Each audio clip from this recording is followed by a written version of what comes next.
Hi, I'm Alicia, and I'm about to tell you how I met the love of my life. But before we get into that, please like and subscribe to MSA. If there's one thing you have to know about me, it's that I wasn't an ordinary little girl. Being raised by a single father who was an ex-army officer does that to you. I had rules, discipline, and responsibility drilled into me since I was very young. And growing up, I found other kids my age really immature. I don't know why he'd break up with me. I wore the clothes he liked, woke up at 5 every morning to do my hair because he liked them curly, and pretended to love watching wrestling.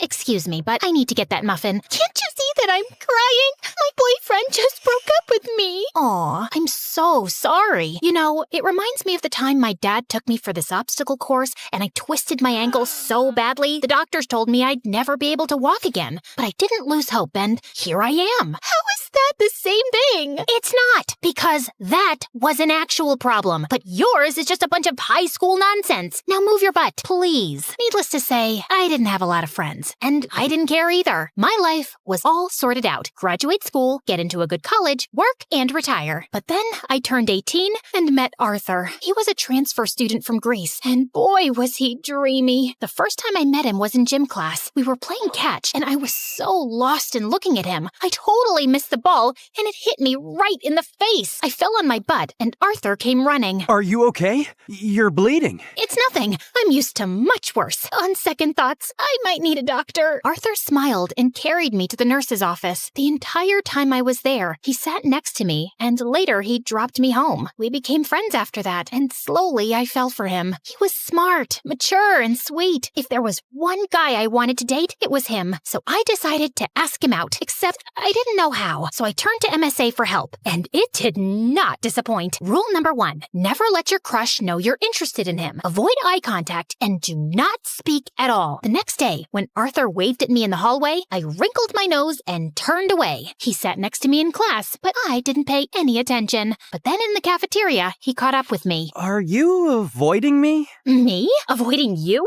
Oh, don't be silly. I was just really busy thinking about global warming and how it's impacting the fish population. Oh, that reminds me. I have to water my fish. My plants. I'll see you around. And I just ran before I embarrassed myself further. After that epic failure, I turned to step number 2. Dress up nice and behave like a total diva. I went shopping, picked up a bunch of dresses, and the next morning, it took me 2 hours to get ready. I thought I looked great, except the moment I entered, everyone started pointing at me and laughing. Oh my god, why is she dressed like a peacock? What is that on her face? Did someone finally punch her for being a know-it-all? I was so embarrassed. I immediately turned around and ran for the bleachers. I was still sulking when Arthur walked up to me. If you rub your lips anymore, they're gonna fall off. This lipstick won't come off. Ugh, it's so annoying. Let me help you. Also, I'm not saying you don't look good with makeup, but you actually look way prettier without it. Really? Does that mean you'll go out with me? Are you serious? I wanted to ask you out for the longest time, but everyone in school told me you're a cold-hearted cold-hearted girl who hates people. That's not true. I hate dumb people. There's a difference. So, you and I, dinner tomorrow? I'd love to. My first date with Arthur was perfect, and he told me that his parents were divorced like mine, and he lived with his mom and 9-year-old brother Charlie. We started dating soon after, and spent all our time together. People in school were also nicer to me, since I was Arthur's girlfriend, and even Dad liked him a lot. Life was just better with him in it, until things started getting weird. Some days he would come to school looking like a half-dead zombie, and other days he would skip school altogether. His grades were slipping, we were barely seeing each other, and I knew something was wrong. So one day when he canceled our date, I went to his place with his favorite ice cream. But when I knocked on the door, some kid opened up. Hi, you must be Charlie. Is your brother around? Is that ice cream? Give me it. Hey, that's not very nice. Say, ma'am, could I please have that tub of ice cream? Repeat after me. Sure. Ma'am, give me the ice cream or I'll kick you. And Charlie kicked me on my shin, snatched the tub, and ran away. As I yelled out in pain, Arthur came running downstairs. Alicia, why didn't you tell me you were coming? When would I tell you? You hardly talk to me these days. I know. I'm sorry. It's just that Mom's getting married again. The guy doesn't want Charlie in his life, and Mom loves her stupid boyfriend so much that she decided to move out, leaving me in charge. Why wouldn't you tell me that before? Because it's embarrassing, and I didn't want to drag you in my mess. I'm already a part of your mess, and we'll get through it together. Okay, I know that was a bit cheesy, but Arthur looked like he was gonna break in a million pieces, and I really wanted to help him. Besides, how bad could a 9-year-old be? Turns out a lot, because Charlie was a total devil. He would cry over the smallest things, throw tantrums if he didn't get his way, and would constantly butt into my dates with Arthur. We hardly spent any time alone. I was pretty sure he just hated me. Like one time, I was waiting for Arthur in his living room, and Charlie kept giving me death stares. Something on my face? I was just trying to figure out how someone can look like a horse and a camel at the same time. That's kind of mean, Charlie. And you're kinda ugly. Anyway, have fun on the date. It won't last long. And 10 minutes into the date, Arthur got a call from the babysitter that Charlie had locked himself in the washroom and we had to run back. Then another time, it was Dad's birthday and I had planned a really cool surprise for him. I'd invited all his old friends from the army. Arthur helped me deck up the place and I was arranging the cake when Charlie walked up to me. Oh, wow. This cake looks yummy. Give me a piece. Only after my dad cuts it. But I'm hungry now. Then eat something else. There's a whole pizza on the counter. Are you stupid? I said I want the cake. Charlie tried to get the cake, but I got in his way. He shoved me away, and I accidentally knocked into the cake, which crashed to the floor. Whoopsie. Guess no one gets to eat it. What happened? I heard some noise. Your brother ruined my surprise. I just asked her to give me some cake. And I asked you to wait. Relax, Alicia. We'll get a new cake. I'm sure your dad won't know. That's not the point, Arthur. Your brother is a spoiled brat. He needs some discipline. You put that kid on a leash, or I swear I will. He's my brother, not some dog I can put a leash on. I know he made a mistake, but he's just a kid. You know what? We'll just leave. We wouldn't want to ruin your evening any more than we have. Perfect. Arthur took Charlie's hand and they left. I wanted to stop them, but I was too mad. Later that night, when I calmed down, I realized I might have been too rude and called Arthur up, but he didn't answer. He didn't even show up to school the next day, and neither did Charlie. So I went to his place to talk to him and saw Charlie crying on the porch. What's wrong? Arthur wasn't here when I woke up this morning, and I don't know where he went. Did you call him? He left his phone behind. Then why didn't you answer when I called? Anyway, don't worry. We'll find him. But till then, you're coming home with me. No, I don't like you. You don't have to like me, but I'm not leaving you alone till Arthur gets back. So annoying. We waited the whole day for Arthur to show up or get in touch, but he didn't. By nightfall, I decided to sleep in the lounge and offered Charlie my room. If you need anything. The next morning, Arthur was still a no-show. I couldn't reach his mom either, and then remembered he told me she was out of the country on her honeymoon. Next, I asked his friends and colleagues, but none of them knew where he was. Eventually, I contacted the police, but even a week later, they had no news of him, and I was worried sick. What could have possibly happened to him? Meanwhile, Charlie refused to go to school or shower. He mostly kept himself locked in my room and reacted rudely to any nice gesture I made. I was losing my mind. So I turned to Dad for help, and he promised he'd get a word out to his colleagues in the army to track Arthur down. I still don't know what to do with Charlie. He shuts me down every time I try to talk to him. He's been through a lot, Alicia. What he needs is some distraction to keep his mind off things. After your mom left, you were all over the place. That's why I built such a strict routine for you, so you wouldn't have time to think about her. Maybe you should do something similar. I decided to give Dad's advice a shot, and the next morning, I walked to Charlie's room and woke him up. Get up. We're going out. Is Arthur back? No. Then let me sleep and go away. Nope. You're getting up right now. Charlie resisted, but I dragged him out of bed, and somehow we made it to the bus stop. He kept cursing me the whole way, but I didn't care. And minutes later, we were at our destination, the paintball arena. I'm not going in there. Why? Too chicken to lose? As if you're on. Charlie and I had a great time at the paintball game, and it was the first time I actually heard him laugh. Afterwards, we went to a trampoline park and jumped our hearts out. By the end, he was so tired he could barely walk, so I called a cab and took him to my favorite burger joint, but he just stood at the entrance and stared. What, you don't like burgers? No, it's just that this was my favorite place to come with my mom. Every weekend, we'd come here and play our favorite songs on the jukebox machine. And now, she doesn't even call me, and Arthur's left me too. Arthur will be back in no time, I promise you. He loves you a lot, Charlie, and no matter what, we'll always be here for you. You too? Yes, me too. Charlie cried and hugged me tight. For the first time, I saw him as a heartbroken broken kid who just wanted his family back. Since then, Charlie warmed up to me. We'd have breakfast together, and he would always make my bed when I got home from school. He was a lot calmer and hardly threw a tantrum. I couldn't wait for Arthur to come back and see how much progress Charlie had made, but we still had no leads on him. I wanted to be strong, but with each passing day, my hopes of ever seeing him again were getting dimmer, and it broke my heart. Finally, one night, I broke down in front of Dad. "I don't think Arthur's coming back, Dad. It's been weeks, and no one knows where he is. If he was in town, we would have found him by now. And Charlie, he's lost his mom and might lose his brother too. What can I even say to him?" What? I turned around and saw Charlie standing at the door. You've been telling me all along the police will find him. You said you were sure. "No, I'm sure he's fine, Charlie. I was just..." Stop lying. Why do all grown-ups lie so much? I hate you, all of you. And Charlie just ran out of the house. Dad said he'd go after him, and as I was sitting in the kitchen in despair, the phone suddenly rang. It was the police, saying they'd found Arthur in a hospital close to town. I rushed to the location and texted Dad on the way. The doctors at the hospital told me that Arthur was brought in a few days back by the forest rangers. Apparently, he went on a hike and got injured, and since then, he'd been in a coma. I was sitting next to him when Charlie walked in with Dad. How is he? He hit his head, but he's out of danger. Doctors say there's a very good chance he'll be just fine. Charlie, promise me, no matter what happens, you and I will never fight again. I promise. I will never scream again, and I will always be a good brother. He will wake up, right? What do you think?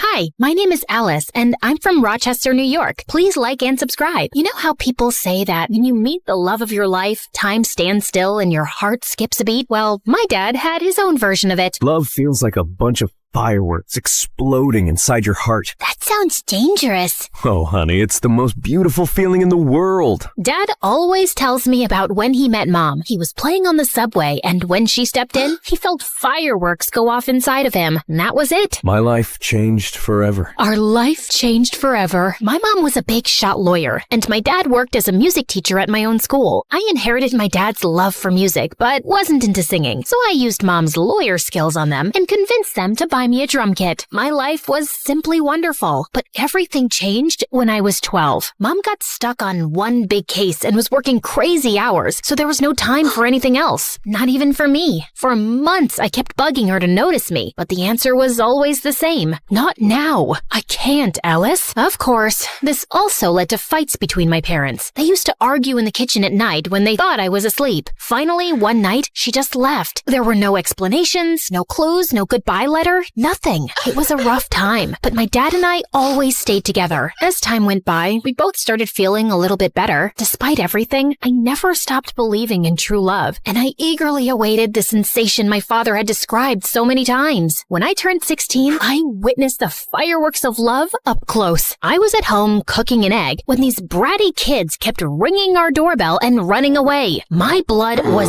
boiling, so I decided to teach them a lesson at the next bell. I flung open the door and spattered the egg right onto them. To my surprise, it was Luke, one of my dad's guitar students. He was one of the most popular, truly dreamy, funny, and kind guy in our school. Oh no. This egg. Lucky you. You just won a tuition discount from Dad. I quickly made this up, but he kept staring at me in complete awe. Then it happened. It struck him like lightning, just like my dad described. The whole fireworks and electricity package. Hi, Alice. I love you. But here's the twist. I didn't feel the same way. However, from that moment on, Luke embarked on a mission to win my heart, while I tried to refuse his advances without hurting him. Flowers for you, Beaut. These. It has these. I baked brownies for you. Thanks, but I prefer vegetables. He invited me to the amusement park, but I pretended to be dizzy when he was going to kiss me on the Ferris wheel. And then he also asked my father for my hand. So, what do you think? Tell him that he has to provide 4 sheep, 5 cows, and 1 unicorn in exchange. Yet Luke never gave up. And finally, he went all in. He performed for me on my balcony, singing the very same song my dad used to woo my mom back in the day. And I swear I could see Dad helping him the whole time. Then he asked the big question. Do you want to be my girlfriend? Luke, I I like you, but I'll take that. It's a love story, baby. Just say yes. I know what you might be thinking. How could you not love Luke back? He sounds like the perfect guy. And you'd be right. He was everything I could have wished for, and more. He even quoted Taylor Swift for me. I decided I should give him a chance. Maybe the fireworks would appear slowly for me. Okay, let's do it. After a few months, things were going great. He was a great boyfriend, and I cared for him. One day, as we hiked up a hill, my foot clumsily met a cluster of rocks. I was about to fall when Luke grabbed my hand and held me. Are you all right? I nodded. The sunlight hit him just right, and he looked just beautiful. He leaned in, and he rewarded my safety with a kiss. It was a scene right out of a movie. Come on, guys. You see? I tried, but I just couldn't help feeling nothing. By the time we reached the top of the hill, I decided to end things. Luke deserved someone who could truly love him. After a brief pause, I managed to muster the strength to share my feelings. However, as I looked at him, tears were welling up in his eyes. Alice, there's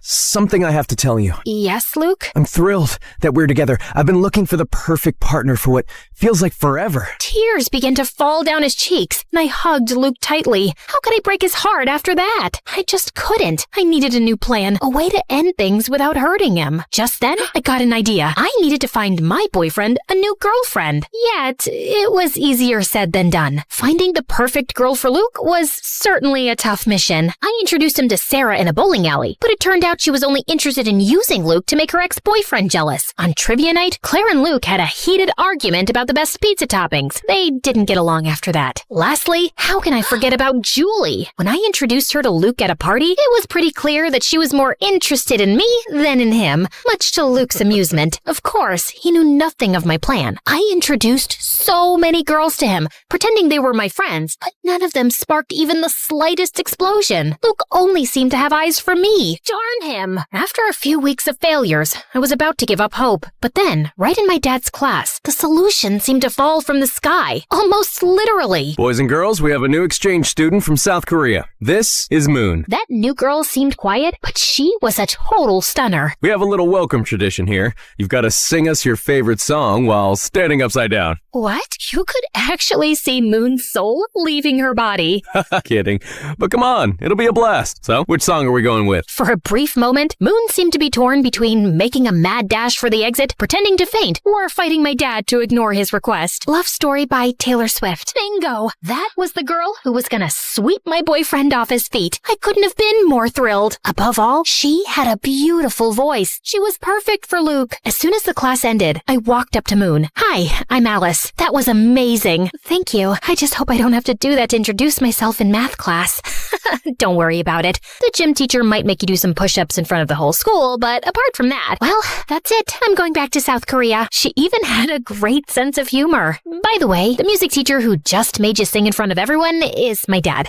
But don't hold that against me. I won't. He seems cool. He is, in his own unique way. Surprisingly, considering that if my plan worked, Moon would steal my boyfriend from me, the two of us immediately hit it off. I was happy to make a new friend, but the most important thing was that I had an inkling right from the start that she and Luke were a match made in heaven. I had to rush to my plan. By the way, I'm in a band. Ever considered becoming a rock star? A rock star? Sure, but only if we get to wear sunglasses indoors. Of course. You can't make great music if you don't look cool. With my master plan in motion, I organized a rehearsal in my garage for that same night. As usual, Luke and I began a friendly battle over which song to play next. But just as the tension was mounting, Moon made her grand entrance. Hi there. When Luke turned to meet her gaze, something magical unfolded between them. Their fireworks were so intense that for a moment, I thought the neighbors were bombing my house. Hi, I'm Alice's Luke. Nice to meet you, Alice, Luke. I'm Moon. That's a beautiful name. Moon turned red as a tomato. I mean, it's cute. I mean, it's not,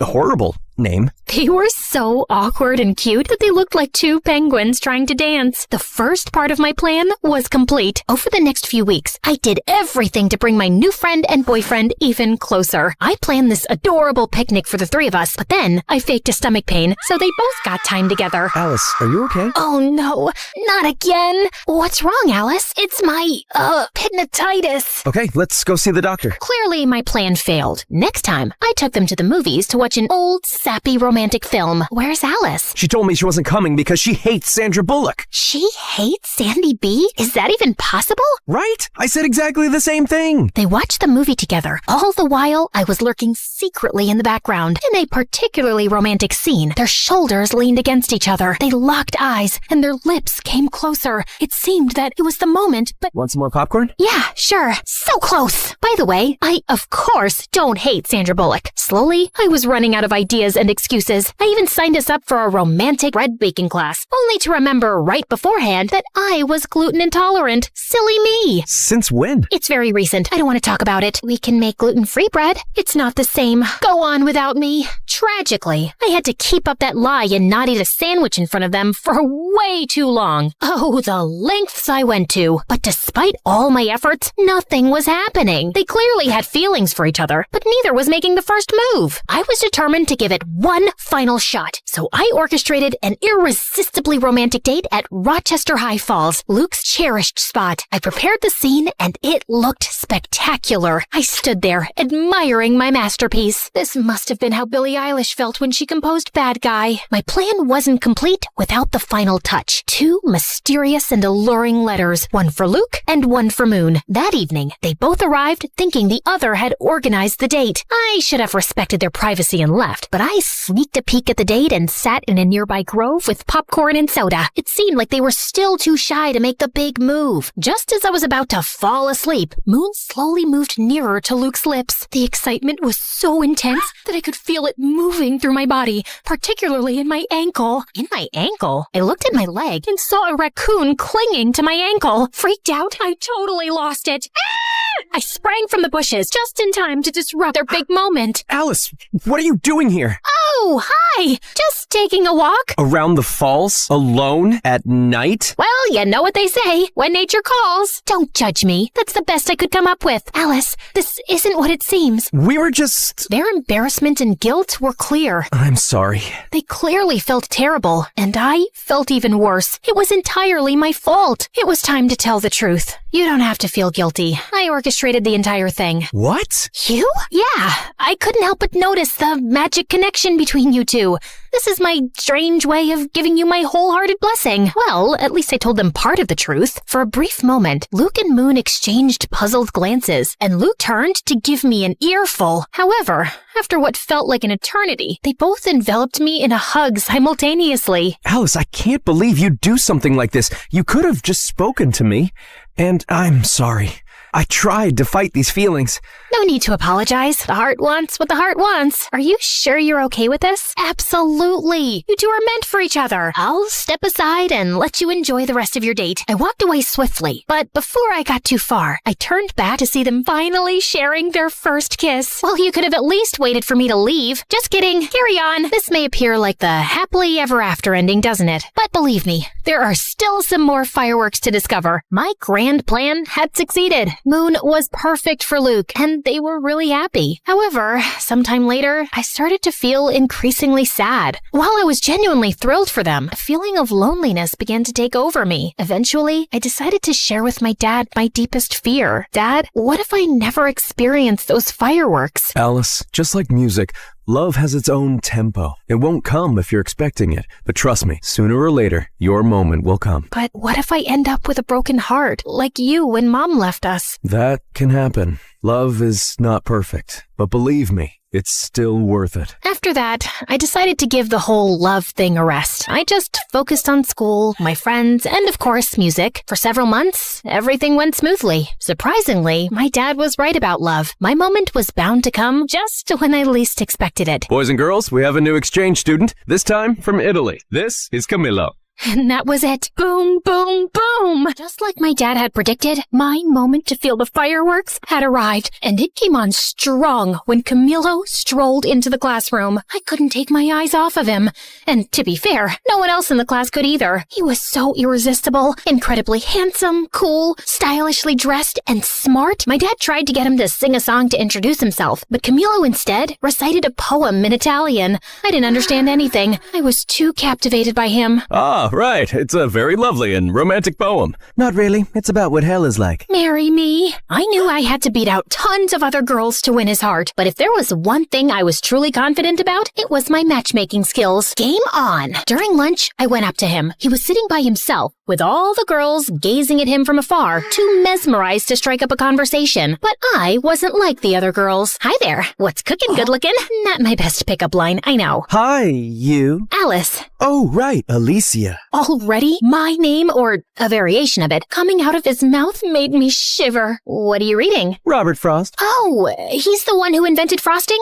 Because if so, I want to congratulate him. No, he was one of America's most renowned poets. I felt like my confidence had crumbled like a house of cards. I guess I'm more of a takeout menu reader.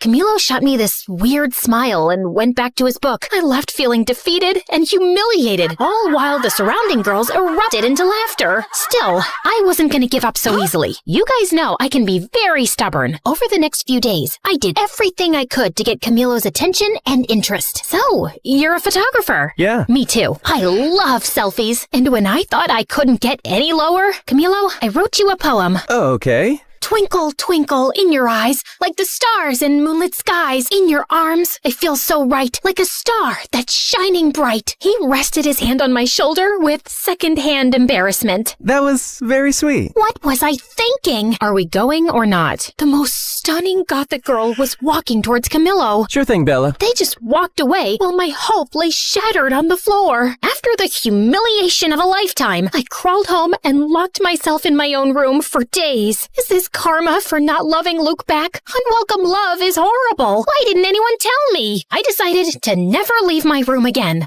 But Luke and Moon swooped in to save the day. Alice, what are you doing? We were worried about you. You haven't been to school for days. And I'm not going back. I'm officially a hermit now. Come on, Alice. You can't give up so easily. What else can I do? He's too cool and smart for me. And he clearly has a thing for goth girls. Well, maybe that can be arranged. Moon showed me the flyer for a costume party happening the next day at school. Maybe this wasn't quite over yet. The following day, I visited Moon's house for the first time for a unique makeover session. She was determined to transform me. And after an intense half hour of makeup and dressing, I emerged as a whole new person. Camilo will be head over heels for you. After a while, I headed downstairs to her kitchen to grab a glass of water. Moon's house was massive and a bit eerie, with dim lighting and an unsettling silence. As I turned the corner, I bumped into a tall, mysterious guy. I let out a scream of surprise. Who are you? I'm Alice, Moon's friend. I glared at him. He was wearing a suit, like a gangster from a lousy movie. I'm Quan, Moon's big brother. Oh, right. Why are you dressed like that? We're going to a costume party. A costume party? So childish. You're like just a year older than us. Besides, you look like you're dressed up too. Whatever, just watch where you're going, kid. Kid?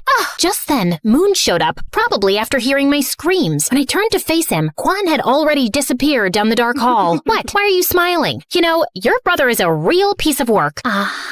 Moon acted weird. I think that runs in their family. Shortly after, we left for their party. Luke, dressed as a mad scientist, welcomed us. Alice, you look like you just stepped right out of a dark and mysterious fairy tale. Great job, baby. Thanks, baby. Alice, Camilo's there. Go do your thing, girl. Thank you, guys. I took a deep breath and walked towards Camilo, who was dancing with his friend. Of course, he was too cool to wear a costume. With a boost of confidence from my outfit, I saluted them. Hello, my fellow creatures of the night. Alice, what are you wearing? Tonight, I embrace the shadows. I'm a goth. Being a goth is not a costume, you phony. It's a lifestyle. I'm sorry, I didn't mean, of course you didn't. You are just a little suburban princess who gets whatever she wants, playing dress up, and the way Camilo looked at me, that hurt more than any malicious comment. Once again, I was humiliated. For the rest of the party, I hid in the halls of the school. How could I be so stupid? Should I respond? I looked up and saw Quan. What are you even doing here? I thought you were too fierce for a costume party. I am. I'm just here to pick up Moon. I just got her text. She already left with Luke. Oh, okay. Quan leaned his back against the lockers. Rough night? That's an understatement. So, do you want me to take you home, or would you rather stay here crying? What? These are not tears. Don't try to tell me you got something in your eye. Come on, let's go. I was shocked. He was rude, definitely, but not that bad. Quan held out his hand for me to stand up. As I was getting up, our eyes met. Time stood still. Electricity. And yeah, it happened again. Boom, boom, boom. What, did you hit your head or something? No, it's just that, I don't know.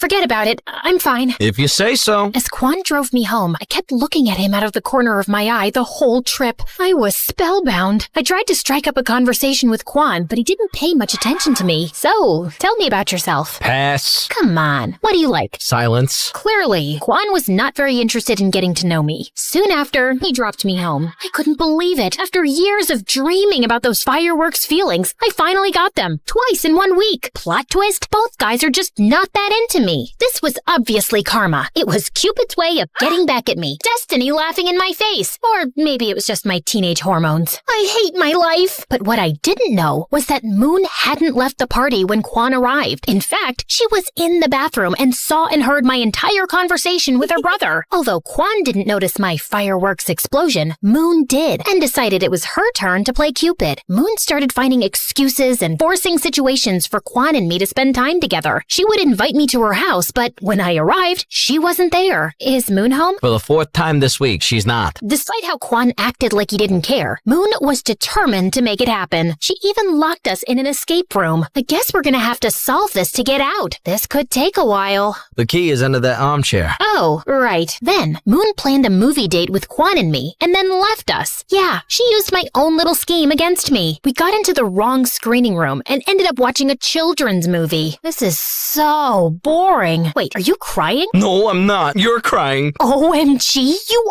are! Shut up. It's just a beautiful tale of friendship between a duck and a shark. After that, he started talking to me, and slowly, I understood that his whole bad boy facade was simply a shield Quan put up when he moved here to cope with this unknown and new place. He actually could be really kind and sweet. One day, Moon set up a sort of double date with me and Luke and dragged Quan quite literally into a bowling alley. The evening turned out to be an absolute blast. We enjoyed some good food, sent those bowling pins flying, and shared laughs like there was no tomorrow. Quan even dropped his tough guy persona and had an amazing time. I felt that slowly, we two were growing closer. Great strike, Alice. Thanks, I learned from the best. I didn't know I was the best. Who says I was talking about you? The only problem was that Luke found out what Moon was doing and he wasn't too happy about it and cornered me. Alice, Quan's not right for you. He once told me, If you hurt my sister, I'll turn your hair pink. and he walks around in sunglasses indoors too. And don't even get me started on his weird spoons collection. Did you see the massive plastic to fancy spoons display in his room?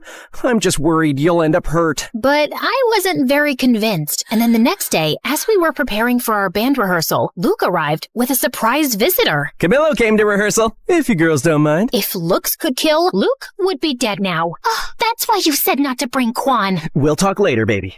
I tell you, man, we have the best drummer in town. So, he has decided to play matchmaker too. Go on then. During our practice, I was super nervous, way more than usual. But then Camilo did some really nice things that made me feel a lot better. I think I did pretty good in the end. That was great, Alice. I didn't know you were so talented. Thanks. That made me melt, literally, right there on the spot. For the next few weeks, I was caught in a love triangle with Quan and Camilo, and tangled in a dispute between friends. I felt bad, but chose to go with the flow, hoping to solve the puzzle of my heart. But things turned into some kind of competition between them, and in order to win, they went big. Luke orchestrated a fantastic carnival date for Camilo and me. Amidst the chaos, we laughed, won games, and feasted on cotton candy. I even won him a huge stuffed animal. Thanks. Elephants are my favorite animal. I'm more of a grizzly bear girl, but elephants are pretty cool. Then, Camilo and I rode on an intense roller coaster in an odd moment of calm. Before the car sped off again, Camilo pulled out his camera and took a picture of me. What are you doing?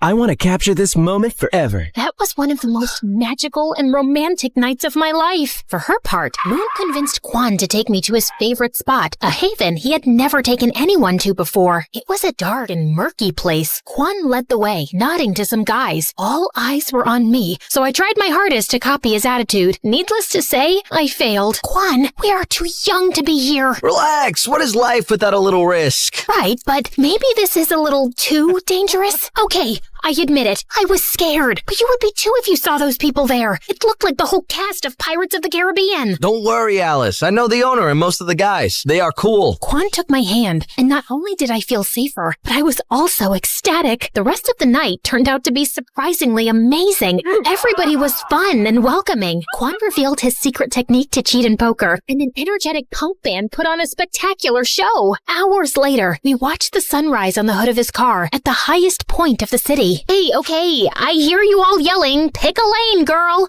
But come on, deciding between Camilo and Quan is like choosing between chocolate and vanilla when you love both. It's driving me nuts too. It was impossible. Like Camilo wrote and recited to me in an open reading the most beautiful poem I had ever heard. But then Quan got us the chance to play our first gig in the same place he took me. Clueless of what to do, I turned to the greatest source of wisdom I knew, my dad. Okay, yes, I was truly desperate. Dad, is it possible to be in love with two people at the same time? My dad took a deep breath before answering. Alice, time has taught me not to put any limits on love. Love can be many different things. It constantly mutates, so maybe it is possible. And what should I do? I can't date two people at the same time. No, you have to be mature and thoughtful. Take care of your feelings, but also those of others. But I don't know how to decide this. If you are stuck in this situation, you might not be ready for love. Maybe the best thing to do now is to focus on yourself. And it wasn't very helpful. Maybe my dad wasn't the fountain of wisdom I thought he was. Before you guys go off in the comments, I know this is like the best kind of problem any girl my age could have. For days, I ignored both Camilo and Quan, but finally, the day of the concert arrived. Surprisingly, I was pretty calm. Well, that was until I saw both Quan and Camilo in the audience. At that moment, all my fears surfaced and I completely panicked. I couldn't face it and locked myself in the dressing room's bathroom. Alice, what are you doing? We have to go on stage in 5 minutes. I can't do it. This is all too much pressure. After failing to convince me to go out, Moon and Luke took it out on each other. Why did you invite Camilo? This was Quan's moment. He got us the gig. And Camilo can't be here? He's really supportive of the band, too. Why are you doing this? What do you have against my brother? He thinks he's a Yakuza or something like that. And my brother is a great guy. But he's not good enough for Alice. And Camilo is? He's so pretentious. I was listening to their fight behind the bathroom door. It was like I had traveled back in time and they were my parents. I had to put an end to all this chaos. I gathered my strength and opened the door. Stop!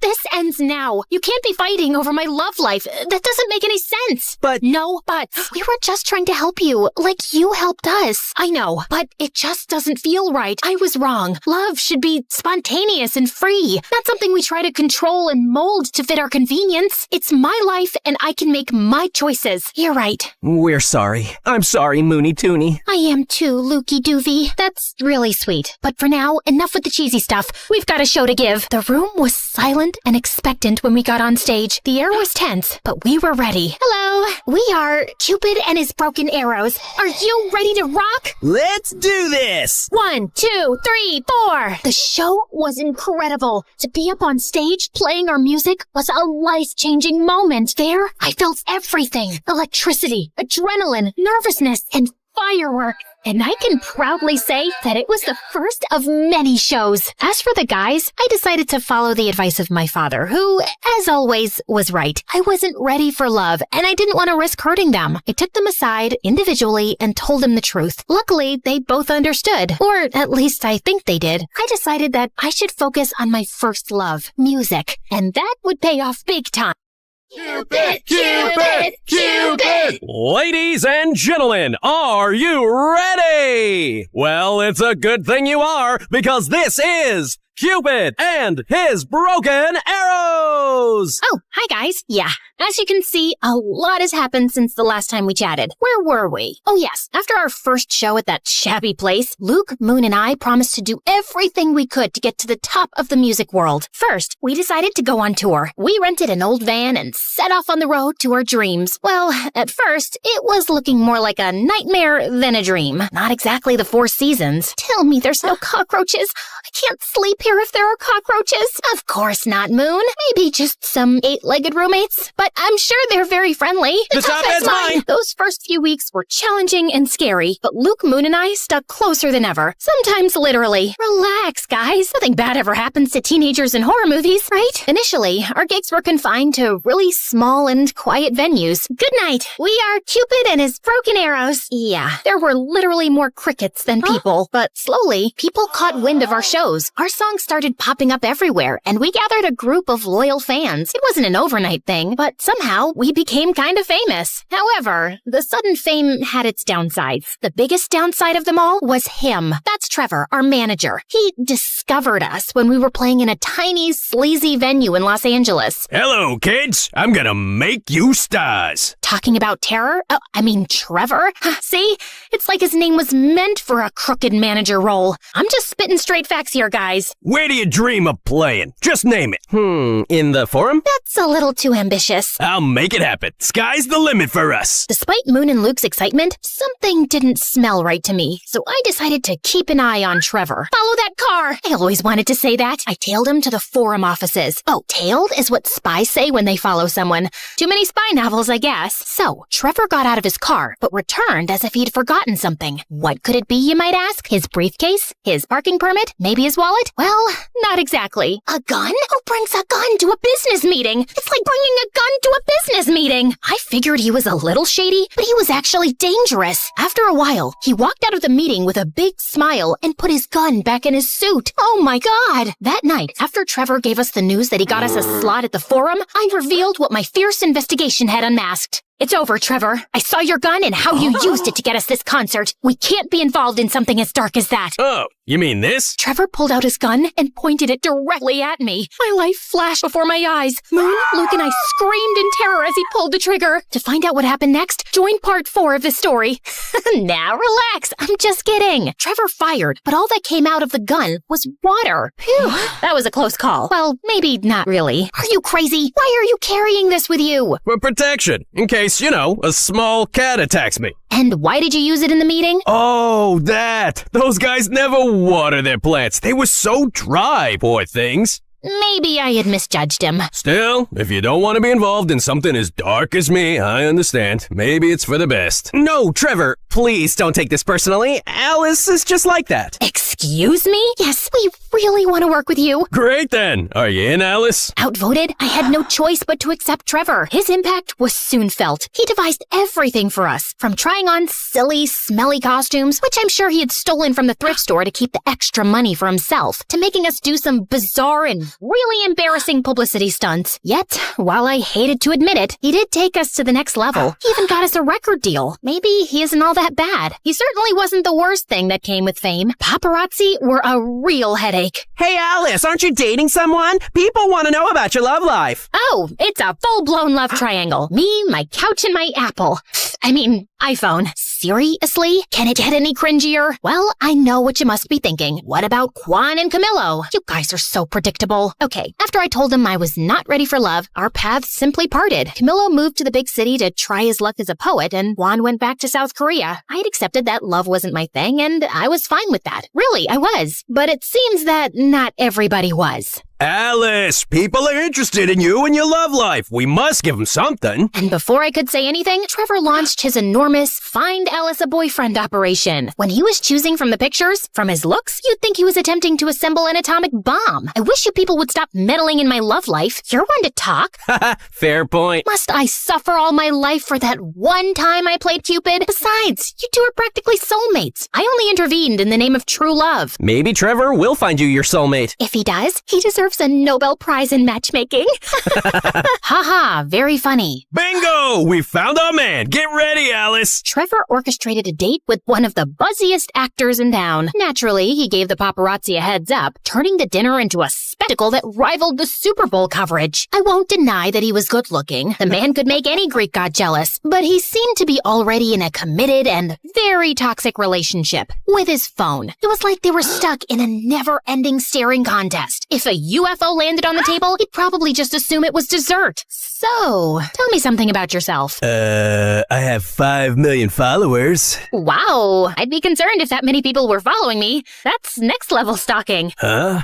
Alice, when's the wedding? This was beyond ridiculous. I needed a bulletproof escape plan. Something as sophisticated and brilliant as my mastermind can scheme. Hey, isn't that one of the Kardashians? A Kardashian? Where? I took advantage of the commotion to sneak out, but just as I was about to fulfill my genius escape, I bumped into a waiter sending his tray flying in the air. It landed on the head of my date. Oh my god, I'm so... Camillo? Is that you? Alicia, hi. What are you doing here? I was super surprised to see Camillo, but I had to move fast. I'm actually in the midst of an escape. Care to help me? Absolutely. Camillo wheeled over a waiter's cart covered with a tablecloth. Your chariot awaits, Your Majesty. I hopped in the cart, and Camillo carried me unnoticed out of the restaurant. After we were in the clear, we two went for a walk. By the way, I must confess, I'm a massive fan. Oh, thank you so much. People don't believe me when I tell them we used to date. Do you tell people that? Well, I know we didn't exactly date, but I don't know. Maybe I'm just expressing my wishes out loud. Are you flirting with me right now? I am. Who knows when I'll cross paths again with another star,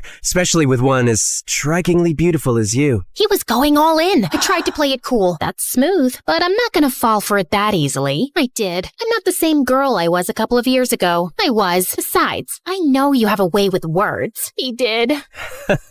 You know what they say, nothing worthy is ever easy. Of course, my inner fireworks were about to start a pyrotechnic show that could rival New Year's Eve. I know, guys, I'm too weak. The rest of the night, we walked around the city just talking. It was pretty magical. The next day, Trevor woke me up. Alice, who the hell is this? Trevor pointed out a couple of pictures of Camillo and me walking through the city last night. Damn paparazzi. They got me again. Just an old friend. TV and social media are going nuts over these photos. Just read these headlines. Drummer ditches movie star for poet waiter. This is genius. I am a genius. I was about to remind him that it wasn't his idea when he went off on a long rant about how Camillo and I needed to start dating for the sake of the band. Well, I hated Trevor butting into my life like that. Dating Camillo didn't seem like a bad idea at all. For the sake of the band, of course. Over the next few weeks, Camillo and I became a thing, and Trevor's scheme worked like a charm. Strangely, every little thing we did became big news that the whole country should know. Look where we are now. Camillo's really turned things around for us. Yeah, but Camillo's writing is taking off too. It's a whole thing, though it felt strange to me. But we were too caught up in enjoying all the attention to bother about it. Guys, you guys are breaking the internet right now. Any advice for your followers? Just be great. Be as incredible as we are. We know that's a pretty high bar. Yeah, I know. I wanted to pinch myself too. But dealing with fame was hard. Everyone wanted a piece of you. And soon, all this glitz and glamour also got between Moon, Luke, and me. You're late again. Sorry, loves. We play in Rochester in a few days. We need to rehearse. I'm here, aren't I? Try to relax a little bit, kid. Kid?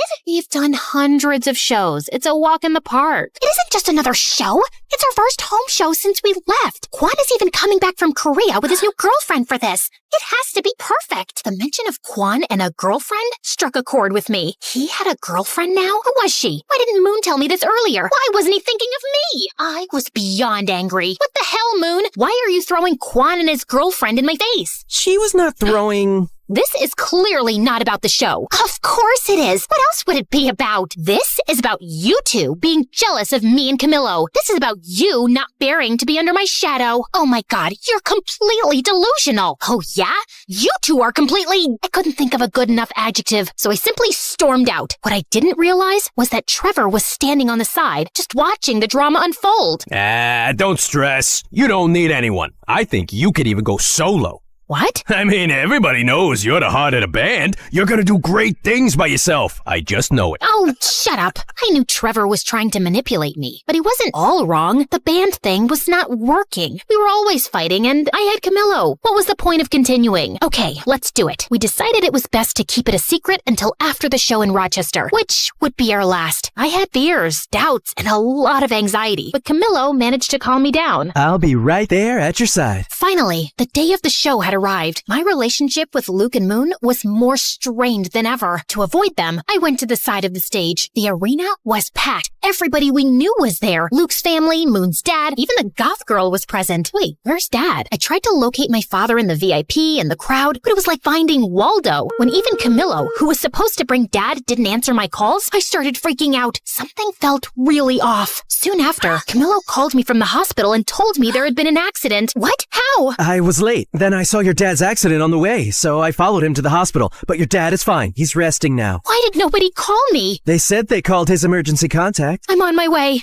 I ran to the dressing room to grab my things. Guys, I have to go. My dad is in the hospital. Your dad? What happened? I explained everything, and despite our fight, Moon and Luke hugged me tightly. Alice, I'll drive you. Due to my shock, I hadn't noticed that Quan was there. He looked even more attractive than before. Quan, Snap out of it, girl. Let's go. Whoa, Alice, stop. The show's about to start. She needs to be at the hospital. Family comes first, always. As she said that, I felt horrible. They were my family, and I was backstabbing them. I don't care about your family. This is the most important show ever. We're gonna tape it for a movie. It's a farewell concert. Do you know how much money we're gonna lose? After saying it, Trevor closed his mouth so tightly that his lips seemed to have magnets on them. Farewell concert? Oh, it's not a big deal. Breakups sell well, and we'll have 3 products instead of 1. Both Luke and Moon looked at me. If looks could kill, I'd be 6 feet under right now. Dad, oh my God, are you okay? What happened? Oh, it's just a silly accident, but I'm okay. I'm coming to see you. What? All those people are there to see you. You're gonna play and rock that gig. But... No buts, Missy. Afterward, you can come see me. Not like I'm going anywhere. Rock it for your old man. Okay, Dad. I love you. You heard Dad, kids. Let's do it. It's showtime. We went on stage, and the tension was crazy. I could feel Luke and Moon's hateful glares. It was as if Cyclops from the X-Men was looking at me without his glasses. The show was about to start, but I refused to be like those old dinosaur rock bands where everyone hated each other. So I did something I never did. I stepped up to the microphone. No, don't freak out. I'm not gonna sing. Hi, Rochester. I want to dedicate this show to my family. To my dad, who needs to stop riding his bike at night, and to my siblings, Luke and Moon. No one has taught me as much about love and friendship as you two have. I love you, and I'm sorry, guys. Luke and Moon smiled at me. Now that we got that out of the way, it's time to rock. Then the show finally started, and it was simply incredible. Luke, Moon, and I played like it was the first time in my garage. The show was, without a shadow of a doubt, our best. After that, we 3 reconciled in a big embrace. While they were still angry, at least now it didn't look like they were going to scheme to murder me. Shortly after, Trevor joined us. Oh, Trevor, just the man we were looking for. What? Should we share the honors, guys? At the count of 3. 3, 2, 1. You are fired, kid. Trevor tried to manipulate and scare us with threats, but when we were together, that didn't work. That's why he wanted to split the band. He knew he could control us if we were divided. You're making a huge mistake. This is not over. Can you close the door on your way out? Thanks. We went to see my dad, and apart from a few scratches and a large cast on his leg, he was fine. You'd think I now had everything, and you'd be right. I had my band and friends back, my dad was okay, and I had my boyfriend. It was finally time for my lived happily ever after moment. Well, that lasted for about 2 seconds. Literally. Someone suddenly burst into the hospital room. Babe, are you all right? Mom? Babe? What are you doing? Alice. Well, I guess now I know who his emergency contact was. My mom looked at me smiling, but when she saw Camillo, her face completely transformed. Alice, get away from him. I was beyond confused. I looked at Camillo. His face revealed that he had something to confess. I imagine your faces right now are exactly like mine at that moment. Once again, fate had a curveball for me. But this is running too long. I know no one likes cliffhangers, but you know what they say, nothing worthy is ever easy.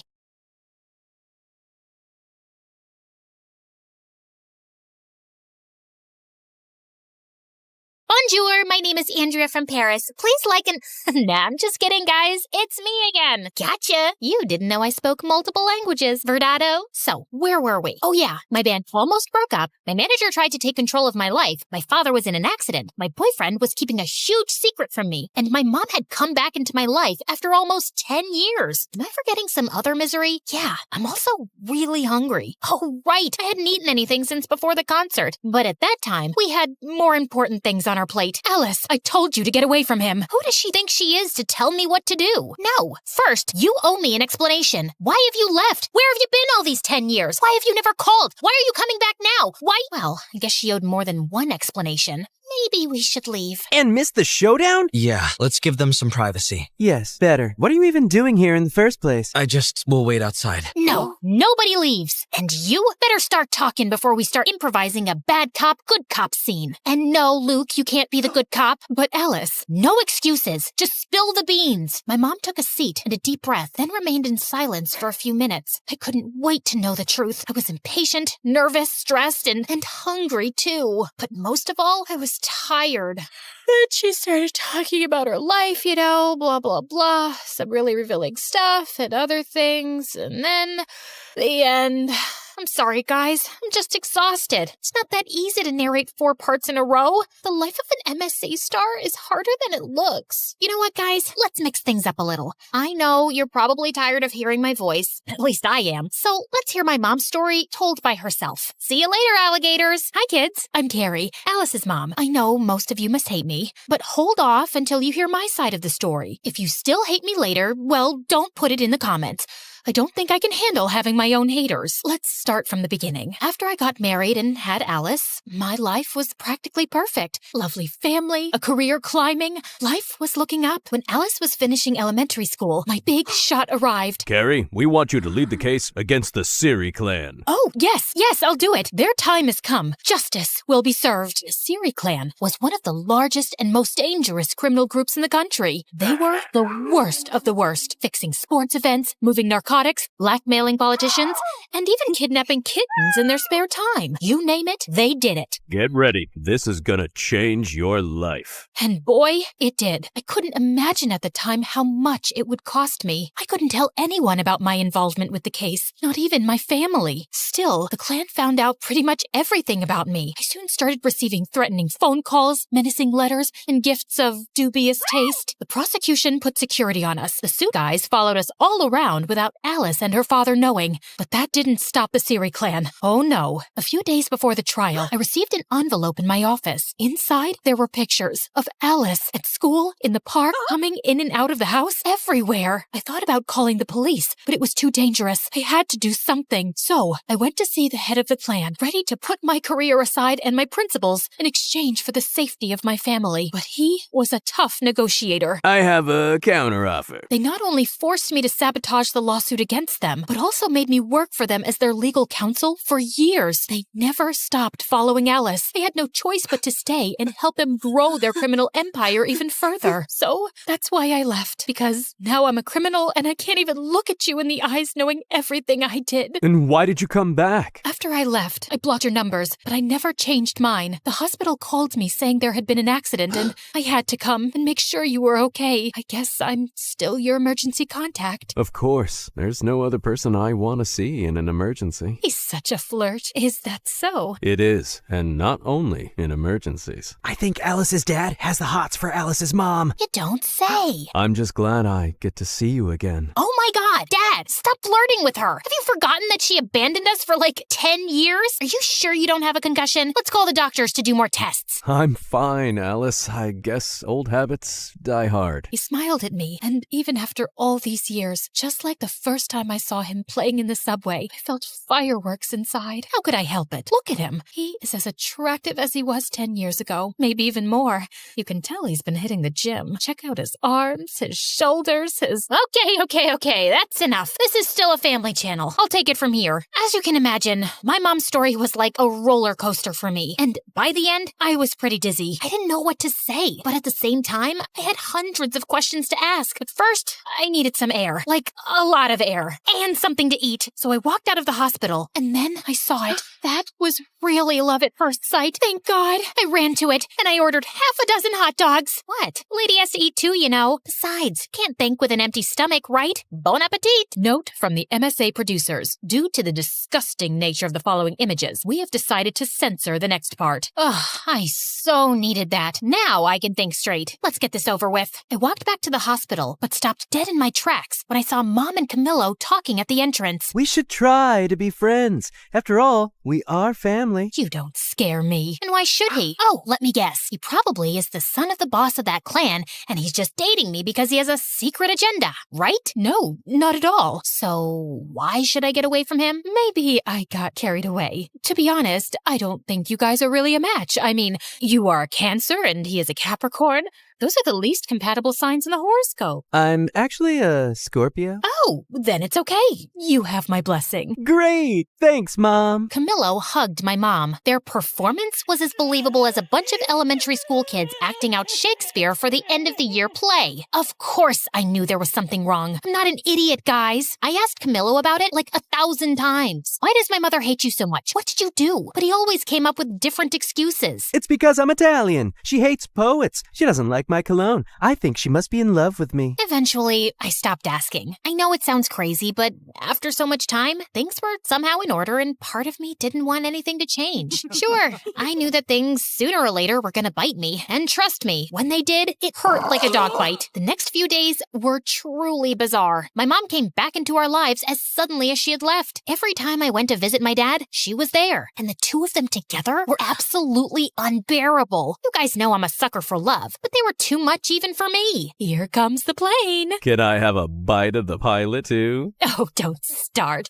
Last time things got out of hand. Yikes! When my dad was discharged, she took care of him at home. They even urged me to come back and live with them so we could be a happy family. Before saying no, I actually considered it. For like half a millisecond. But Mom was determined to get back into my life, by hook or by crook. Like some regular mom and her teenage daughter, we spent all of our time together fighting. The thing was that I was not a teenager anymore, and she wasn't like a regular mom, which made things really weird. Where are you going? With whom? What time will you be back? I want my lawyer here. I am your lawyer. Talk. To a club with Moon and Luke around 2. That's too late. You can go till 12. But Mom! No buts, Missy. It was kind of fun to make up for lost time. You're so mean. I hate you. I always wanted to yell at my mom that I hate her for some stupid thing, like a normal teenager. Although I would never admit it then, having Mom back was amazing. But still, she really had it in for Camillo. And it wasn't, of course, just because of our zodiac signs. She started playing detective, attempting to sabotage our relationship. She tailed us in secret to our dates. Remind you of anyone? I guess the apple doesn't fall that far from the tree. Of course, she didn't know about my successful career as a matchmaker. Table 5 said you would take care of their check. Since when is bread so expensive? After that, she sent me flowers and gifts from a mysterious secret admirer. Free chocolate. But that was nothing. It got to the point where she tried to kill Camillo. I didn't know he was allergic to nuts. I told you like yesterday. Oh, it must have slipped my mind. Then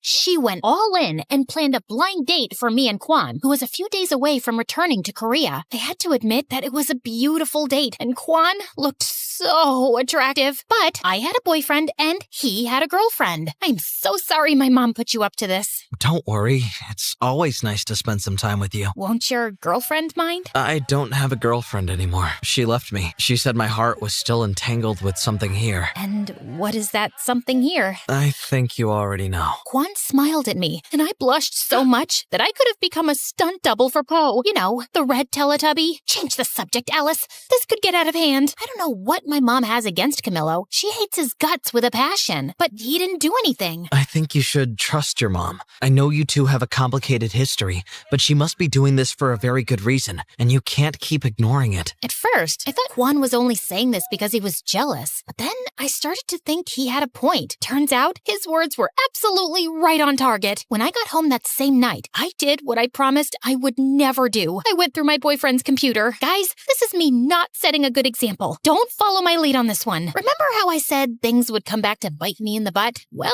they did. More than a dog bite. It was a crocodile bite. Among Camillo's files, I found a book about me. Yes, you heard right. Camillo was writing a book about my life behind my back. Actually, no, he wasn't writing it. It was already finished. What the? To no one's surprise, it turns out that behind it all was Trevor. He had signed over my image rights from our contract to Camillo to write a bestseller airing all my dirty laundry. For For the next few hours, I read the entire book. Not only did it expose my deepest fears and desires, those I had confided in him, but it also detailed my mother's criminal history with the Siri clan. If this gets out, she will go to jail. And the worst part of it all, the book was due out in 2 days. Just as my world was collapsing, the collapser opened the door. Hi, honey. I was more than ready to use my drumsticks to turn him into a human skewer, but I didn't. I understood that my only advantage at that moment was that he didn't know that I knew. So I pretended that everything was fine and took the first opportunity to get the hell out of there. We're out of milk. I'm gonna go buy some. We have milk. But not almond milk. Since when do you like almond milk? Since forever? You don't know every single detail about me. Well,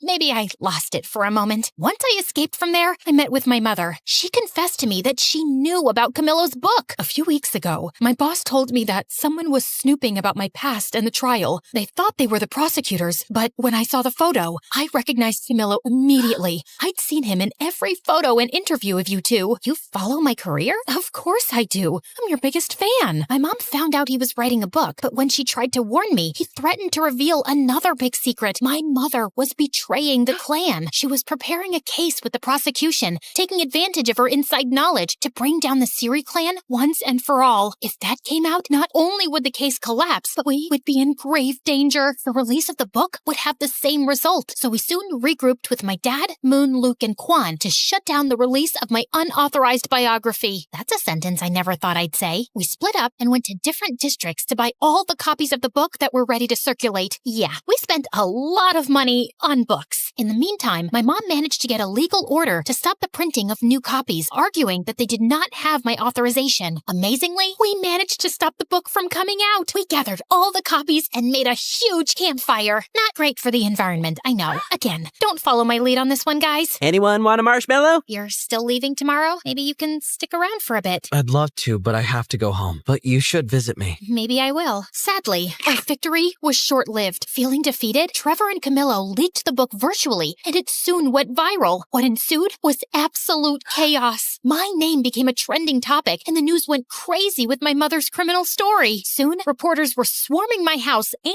my parents' house looking for a comment. My phone literally exploded from the number of calls and messages it received. To make matters worse, Camillo went on TV to present the book, badmouthed me, and revealed that my mom was a double agent for the government. You will pay for this. From that moment on, we became the #1 target of the Siri clan. Things were completely out of hand, and for the first time, I feared for my life and the safety of the people around me. I had to do something, but I didn't know what. Alice, there's no time for discussions. Get in the car. We have to go to the witness protection program now. We are in danger. I can't do it, Mom. You two go. Alice, this isn't up for discussion. No, it's not, Dad. I'm sorry. I ran between the cars until I lost them. It's not that I didn't want to go with them, but I was a public figure. The reporters and paparazzi would be after me like hounds. I knew that if I went with them, I would put them in even more danger. I needed to go somewhere where no one knew me. Oh, that's it. Quan, is it too soon to visit? Not at all. I'm glad you're here. I held Quan's hand as we waited for the plane to take us to Korea. I took a deep breath. It felt like walking away from a fire. Who said you can't run away from your problems? Hi, everybody. Welcome to a new Where Are They Now episode. So let's uncover the latest on the Cupid Secrets crew. Alice's parents, Luke and Moon. They just disappeared faster than my motivation on a Monday.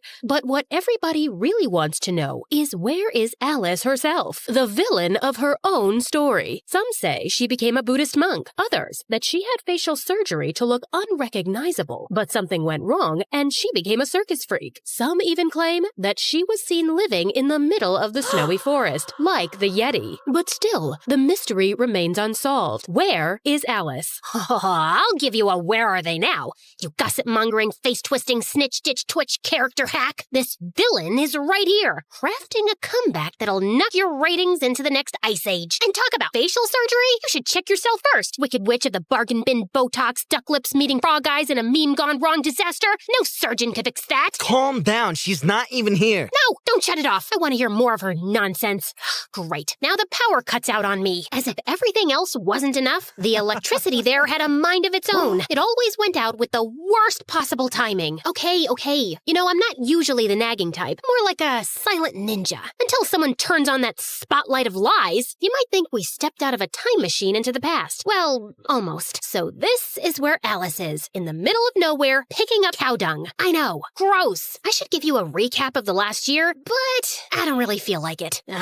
Okay, don't leave. I will. But just because you've been putting up with me since episode 1. Before I start, like and subscribe, and don't forget to never watch MSA on TikTok. Real ones know that YouTube is way cooler. So, after Camillo's book, Kwan and I escaped to a small rural town in South Korea where no one knew or cared who I was. This is nice. It was not. At least no one will find us here. Yeah, because no one knows this place exists. Seriously, I tried searching it on Google Maps, and it just showed a shrugging emoji. Still, Kwan absolutely fell in love with our new rural life. He put together his own farm, and it was like he had found his place on Earth. For me, it wasn't that easy. Alice, collect the cow dung so we could use this for fire. Not this again. That day, I shouldn't have worn red because it made the bull crazy mad, and he chased me all over the farm until I fell headfirst into the cow poop pile. Ugh, I hate this.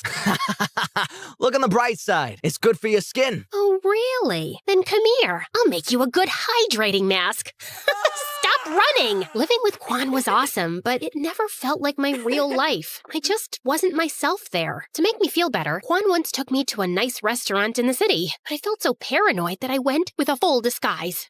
Maybe that wasn't the best option to keep the attention away from me. Everybody kept looking at me, especially one strange guy with a big ginger afro and sunglasses. That guy keeps staring at us. Can you blame him with those drumsticks in your hair? And this dress looks like you committed a fashion crime. Duh, I can't leave them out. And this outfit took hours of careful consideration and about 5 outfit changes. As Kwan went to pay the bill, I turned to that creep, but he vanished into thin air. After that, I decided to stay in the village and never return to the city. Eventually, I kind of got used to living there. But then, a letter arrived and changed everything. It was an invitation to Moon and Luke's wedding. I hadn't talked to anyone from home since I left. I thought they'd eventually forget about me. But turns out, Kwan used to drive out of town to call Moon, and she wanted me to be her maid of honor. Still, I wasn't ready to come back yet. Sooner or later, you'll have to face your fears. I'll do it later then. I have to go. She's my baby sister. Of course. We said our goodbyes and Kwan left, so I had some alone time. After a few days, I started to get really worried. Kwan wasn't answering my calls or responding to any of my texts. I waited and waited, but no news. Finally, I called Moon, but she didn't know anything about him either. Nobody did. Before I could think about it, I was already on a plane crossing the world to save my boyfriend. As soon as I landed, I did a complete makeover to avoid being recognized. I had more important things to do than deal with the paparazzi. After that, I went straight to the police station. I knew who was behind it all. The Siri clan kidnapped my boyfriend. Do you have any proof? I have a strong feeling. Does that count as proof? Maybe he just ran away from you after reading the book. The whole police station laughed at me. I wanted to throw all their donuts into the garbage, but I didn't. I just stole a few for later. Besides, we already captured Siri Clan's leader. What? After I left the police station, I had so many questions in my head. Just then, I saw Trevor drive by in a cool Porsche and stop not too far away. My heart was beating super fast, and I decided to follow him. I hid in an alley where it was kind of dark. I couldn't see much, but then I heard him talking on the phone. Keep a low profile. We can't afford any slip-ups right now. I had planned this all along. I even made that foolish Camillo reveal the clan's secrets in his book to have the leader in prison so I could take over the empty throne of the Siri clan. I did a lot for him, and that thankless man never recognized me. Now, see who the boss is? Me. Trevor. Only Trevor. The terror. He went inside, and I crept closer to the building's window and peeked inside. There he was, stood before a group of exhausted kids. Kids, if you don't do it my way, you'll be swimming with the fish. Yes, you heard me right. You'll be forced to clean my aquarium again. Get ready. 1, 2, 3, go! Come on, don't make me get the snorkel gear. Trevor not only carried on with the clan's illegal affairs, but also used his power to create an academy for young talents to build his own musical empire. The police weren't helpful, so it was up to me to stop him and save Kwan. Time to bring down his criminal empire. Still, I needed help with that. I needed my friends back. I'm sorry for leaving and ghosting you guys, but I really need you. It's okay. We understand. And we've got to find Kwan. And destroy Trevor. Don't forget about that. They told me that over the last year, Trevor blocked all their contracts and concerts, sending his army of little singing robots to replace them. He kidnapped my boyfriend and all also ruined my band? This time, it's personal. Yeah, I know. That sounded so cool, like an action movie star. So, I told Moon and Luke about my master plan. So, your plan is to just break into the headquarters of a criminal group and steal illegal stuff? Yeah, pretty much it. Great, sounds bulletproof. That night, we snuck over to their lair. At the entrance, there were 2 security guards. Okay, we made it pretty far. Call it a night? No, we have to take them out. So, Alice, you do it. What? Why me? They won't recognize you with your new makeover. Distract them while we try to find another way in. Before I could protest, Luke and Moon threw me towards them. First, I thought I could use my Riz to win them over. Content warning, guys. This might turn into a cringe fest. I walked to them, flirtatious. But I looked like I was just learning to walk for the first time. Excuse me, guys. Do you have names, or can I call you mine? I'm Frederick. Mike. No, I meant I thought your names were Google because you two have everything I've been searching for. Well, that one bombed even harder than my first pickup line. I need to work on my flirting game. In a desperate distraction attempt, I twisted swiftly, aiming for a masterstroke. Fate intervened. My wig slipped off. Uh-oh. You! So, time for plan B. What was plan B again? Stop her! They jumped on me, but at that exact moment, their radio started playing my favorite song. I went full John Wick mode for real. I grabbed the 2 drumsticks that I always carry around and turned them into lethal weapons. Oh, I forgot to mention that during my time in Korea, I became a black belt in Taekwondo. Silly me.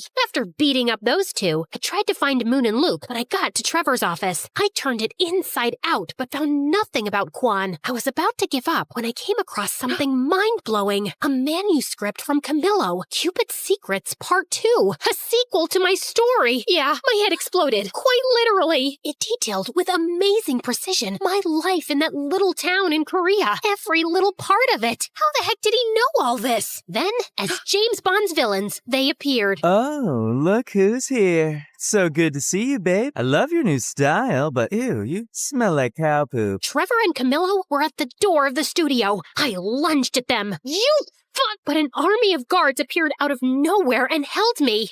No, dear. This is not a kung fu movie. Guards, just take this little rat away. Trevor, wait. Don't be so hard. She is my ex, after all. Alice, I know what you must be thinking.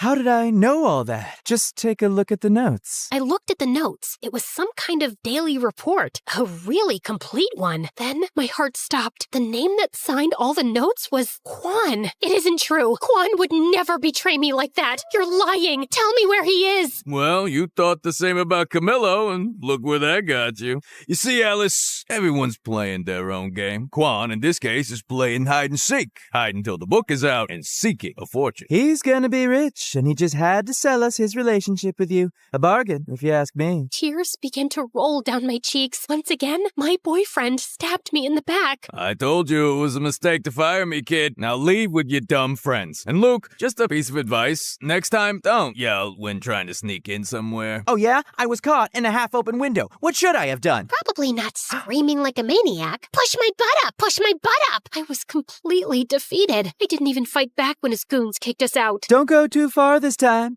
I need good material for our next book. Remember, all good things come in threes. Luke and Moon kept asking me what happened inside, but I didn't say a word. I just said goodbye and went straight to the airport to disappear once again, and this time for good. Just as I was about to board the plane, I got an audio message from Moon. So, remember that our wedding was supposed to take place today, but got canceled after Quan disappeared? Well, surprise, it's happening, because Quan is back. What? We couldn't find another date available for over a month, so we're gonna get married now. We're just waiting for you. Hurry! Furiously, I rushed out of the airport to confront him. Still, I did a quick pit stop at the hairdresser. Then I did my makeup and put on my dress. What? I was still furious, but it was a wedding. I had to look great, and I did. I burst into the ceremony, and I saw him, next to Luke, who was waiting for Moon at the altar. I dashed toward him like lightning. Alice, you look... Wonderful? Beautiful? Yeah, I know. What's wrong? What's wrong? Are you for real? Let's see. Where should I begin? Maybe by the fact that you disappeared from the face of the planet for days? You told me to do that! I did what? Yeah, we were being really loud in a church, and everybody was staring at us. Guys, maybe we can discuss this later? When did I tell you to disappear? You sent me a message saying that I should hide and get rid of my phone because the Siri clan was after me. So, stayed locked in a hotel all this time. It was quite boring, by the way. I even learned how to walk on walls. I'll show you later. But I couldn't miss Moon's wedding, so I'm here. I'm so glad you're here today too, by the way. That That didn't make any sense. I hadn't sent any message. He was lying again. What about the book? Yeah, I found your little report notes. But how? You wrote everything. All our private moments and secrets just to sell them to Trevor and Camillo?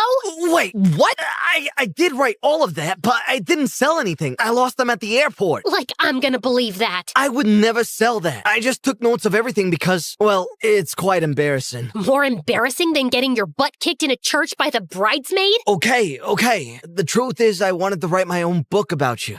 To show the world how nice and cute and wonderful you truly are. Yeah, this is the part where you go, aww. Still, at that moment, I was confused and shocked. I didn't want to believe him, but when I looked into his eyes, I saw that he was telling the truth. I felt so embarrassed. But then I saw him hiding among the rest of the guests. That weird-looking ginger afro guy that used to spy on us in Korea. Stop that guy! He ran, and I chased after him. Just when he was about to escape, Moon appeared, rocking her wedding dress and blocking his way. He turned around, and I hit him with a crazy taekwondo kick that sent his afro and glasses flying. He was Camillo. He had followed us to Korea to spy on us, and when he found out about Kwan's notes, he stole them from him at the airport. As if that wasn't enough, he and Trevor sent the message pretending to be me and telling Kwan to hide. Why the heck are you here? I needed to see the showdown.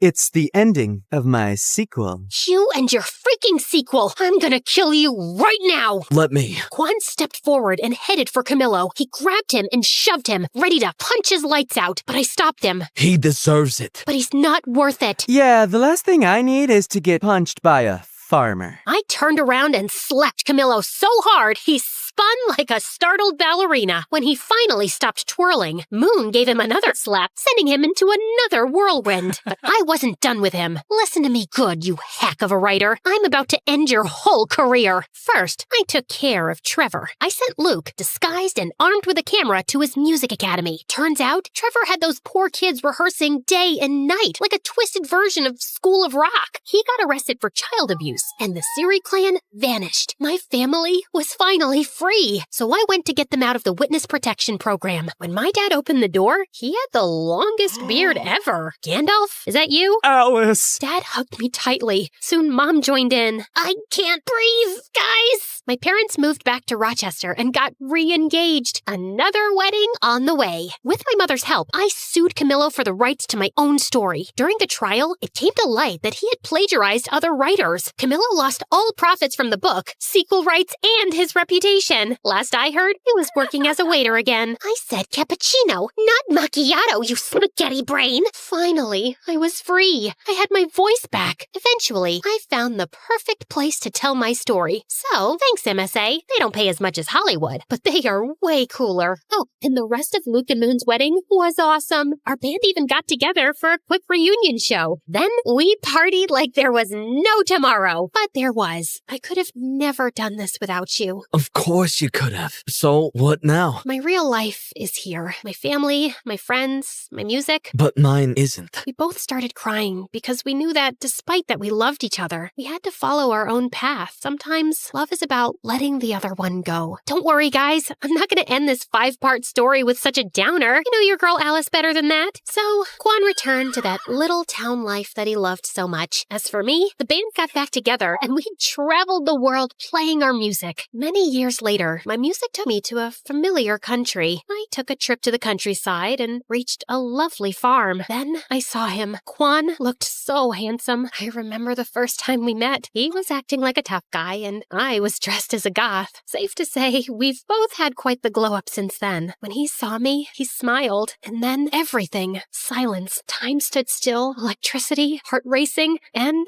of course, the famous fireworks. I ran to him, and that was it, guys. The end of my crazy and long journey. I guess love always finds its way in the end.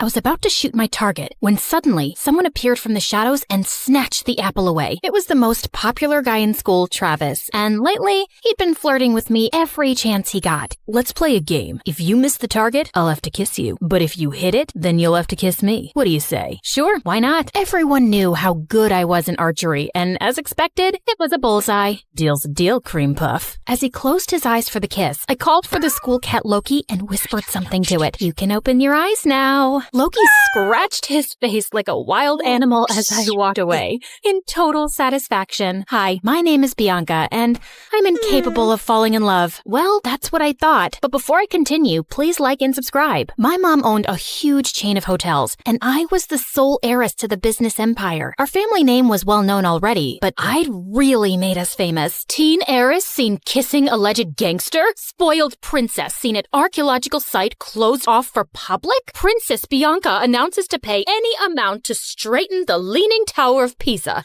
Oh, each headline is worse than the one before. Alleged gangster, Mom. We broke up. And you know my keen interest in history. I had to see that site. And come on, am I the only one annoyed by that Leaning Tower?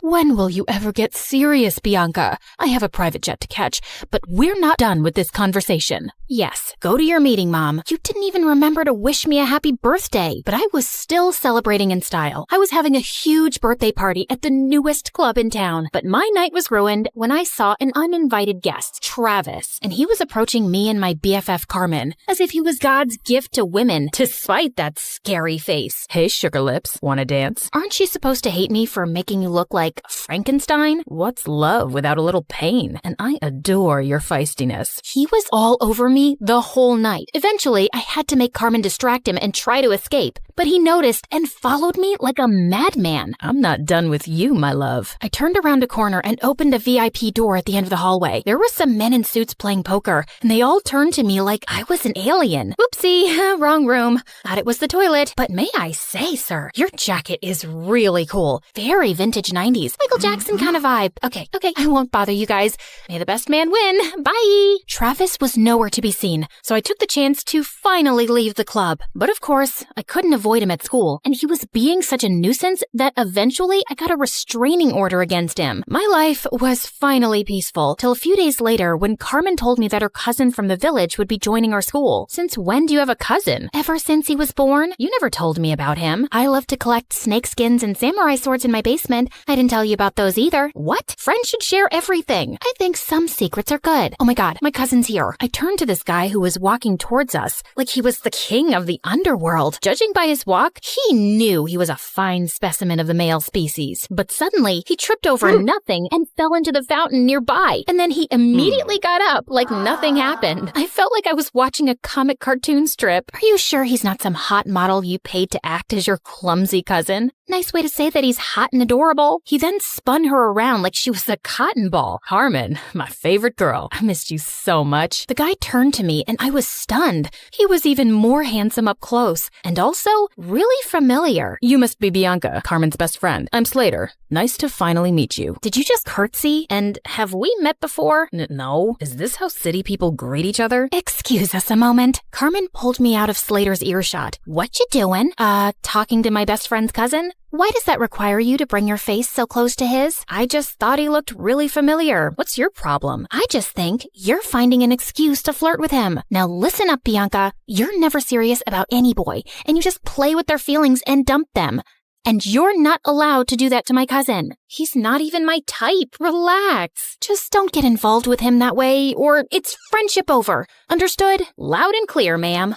Since then, the three of us started hanging out together, and I was having a hard time believing someone like Slater existed. Sheer perfection on the outside, but with the poorest balance a human could possibly have. He tripped, slipped, and stumbled everywhere. He even got a black eye while tying his shoelaces. But one night, while I was admiring one of the paintings at home, it hit me like a bolt of lightning. I remembered where I'd seen Slater before. You gotta trust me, Carmen. Your cousin's up to something shady. Mom and I attended this art exhibition downtown last month, and Slater was there. He was one of the artists. We even bought a painting from him. Only his hair and eye color was different, but it was him, and he wasn't clumsy. He must have been a look-alike. Slater has lived in the village his entire life and just got here last week, and he can't even draw a circle, trust me. I even showed Slater's picture to Mom, and she said it's him too. Now she's contacted the artist to buy more of his work, and he's coming soon, and I'll finally know the truth. You just need to give yourself something to be excited about. Do what you want, but you're wrong. A couple of days later,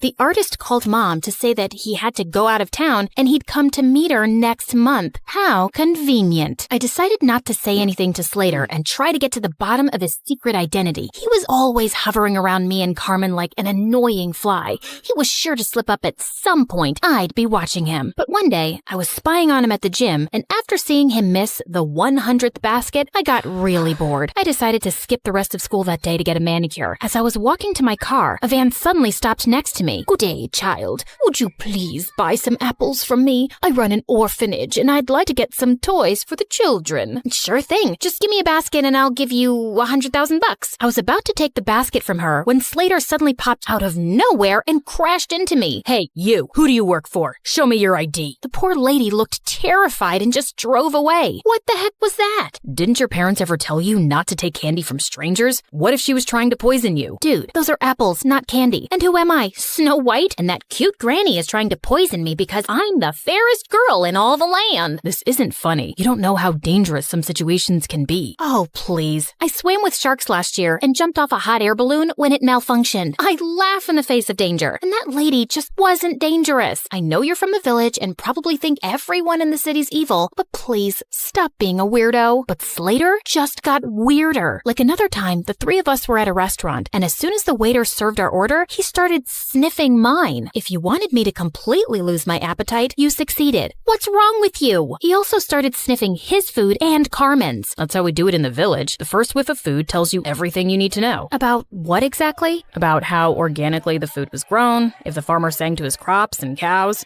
I ordered a giant brownie sundae with whipped cream and sprinkles. Are you insane? Just give me that. Just then, there was a loud crashing sound next to us, and Slater jumped towards me and brought me down to the floor, covering me like a human shield. He was looking down at me, and I was a little breathless. And then, I saw everyone else staring at us like we were mental. Apparently, a waiter had just dropped a tray full of glasses. Oh, my bad. I thought it was a gunshot and maybe some robbers had come in. I just acted on instinct. Wait, let me get this straight. So you thought it was a dangerous situation and your first instinct was to save Bianca? Hello, what about me? Your own flesh and blood? Slater muttered some apologies while Carmen kept scolding him, even if he was crazy. It was really sweet how he tried to protect me. One weekend, Carmen told me that the cheer captain was throwing a party, just for the cheerleaders and all the boys. I felt curious to see how Slater would act at parties with other girls, so I dashed over to the venue and spied from the bushes. But I couldn't spot him anywhere. I knew how girls looked at him. He was probably surrounded by the cheerleaders. Well, what did I care? I took this opportunity to practice my amazing singing. I can buy myself flowers, write my name in the sand, talk to myself for hours, say things you don't understand. Suddenly, I heard a sound right behind me. Slater, what are you doing here? Same question for you. I came here to sing flowers, 'cause you know, there are flowers here, duh.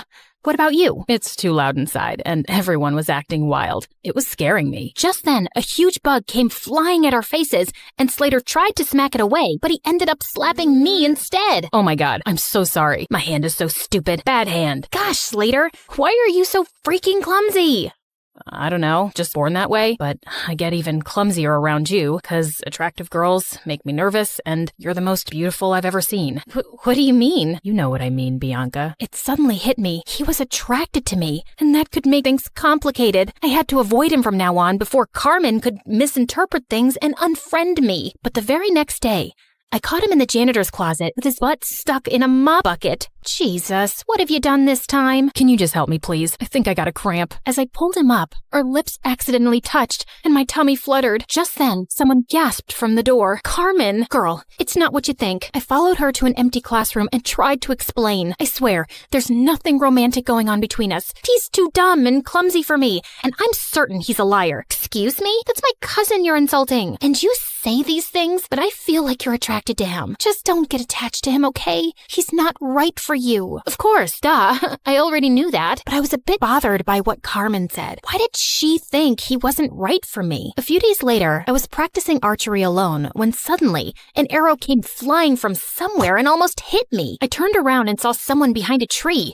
I dashed over and found Slater. What are you doing here? Trying to kill me now? No, what? What just happened? You happened, Slater. You nearly sent an arrow straight into me. You're a hazard to society. Oh God, I'm so sorry. I didn't realize my arrow came your way. I mean, I didn't even know anyone was here. I would never hurt you, I swear. But let me make it up to you with an ice cream shake. Come on, let's go. I wasn't finding his act convincing. Why was he always around me? He was beginning to seem as obsessed with me as Travis. And what if he tried to hurt me on purpose with the arrow? By the way, are you free tonight? I want to talk to you about something. Just you and me, alone. Okay, sure. But we're alone right now. You can't tell me over ice cream shakes? What ice cream shakes? Oh, yeah, that. No, tonight's better. I'll send you the pin location. Driver, I'll get off here. Thanks. See you later, Bianca. And then he just jumped out of the car and walked away. This dude was so weird, but I was really curious about what he had to say. Later that night, I was surprised to learn where he was taking me. The rooftop of an old building. There was no elevator, so we had to climb 8 flights of stairs, and he was holding on to my shirt like a kid. Wait, what if he tried to push me down? Can you move away?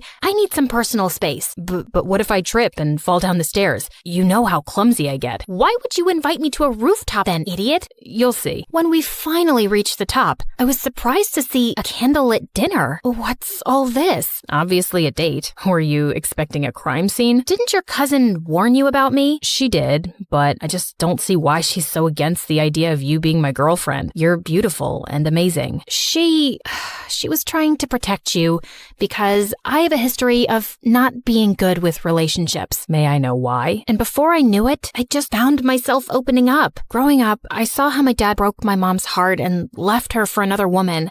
Since then, mom's not even the same person. She just buries herself in work. And dad kind of broke my heart too. Leaving like that? I'm just afraid to let anyone come close. I know that you don't trust me, but I hope that someday you will, and I'll get to know you better. I feel like you're someone worth knowing. He looked at me earnestly and then started leaning in. I found myself closing my eyes, and when his lips touched mine, I felt something electric. Wait, that was a mistake, Slater. I care a lot about my friendship with Carmen. I can't. Okay, I understand. But later that night, all I could think about was Slater and that kiss. Maybe I could talk to Carmen and she'd come around, but I still couldn't shake off the idea that Slater was lying about himself. As luck would have it, Mom told me the next day that the artist was back in town, and he was displaying his work at a gallery that night. Well, Slater wasn't going to be the only one in disguise. I went dressed up as someone completely different, and I was thrilled to see him. He might have a different style, but I was certain it was Slater. And as I was walking past him, I accidentally tripped and fell forward, scraping his arm with my pen. I'm so sorry. I'm not very good with the walking. Clumsy, like you people say. Oh, it bleeds. It's fine, miss. I'm okay. Excuse me. I need to use the bathroom. And the next day at school, Slater was wearing a full-sleeved shirt, just like I'd expected. So I spilled my juice all over him. Oh my God, you're wet. You'll have to change your shirt. It's fine. It'll dry up. No, you'll get sick. I won't. I'm as strong as a cow. I tried a few more tricks, but he was able to avoid all of them. I guess I just had to do it by force. After our classes, I followed him outside school, and just as I was ready to jump on him from behind, he turned around and pinned me to the wall. Bianca, why were you trying to attack me? How did you know, Spider-Man? And all I wanted to do was this. I pulled up his sleeve, and sure enough, he had a long cut on his arm. Ha! So you're really that artist. I've exposed you, you big fat... Suddenly, there was a growl behind me. I turned to see 2 guys holding 2 rabid dogs and pointing at us. Bianca, just run. Slater grabbed my hand, and we ran like crazy from the dogs. After sprinting down several blocks, he pulled me into an old building, and we ran up the stairs. We climbed all the way to the rooftop, and we could hear those guys behind us. Okay, there's no other choice. We gotta jump. Excuse me? I must have heard you wrong. And what is going on? Questions later. And what's the matter? I thought you laughed in the face of danger. Haha. Now is not the time to be sarcastic. Just hold on to me and you'll be fine. Do you trust me? Of course I don't trust you. You're the clumsiest idiot I've ever met. Listen, Bianca, I'm not who you really think I am. I just need you to trust me right now, okay? I won't let anything happen to you. I promise. My instincts told me to trust him, and I did. And what happened next was the most thrilling thing ever. We went flying through the air and landed straight in a garbage dump. Ew, fish heads. Come on, this isn't over yet. I needed answers about why I was currently running a marathon with my BFF's mystery cousin around the city. Slater, why are these people after us? Listen, something happened. He didn't get to finish because the gangsters finally cornered us. Slater pushed me inside one of the diners as he started fighting them expertly. What were these kung fu ninja moves? He was so hot. Just then, one of the guys came up behind him with a metal chair. I looked around for anything I could throw at that scumbag before he could hurt Slater. Bullseye. That's my girl. Just then, a bunch of policemen arrived and surrounded the men, and Slater pulled out a badge. You're under arrest. What? He was a detective? As those jerks were being taken away, Slater finally told me everything, starting with how I unknowingly got involved with an international mafia gang. You walked in on them one night at the dance club and saw something you weren't supposed to see. You've been in danger since then. Oh, those guys. But I swear I didn't even see anything. They couldn't be sure of that, so you've been their target since. I was already in town looking for this gang and posing as an undercover artist, but when we found out that they were looking for you, I joined your school to be closer. We also thought we could catch them using you. You mean using me as bait? I didn't mean use you like that. We just knew they'd come after you. So that date on the rooftop, was that also a ploy to get the gang members there? Well, yeah, we had police hidden all over that building, but I think the gang realized it was a trap. Everything made sense now. He was just pretending to be interested all along so he could be around me for my protection and to catch the bad guys. I was just a mission for him. You saved my life. Thank you. I just did my job. I'm glad you're safe now. I gotta report to headquarters soon, so... Yeah, great job. Goodbye then. As I walked away, I suddenly felt sad and empty, and the next day at school, Slater was gone. I demanded more answers from Carmen. Slater really is my cousin. He became a detective at a young age, and he doesn't tell us much about his job. But after that restaurant incident where he was clearly protecting you, I asked him what was going on, and he said it was something related to you, but it was confidential. So that's why you didn't want us to get closer. Yes, because he was just here for his job, and he doesn't form attachments. I didn't want you to get hurt. I'm sorry. What for? I can see it in your eyes, Bianca. You're in love with him, but I don't think he can make you happy. Oh, please. I've told you, I'll never fall in love with anyone, if you say so. Over the next few days, I tried my best to get back to normal, but I couldn't get Slater out of my mind. Even Mom noticed something was up with me. Haven't seen any crazy headlines lately. No new adventures? Yeah, it's been kinda quiet, but I did make one stupid mistake, falling in love. Mom sat down beside me and then pulled me into an awkward hug. Sweetie, I know you've been affected by what your dad did, but don't close your heart off. Falling in love isn't stupid, and you'll find the right guy one day, and it'll be amazing. Trust me. Mom decided to take some time off work and we planned a vacation together, but just as I was leaving for the airport, I heard a loud crash from the main hall and saw Slater had pinned Travis to the ground. Slater? Travis? What are you both doing here? Bianca, my cream puff, I couldn't go on any longer without seeing you. I can't live like this. You really need to tighten security around here. Found him crawling through the dog door. As Slater handed over a screaming Travis to the guards, he turned to me. Why are you here, Slater? Same reason as Travis, actually. I really missed you. Wait, where are you going? Sorry, can't disclose the location. It's top secret, so whatever you want, make it fast. I got another mission. Okay, so what is it? I need you to fall in love with me and be my girl. Oh, well, that sounds like it's gonna be a very hard mission. I'm not afraid of challenging assignments. He pulled me in for a kiss and then hit his forehead against mine. So you're naturally clumsy. Only when I'm in love.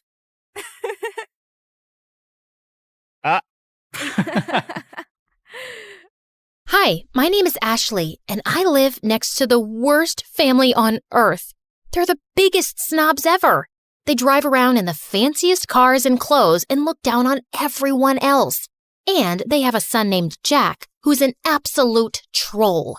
But before I continue, please like and subscribe. If you do, you might see a shooting star tonight.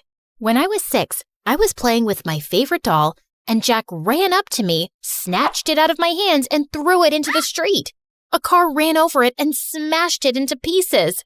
Another day at school, Jack stole a bunch of cookies out of the cookie jar and blamed it on me. Ashley took the cookies. No, I didn't. She hid them in her desk. The teacher opened my desk and found a cookie inside. I got in huge trouble, and after school, I saw Jack on the playground stuffing his face with the stolen cookies. When Jack wasn't terrorizing me, his parents were trying to get my family kicked out of the neighborhood. Our house was the smallest on the block, and even I had to admit, it was a really ugly green. And my parents were a little weird sometimes. My dad loved to sunbathe on the front lawn, and every morning, my mom made this strange sound to call all the stray cats in the neighborhood to feed them. She'd also sing to the birds and make birdhouses all day. Our house looked like a zoo, and the neighbors hated it. Their yard is unacceptable. It looks like an overgrown swamp. Their house gives me a migraine every time I look at it. Mommy, my eyes hurt. You have to do something, officer. And can someone please tell that man to put a shirt on? Jack's parents threw fancy parties every week, but me and my family were never invited. We only lived in the neighborhood because we inherited the house from my grandfather, who used to be a famous investigative reporter. I wanted to grow up and be just like my grandfather. When I was 12, I joined the school newspaper, and when my teacher's cat, Mr. Whiskers, went missing, it took me less than 2 days to find him on the roof of the school auditorium. Though I suspected Jack had something to do with it. In high school, Jack was the richest and most popular kid. I, on the other hand, only had one friend, my cousin Bethany. Bethany moved into town a week before we started 10th grade. But Bethany was obsessed with being popular and would do anything to get Jack and his rich friends to like her. Jack's friend Sadie was the ringleader of the rich kids, and she made Jack look like a saint. Bethany adored Sadie. She'd carry Sadie and her minions' books, do their homework, and follow them around. She'd even let them copy her answers during tests. They'd smile in Bethany's face and laugh at her behind her back. Why do you let them treat you like that? They're just joking around. Those girls aren't your friends, Bethany. They're jerks. Bethany never listened. She wanted to be popular so bad she couldn't see the truth. One day, my mother dragged me out of bed at 5 a.m. on a Saturday morning to volunteer at a soup kitchen. It's important to give back to those less fortunate. But do we have to do it so early? As I was serving food, I looked up to see a familiar face. Jack? Ashley? What are you doing here?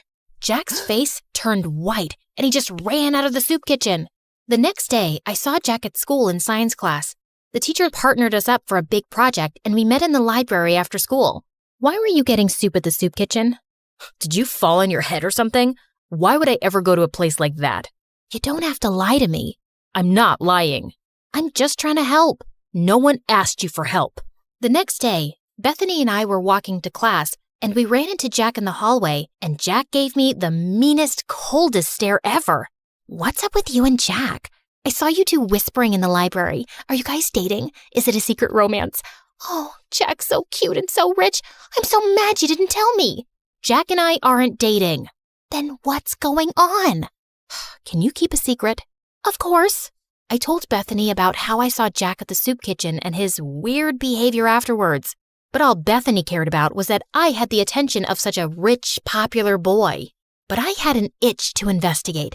So later that afternoon, I stopped by Jack's house to check things out. But I heard Jack's parents yelling inside. I heard someone coming, so I hid in the bushes. Then the door swung open and Jack rushed out. He darted down the street before I could say a word. Jack missed our study session the next day. Then he started missing all his classes. I started to worry, so I called and texted him, but he didn't answer. A few weeks later, I went by his house again, but when I knocked on the door, a strange woman answered. There was another family living in Jack's house. The wheels in my head started spinning. I started asking around to see if anyone knew what happened to Jack. Sadie said Jack and his family were vacationing in the south of France? Or was it the Hamptons or Tahiti? It was probably all three. Jack is so lucky. I wish I was rich. There was even talk about why he'd moved. Jack's dad bought a new mansion that's twice the size of the old one. Twice the size? He's richer than I thought.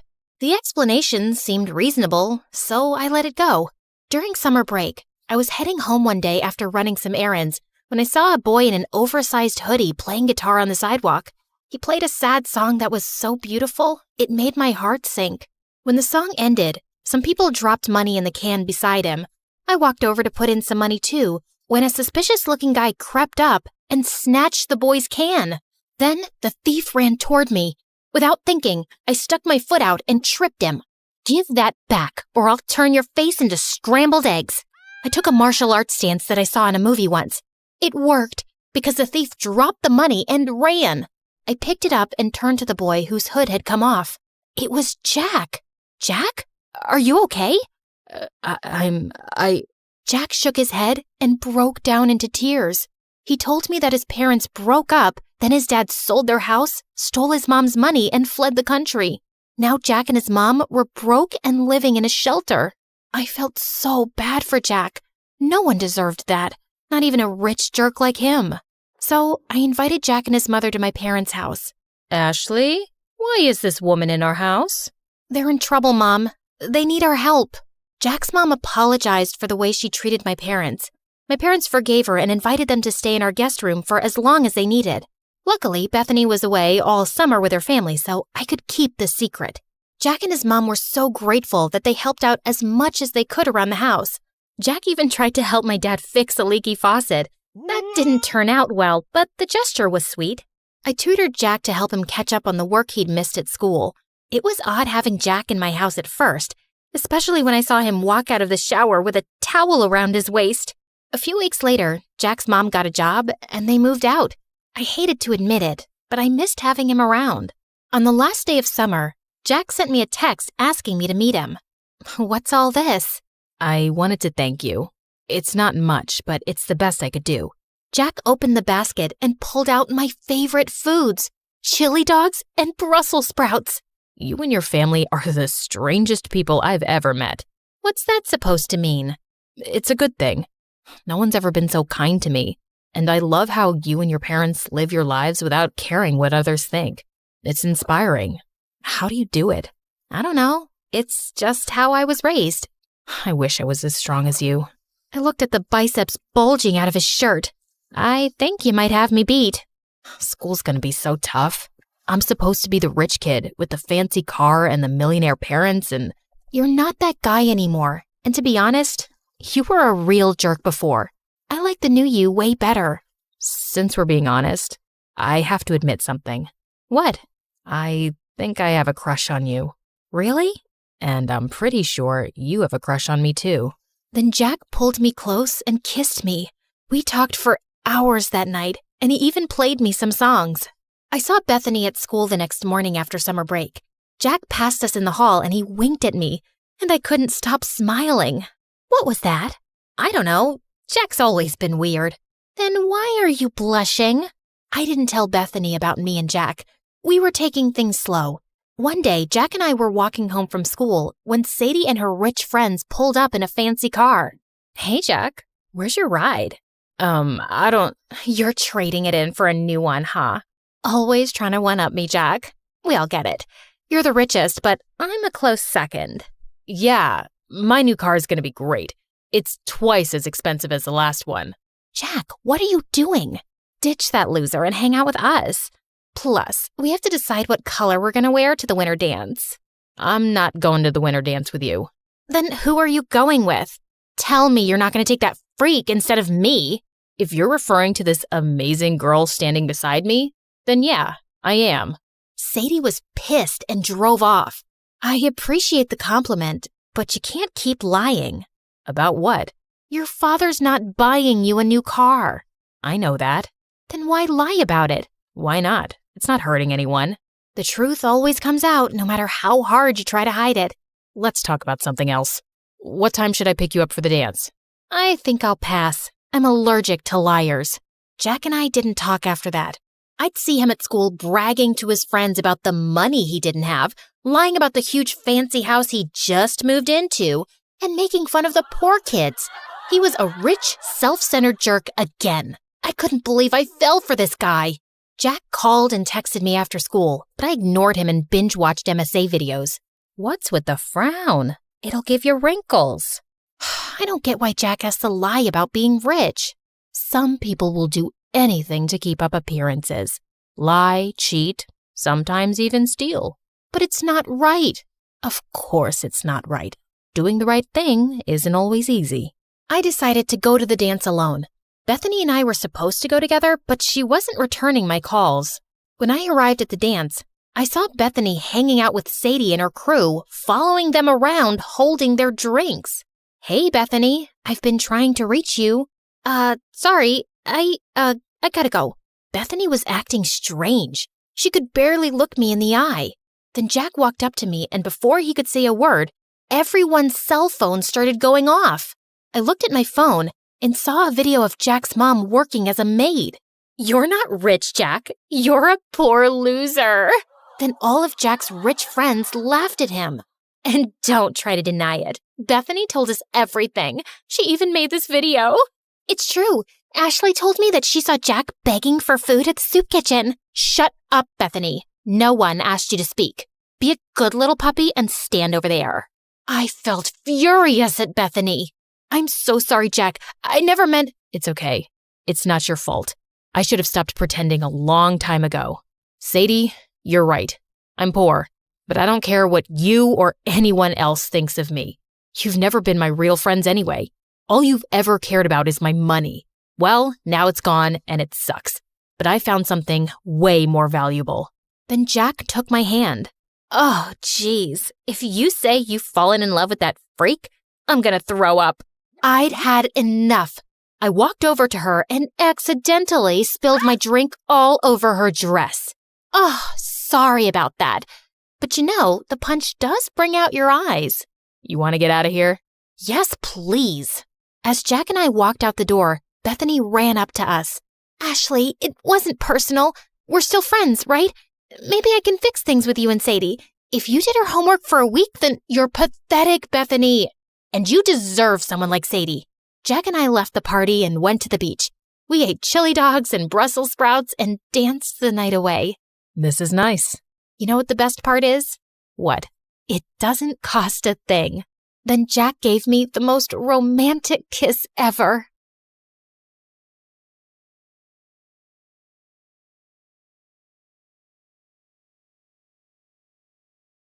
As Hermes, messenger of the gods, I've borne witness to countless tales spun across the tapestry of Olympus. With my winged sandals, I have traveled across the realms of the universe, carrying tidings that have altered fates. Among these tales, one that stands out in my mind is the story of Persephone and how a twist in her fate affects every mortal until eternity. You see, Demeter is the goddess of harvest, and she could turn the earth green with her touch. She made countless flowers bloom and coaxed bountiful crops from the soil. With her presiding over the planet, no living creature ever went hungry. She took great joy in her role, but her heart belonged entirely to her daughter Persephone, the Maiden of Spring.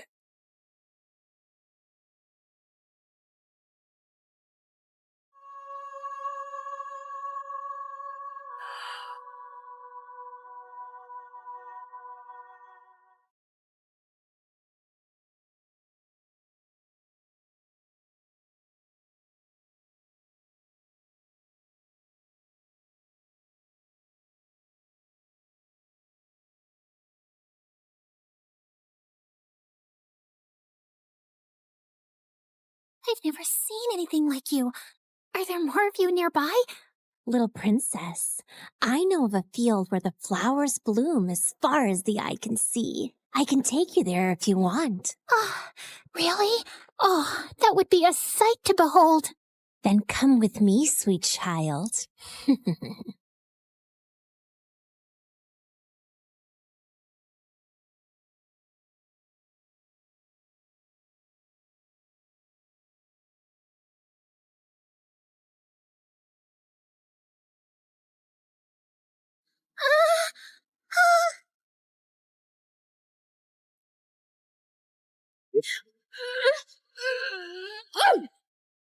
Enough, spirit of mischief!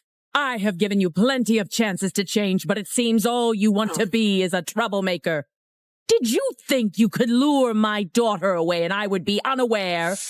Curse you, Demeter! Why should you and your child receive all praise and adoration when we, the spirits of nature, fade into the background? A heart that is as poisoned with envy as yours cannot be cured. You are banished forevermore from these woods.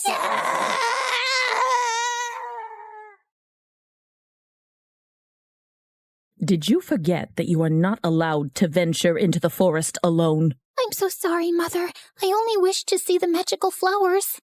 And you shall see many wonders, my child, but always within the safety of my reach. The world holds great beauty, but also grave danger.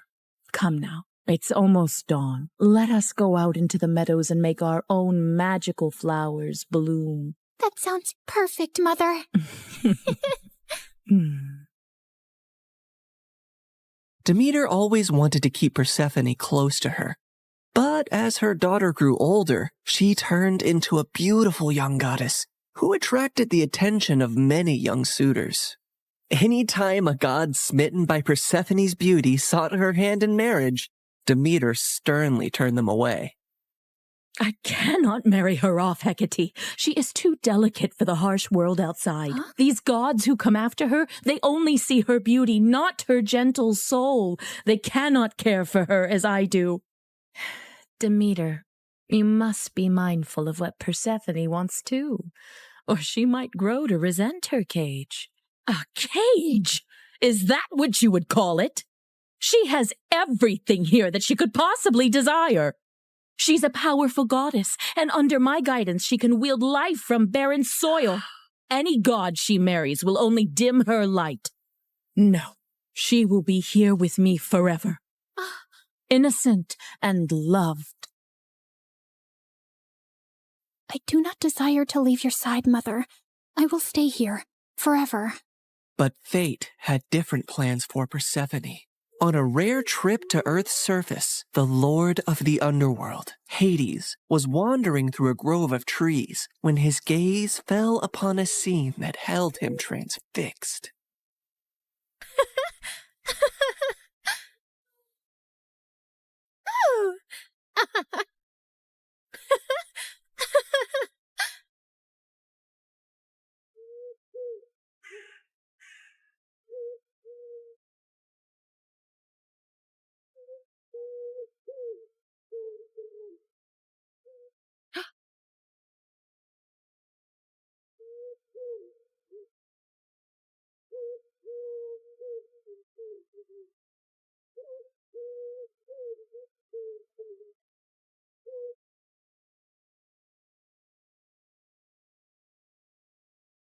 Hades, my lord, you seem to be troubled.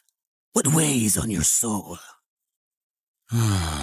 As you well know, when my brothers and I overthrew our father, the kingdom was divided among us. Zeus received the sky, Poseidon the sea, and I the underworld. I've never complained about my lonely lot, and do my duties justice. I don't frolic or play like the other gods, and work hard in my solitude. But mortals and gods alike see me as the embodiment of darkness, and their tales paint me as a monster to be shunned. My realm is necessary, but it is hated by all, as am I. But do they not see that I also have a heart, that I am made of the same cosmos as they, even yearn for the light sometimes? What has brought this on, my lord? Persephone. She is the light where there is none. She is life where all is death. Ever since I laid eyes on her, I can think of nothing else. But would she ever see past the darkness that cloaks me? Would she ever gaze upon me and see not a lord of despair, but a soul longing for companionship and warmth? Persephone, Demeter's daughter. Indeed, her radiance rivals the dawn, but she is of the upper world. I must have her as my queen, as my wife. Her presence would bring joy and life to a realm that only echoes with loneliness and sorrow. And I must believe that even in the underworld, love can find a place to blossom. My lord, her mother would never allow it. Perhaps there is a rightful path to this union. I will go to her father Zeus with a proposal of marriage. I only need his permission according to our customs. Get my chariot ready and prepare for my departure. Today, either I win a queen for my empty halls, or I resign myself to an eternity of despair.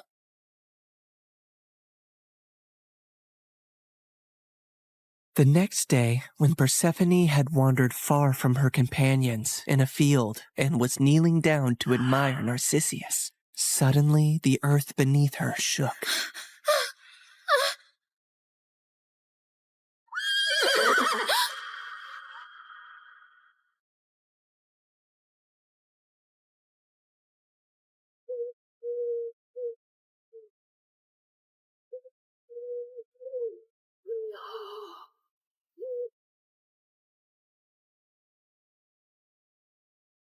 Fair Persephone, be not afraid. I am Hades, lord of the underworld. My kingdom is vast and rich, but it lacks the radiance of your presence. Unhand me. Come with me and rule by my side in the shadows where eternity lies. Let me go.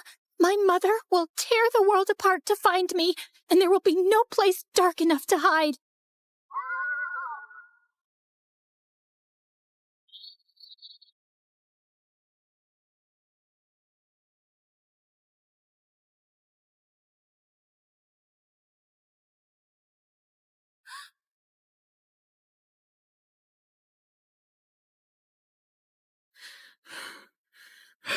Where is Persephone? Something has happened to her. I can feel it. Leave everything and search for her, now! Demeter's grief upon discovering her daughter's disappearance was immense, and as she roamed the earth searching for Persephone, she had neglected her duties. And so, the crops and trees began to suffer. My daughter! My heart! In her desperation, she sought the counsel of her old friend, Hecate. Hecate, you who see into the shadows, help me find my daughter. You must seek Helios, Demeter. His all-seeing gaze pierces through deceit and darkness. Taking the advice to heart, Demeter ascended to the chariot of the sun, where Helios guided the day. Helios, please, you must tell me where my Persephone has gone. You see everything from your throne. Surely you must know. I can't bear this pain any longer. Helios the sun god had indeed seen everything that fateful day, but had chosen not to interfere. However, he was moved by Demeter's grief. Demeter, your daughter has been taken by Hades to the underworld. He desires her as his queen. That cannot be. My daughter, queen of that cold, dead realm? I won't allow it. Perhaps it is not as dire as you fear. Persephone's grace could bring life even to the underworld. Also, he is one of the most powerful, wealthiest gods in the universe, and she would rule by his side. Is that so terrible? This is an outrage! How dare he take my daughter? Did Zeus know about this too? Zeus allowed it. In her fury, Demeter descended back to earth. Return my daughter to me, or I will let the earth perish in my sorrow. I will let this world turn into ice and ash. I will plunge it into eternal winter. Meanwhile, in the underworld, Persephone wept in despair and lashed out at Hades any time he tried to speak to her. To rule the underworld by your side? I want nothing to do with you. You've stolen me away from the sun, from my mother. I understand your anger, Persephone. I only hope, with time, you will see me and my world differently. Until then, I will respect your wishes. As enraged and heartbroken as Persephone was, she eventually got tired of her despair and ventured out of her chambers to observe Hades and her new home.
I built this for you, to remind you of the surface and to give you a place of peace.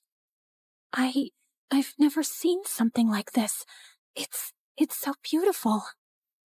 As are you, my queen.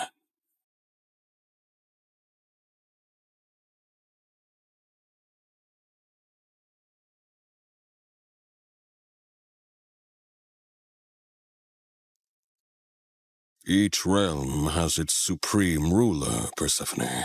But here, you and I will rule together as equals. You will never be beneath me, but always near me. Meanwhile, on the surface, Demeter's grief and rage was a storm that screamed across the lands. Where she walked, earth cracked, rivers ceased their babble, and crops withered to dust under her shadow. As she withdrew her blessings from the world, famine began to spread far and wide. The cries of suffering mortals eventually reached the ears of Zeus on high Olympus, who could no longer ignore the matter. So he convened a meeting of the gods. Demeter's wrath endangers all. We must find a solution that honors both her demands and the laws of gods. If my daughter wishes to leave the underworld, let her return to me, or I shall never again let the earth bear fruit. Very well, Demeter. If Persephone wishes to return, she shall, if she chooses to stay with Hades. So be it. With a heavy heart, Demeter agreed, and Zeus commanded me, Hermes, to negotiate Persephone's return. So I descended into the gloom of the underworld, where Hades sat upon his throne with Persephone by his side. Her face was as pale as the ghosts around her. Hermes, why does Olympus disrupt the quiet of my realm? Mighty Hades, Zeus commands you to release Persephone, lest the earth die with Demeter's heart. I cannot ignore the decree of Zeus or the pleading eyes of the one I love. But know this, the ties that bind us are not easily broken. What do you mean, Hades?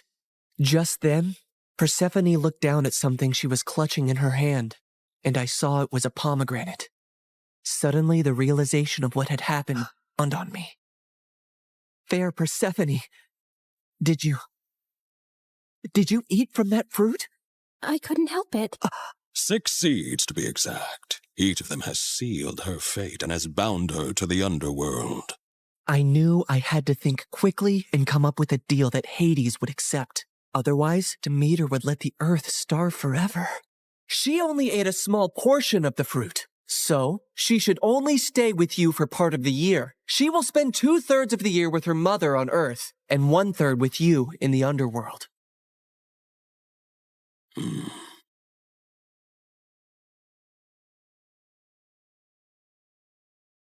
Go now to your mother, but feel compassion kindly in your heart towards me, and do not feel sorrow upon your return. For while you are here, you shall rule as my equal, and have the greatest rights and honor among the gods, as well as my undying devotion. Persephone assured him she would return on the agreed time, and he arranged his chariot for her to depart.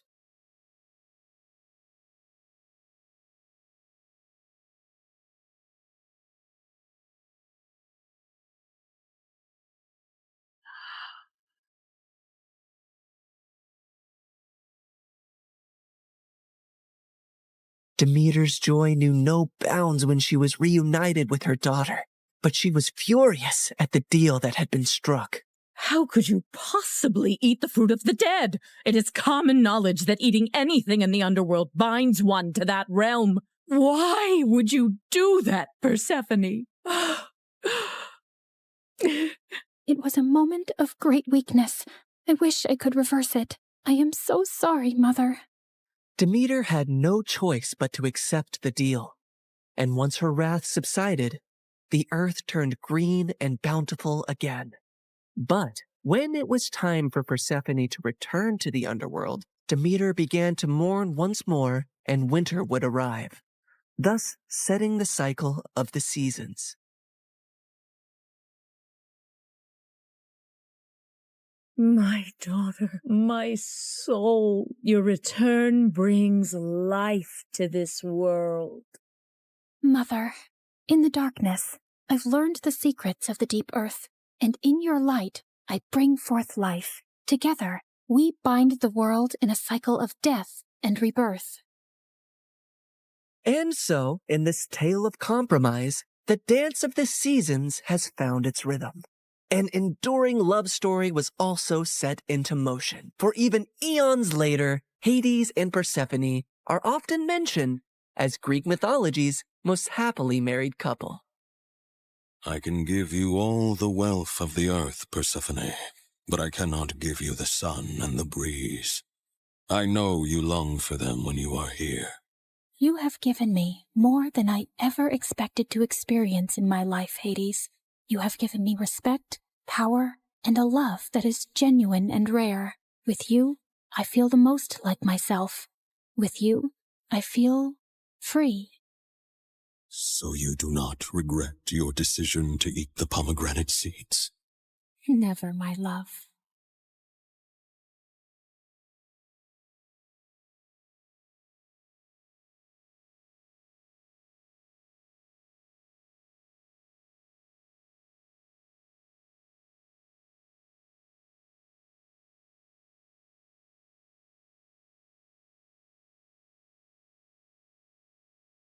I used to think silence was peaceful. Then my mom fell into a coma, and silence became the loudest sound in the world. Everything just kept piling up. And worse, it was just the two of us. No rich dad, no secret inheritance, no billionaire auntie waiting to adopt me and fix my life. I tried to stay strong, but when the nurse gently reminded me again that we still had unpaid bills, something inside me finally cracked. I just nodded, locked myself inside the restroom, and finally broke down. I had already sold almost everything I loved. My iPad, my sweatshirts, even the tiny cute things that used to make me happy. What else was I supposed to give? My hair? Both of my kidneys? I had almost lost hope. Please, I'll do anything. I'll study harder. I'll stop complaining about homework. Okay, maybe not completely, but I'll try. I won't even call the mean girls at school ugly goblins anymore. Just, please, I need a miracle. Just then, I heard a calm woman's voice speak. If you want a miracle, then look up. Wait, like treasure? You are reading it right. A special treasure awaits you. Is this a prank or something? Hello? I slowly turned around, expecting a hidden speaker or a hospital ghost with good acoustics, but there was nothing. I did not just hear a bathroom wall answer me. The wall did not answer you. I did. This is stress. People cry too hard and start hearing things, so this is totally normal, right? Just then, an arrow beneath the message suddenly started glowing. First I'm hearing things, and now I'm seeing things. What's happening? Believe your own eyes. Only that which you see is true. What is unseen is but an illusion. Okay. Let's say I believe you for 3 seconds. So, are we talking about gold? Money? Something that I could sell for millions? Because I don't need some riddles right now. I need some miracle, or at least some actual cash. Or some treasure valuable enough to change your fate. Whether it becomes salvation or disaster depends on who finds it first. And right now, you're already running out of time. Out of desperation to save my mom, I eventually gave in. I followed her out of the restroom, through the hallway, and toward the exit while she narrated every tiny step like a freaking GPS. Continue forward, and please do not look suspicious. Proceed to the exit. Step over the small crack. Avoid the wet spot. Lift your foot slightly higher. There is an unpleasant object 2 centimeters ahead. I stepped down, and my whole body froze. Oh, my apologies. I meant there was an unpleasant object 2 centimeters ahead. Too late. Soon, we reached a narrow alley between 2 old buildings. Miss, are you sure this is the right way? The path continues forward. Though I understand your hesitation, narrow passages often awaken the mind's instinct for danger. However, if treasure were always placed in bright, comfortable places, far few people would learn anything from searching for it. So, that's a yes? Oh, that pretty summarizes what I've said. So, yes. I finally stepped into the alley, and thankfully it was only normal scary and not dangerous and life-threatening scary. Just then, everything went silent all at once. Even the dramatic pigeon on the street shut up. Miss Lady Voice? Hello? Are you still here with me? Don't worry. I'm here. Just keep walking. Do not turn back yet. Step back and just breathe slowly. I only asked if you were there. And I answered with additional guidance. The alley stretched longer than it should have. Soon warm wind rushed past me, and when I looked back, the alley was gone, and I was now standing in an open field under a bright blue sky. Holy yummy cheese balls! Did I just teleport to another place? I also noticed a small glowing orb floating in front of me, shining softly like a tiny star. Yes, you have arrived in Mondstadt, the city of freedom, a land of wind, songs, nights, and many stories carried through time. I realized that the glowing orb pulsed when the voice lady continued yapping. So that meant her voice now had some sort of a body? So you mean I'm not somewhere in Europe and not dreaming? Yes. This is not Europe, nor is it a dream. A world with its own laws, gods, stories, wounds, and miracles. Why am I exactly in this unfamiliar land? I just want my mom to wake up. Then keep walking, Sabrina. The treasure hunt begins here. Fine. If this treasure can really give me a miracle, then lead the way. Watch out! Explosive encounter highly likely nearby. Explosive what?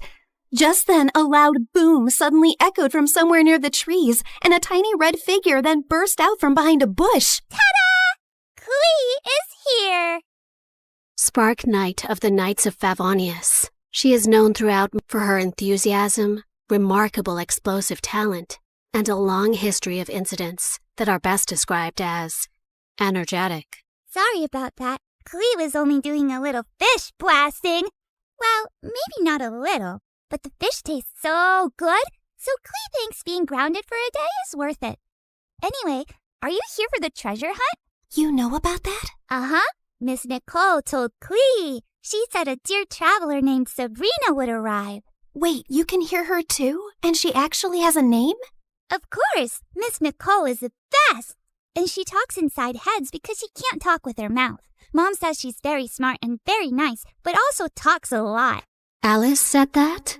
Yep.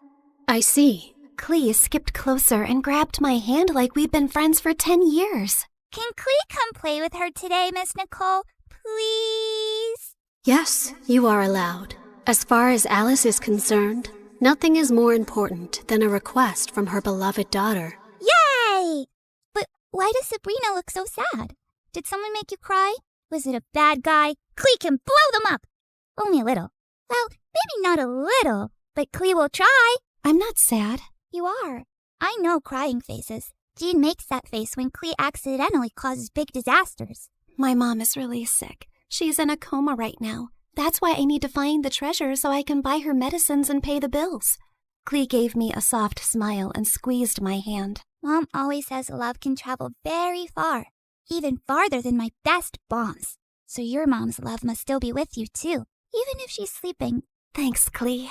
You're welcome.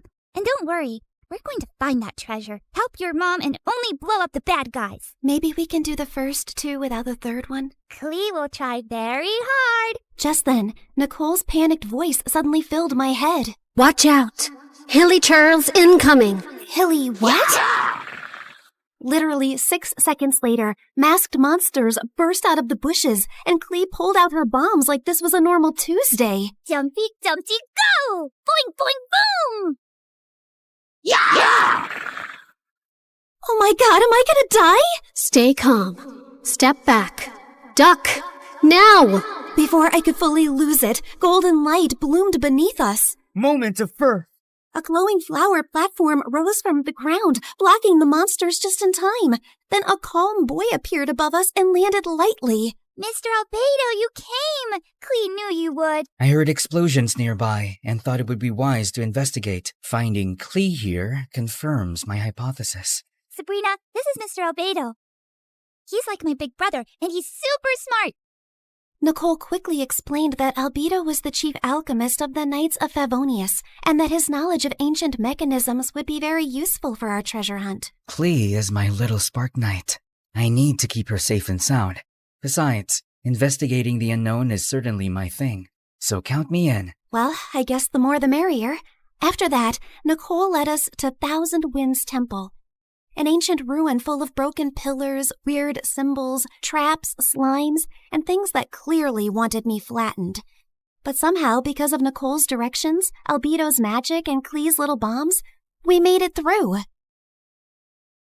I thought you were just going to lead me to the treasure. You did not warn me about all this. Seriously, did I get transported into a video game world or what? A world is only called a game by those watching safely from the outside. To those inside it, every path, every danger, every choice is real. Wow, that was beautiful, but also very unhelpful. Then allow me to be more direct. Keep moving. Something larger is approaching. Larger? Just then the ground shook. From the dark corners of the ruin, 2 giant metal monsters slowly woke up. Please tell me those are statues. Please. Unfortunately, no. Those are ruin guards. Ancient machines built for battle. And judging by the glow in their eyes, they have already identified us as a threat. Before I could pee my pants, someone crashed down from a broken wall and stood between us and the machines like a walking shield. One swing sent a ruin guard flying back like a stupid little tin can. Whoa, this guy looked like he could punch a mountain and the mountain would apologize. Uncle Varka, you came! Klee knew you would.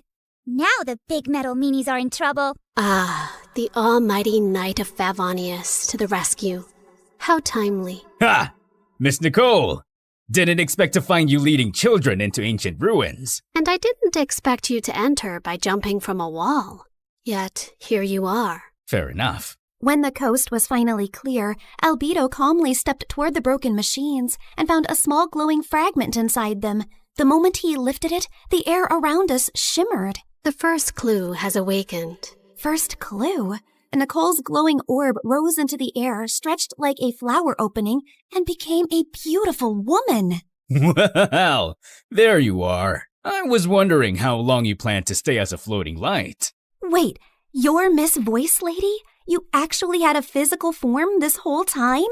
Nicole looked at me, and even though her lips did not move, her voice gently entered my head again. My apologies. Until the first clue awakened, I could only guide you through a small projection of my presence. Now that the path has opened, I can take this form before you. However, for certain reasons, I am unable to speak. This is the only way I can communicate with you. Now then. She continued yapping for 8 more minutes straight. And from what I understood, she was an angel called N from the Hexen Circle, a circle of powerful witches. She then explained that the glowing fragment was a piece of the treasure's scattered light and could lead us to the traces left across Tevat. The treasure you seek was broken long ago. Its light scattered across Tevat, leaving traces behind. This fragment will reach those traces.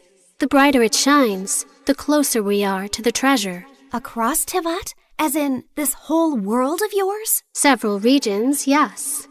That means a long trip, but don't worry. With Miss Nicole's incredible sense of direction, we'd never have to worry about getting lost. Yay! More big adventures! Wait, no, not yay. I need to go back. I have classes tomorrow and a sick mom in the hospital. Nobody told me this treasure hunt came with a lot of obstacles and a whole world tour. I understand. Your fear is not unreasonable, but the treasure you seek cannot be reached by standing still. Each clue will bring us closer, and each step will return you to the wish that brought you here. Fine.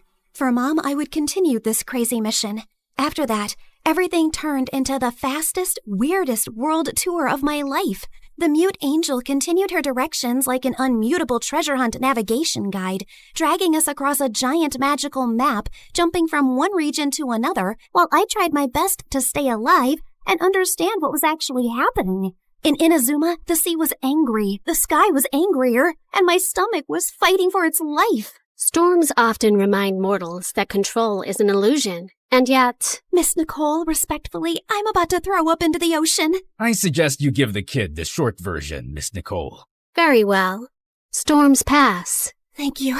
That one helped. In Sumeru, we finally got one peaceful break near a waterfall. Albedo sketched the view. Klee showed me Dodoko, and when she said her mom gave it to her so she would never feel lonely, my chest hurt in the softest way. After our little break, Nicole led us to Natlan, where we were nearly roasted alive. Fiery creatures chased us through rocky paths while she calmly yelled directions. And at one point, Varka carried Klee and me like luggage. This is fun! Uncle Varka is the best! Hold on tighter! Every trace we followed made the fragment shine brighter. And by the time we reached Fontaine, it was full-on glowing, like it had finally remembered where the real treasure was hidden.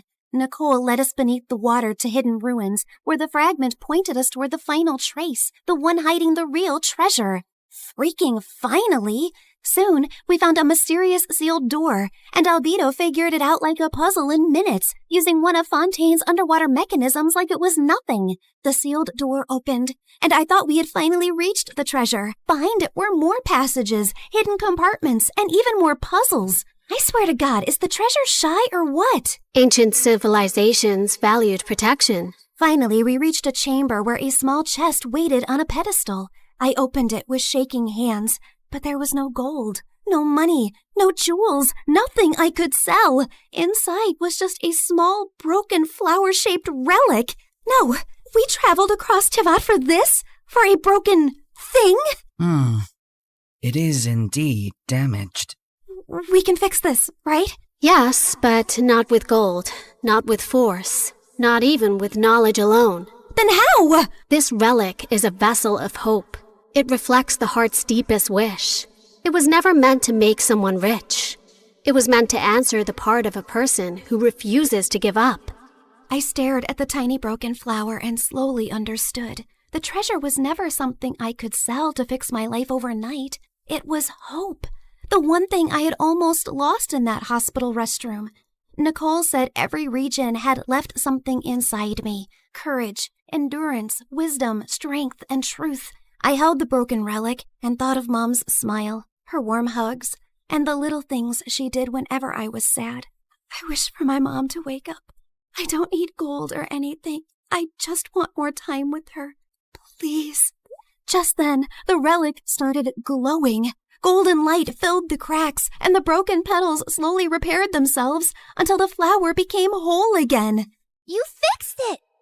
The restoration is complete. The way home can now be opened. A portal appeared behind us, and my chest hurt when I realized I was really leaving them. They were supposed to be just my treasure hunting team, but somehow they had become my friends. Klee hugged me first and gave me a tiny Dodoko charm. So you won't forget Klee. Fear doesn't mean you're weak. It means what you're fighting for matters. Always remember that, kid. If fate allows us to meet again, perhaps we could continue this conversation over dessert. You asked for a miracle, but you were the one who kept walking toward it. Remember that, too. After a tearful goodbye with them, I finally stepped into the light. When I opened my eyes again, I was back in the hospital restroom. I thought it had all been a dream until I felt Klee's Dodoku charm in my pocket. So it was real. Everything was real. I ran back to Mom's room. The bills were still there. Mom was still sleeping. But I felt different. Scared, yes, but not empty and hopeless anymore. One day, my seatmate was secretly playing some online game called Genshin Impact, and the second I saw her screen, my soul almost left my body. The characters looked way too familiar. And then it hit me. So I was in a game? That night, I downloaded the game beside Mom's hospital bed. And when Nicole's banner finally appeared, I pulled for her. Not gonna lie, I really miss her voice and her endless yapping about lore and random facts. Step into the world of Genshin Impact, the open-world action RPG where you explore, battle, and uncover the secrets of Tivat across PC, mobile, and console, all seamlessly connected. Experience exciting new adventures in Luna 7 Truth Amongst the Pages of Piranha, featuring powerful new weapons, fun minigames, and exciting rewards to enjoy. Uncover a brand new story chapter in Sumeru. Meet new Wish Banner characters like Nicole, Prune, and Lowen. One afternoon while I was studying beside Mom, her fingers finally moved. Mom? Hey, sweetie. Mommy, you're awake. You're really awake. I missed you so much. And for the first time in a long time, the silence in the room did not feel scary. It felt peaceful at last.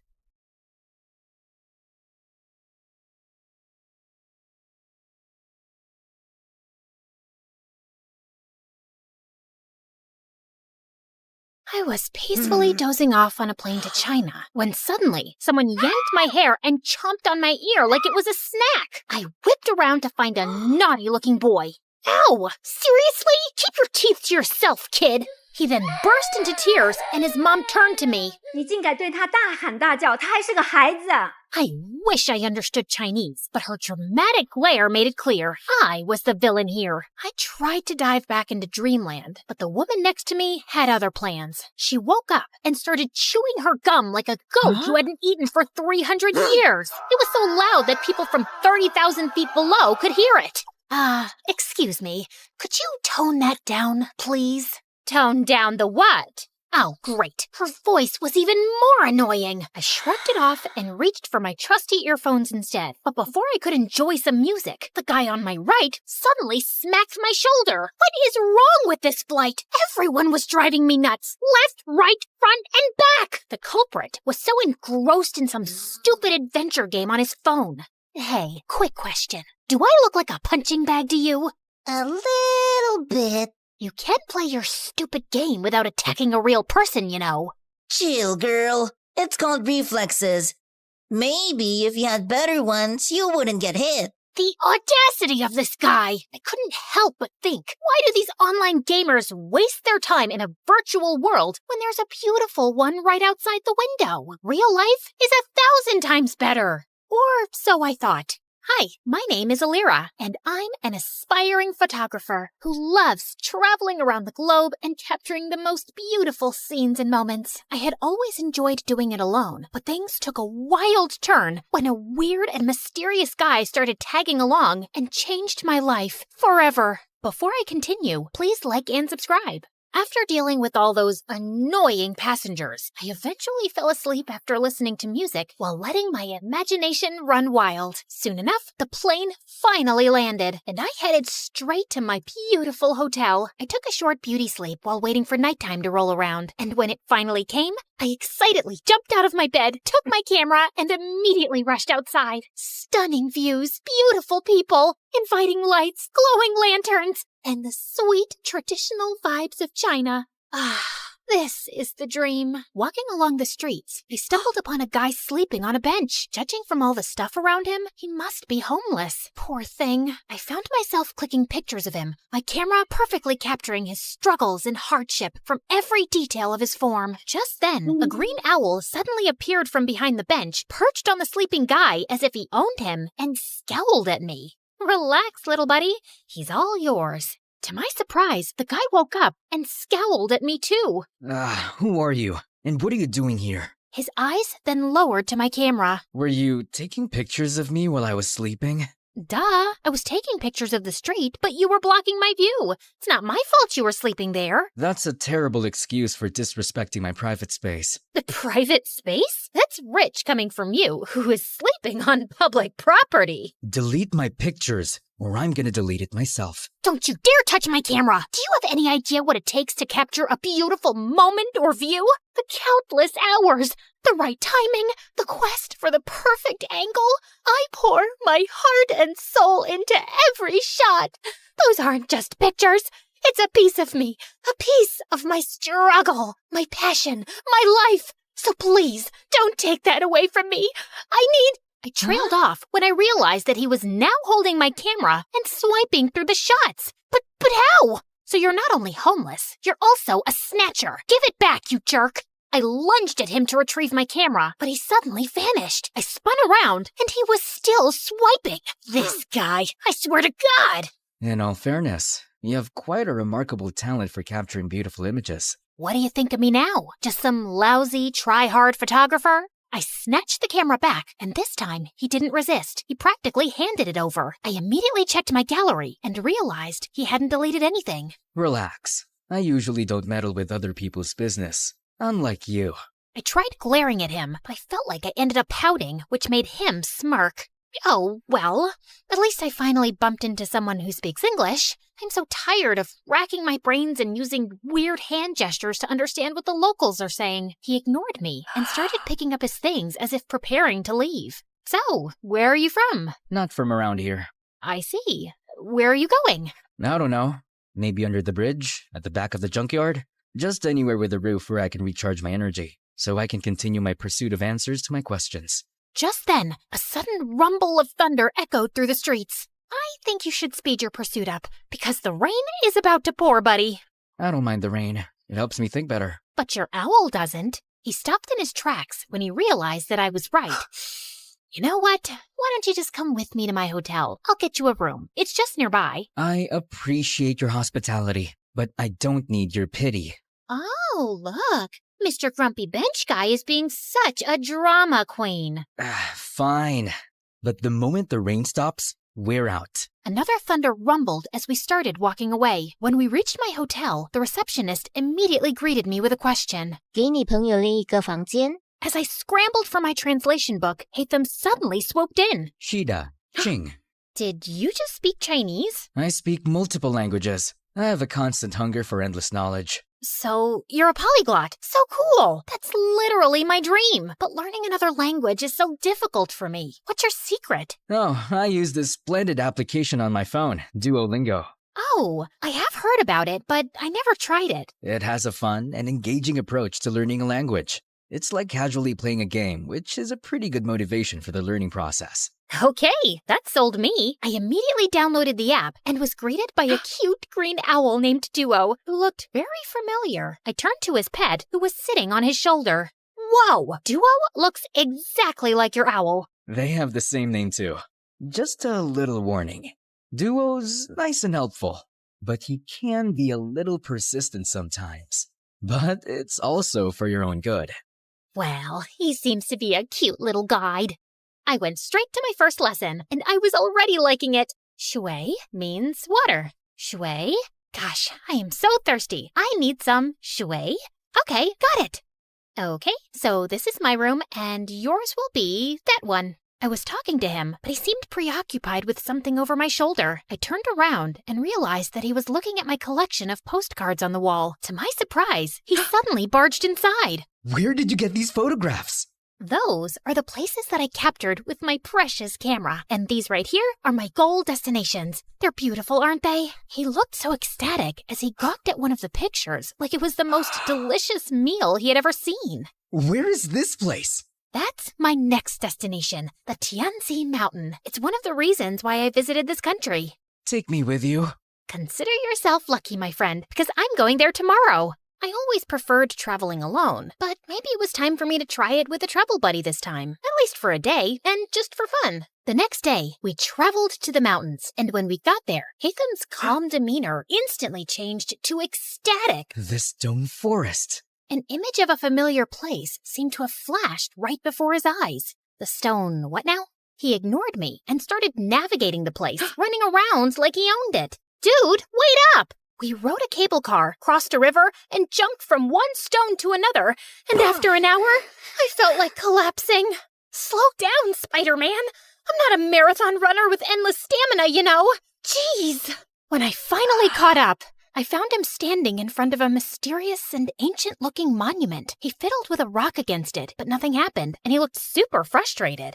Hello? I would really appreciate it if you would tell me what's going on. What is that thing? And what are you trying to do with it? This is a totem, and I need an electro-element to activate it. What do you mean, electro-element? Electro-element. Something, anything that produces lightning. Oh, you mean electricity? Huh? Lucky for you, I've got something here. What is that? You don't know what a taser is? It's my go-to for self-defense. Zaps people with electricity or whatever you call it. Interesting. He immediately took it from me and tried it on the totem. After a few sparks, it suddenly got triggered and a glowing symbol appeared on top of it. Holy cheeky bananas! Is that a hologram or something? He found 2 more totems, and after doing the same thing to each of them, a strong streak of light came from above, forming a pillar. What in the world is happening? Is this some kind of secret experiment from the government? And what's your deal with all of this? I've been traveling from place to place looking for these runes. Since I'm not from around here, I don't know where to go. I need to activate these beacons in 6 places scattered around the world. With your knowledge and resources, things are going to get easier for me now. But for what? Why are you doing all of this out-of-this-world stuff? We need to go. Dude, you didn't answer my question. Sometimes, the journey to find answers is more important than the answers themselves. Whatever you say, Plato. After activating the first beacon, we embarked on a thrilling and action-packed adventure of a lifetime. After Tianzi Mountain, we rushed straight to Huanglong River, which Hatham kept calling Luhua Pool Liu. There, we had to light up some fire totems. There were 5 of them, but according to him, only 3 needed to be activated. Of course, those 3 we needed were surrounded by water. Great, right? Hatham was all business, using his fancy tricks to get those waterlogged totems blazing, while I just snapped pictures of these outrageous moments. Our next stop was the breathtaking Matterhorn in Switzerland, aka Dragonspine, according to my travel buddy, where we faced a puzzle with circular platforms and wall signs. The place was so cold that I had to huddle by fire torches just to keep myself from turning into a popsicle. I let Mr. Mysterious Smarty Pants solve the puzzle by himself, while I continued my Duolingo sessions. You know I can't miss those streaks. With each beacon we activated, I felt a mixture of excitement and curiosity. What was this leading to? And why did it feel like the world had turned into one big adventurous playground? During our flight to our next destination, I found myself fully immersed in my new favorite app, Xin Chao Ten Toila Elira. You could take a break sometimes, you know? I need to learn the basics, at least for now, and I like how Duo keeps reminding me with his cute little expressions. When we finally reached Vietnam, I decided to try out what I learned by asking the locals about the directions. Xin lỗi, bang có thể trong tôi đoán. The woman stared at me as if she was solving the most difficult math puzzle. Có thể... Xin lỗi, nông ngàn con đích chỗ, chúng tôi viết đúng viết vinh, hà lòng đục trong. Được chứ, bạn chỉ cần đi thẳng, rồi đi qua cái cây khổng lồ kia, sau đó rẽ phải và đi bộ khoảng 200 mét sẽ thấy một khoảng đất trống. Okay, I guess it was too early for me to attempt a conversation. After learning the direction, Hatham continued walking towards the bay. Ugh, why is this guy so good at everything? You still have a long way to go, Elira. I literally just started. Just wait and see. I'll be leading the leaderboard with an unbeatable streak in no time. I commend your determination. Keep it up. Soon enough, we were greeted by the beautiful emerald waters and towering limestone islands of Halong Bay, or as Hatham called it, the Golden Apple Archipelago. While I was snapping pictures left and right, Hatham got to work immediately. He solved a music rock puzzle thing, and after activating the place, we toured around the city and enjoyed their local food. I even tried conversing with the locals with the help of my brilliant travel buddy. It got me even more determined to learn more. So during our flight to Scotland, I got really busy with leveling up and earning rewards. I never knew that learning could be this fun. Learning could also be done in silence. Sorry. And soon, we finally reached our next destination, the Isle of Skye in Scotland, or as Hatham called it, the Star Snatch Cliff, Mondstadt. After walking around, we came across a green fan-like object. I watched in amazement as he applied some wind pressure to activate it, unleashing a powerful upward current. Whoa, that's so dope! So, what's next? Time to fly. After taking a large cloth from his bag and holding onto it, he wrapped his arm around me, and we gracefully floated in the magical breeze. I never thought I would experience flying like this, not even in my wildest dreams. If this is a dream, I hope I can keep enjoying it and not wake up too soon. Our imaginations know no bounds, Elira. They possess the extraordinary ability to unlock infinite possibilities. We then found 2 more fans along the way before we finally activated the totem at the top of the cliff and summoned the pillar. I stood there for a while and looked ahead at the seemingly endless horizon, thinking about how Hatham sees this beautiful world in his own vision. Finally, we were down to the last one, Deshra Desert Sumeru, or as we call it, the Great Pyramids of Egypt, my favorite. Hatham looked so nervous and excited while I was taking some pictures of the legendary structures. After hours of touring around, I followed him as we headed to the group of old, weathered columns. So, how do we solve this one? We need to hit the larger columns until you match them with the corresponding symbol on the smaller columns beside them. Match all 3 big ones to the smaller ones to summon the last pillar. Aye, aye, Captain.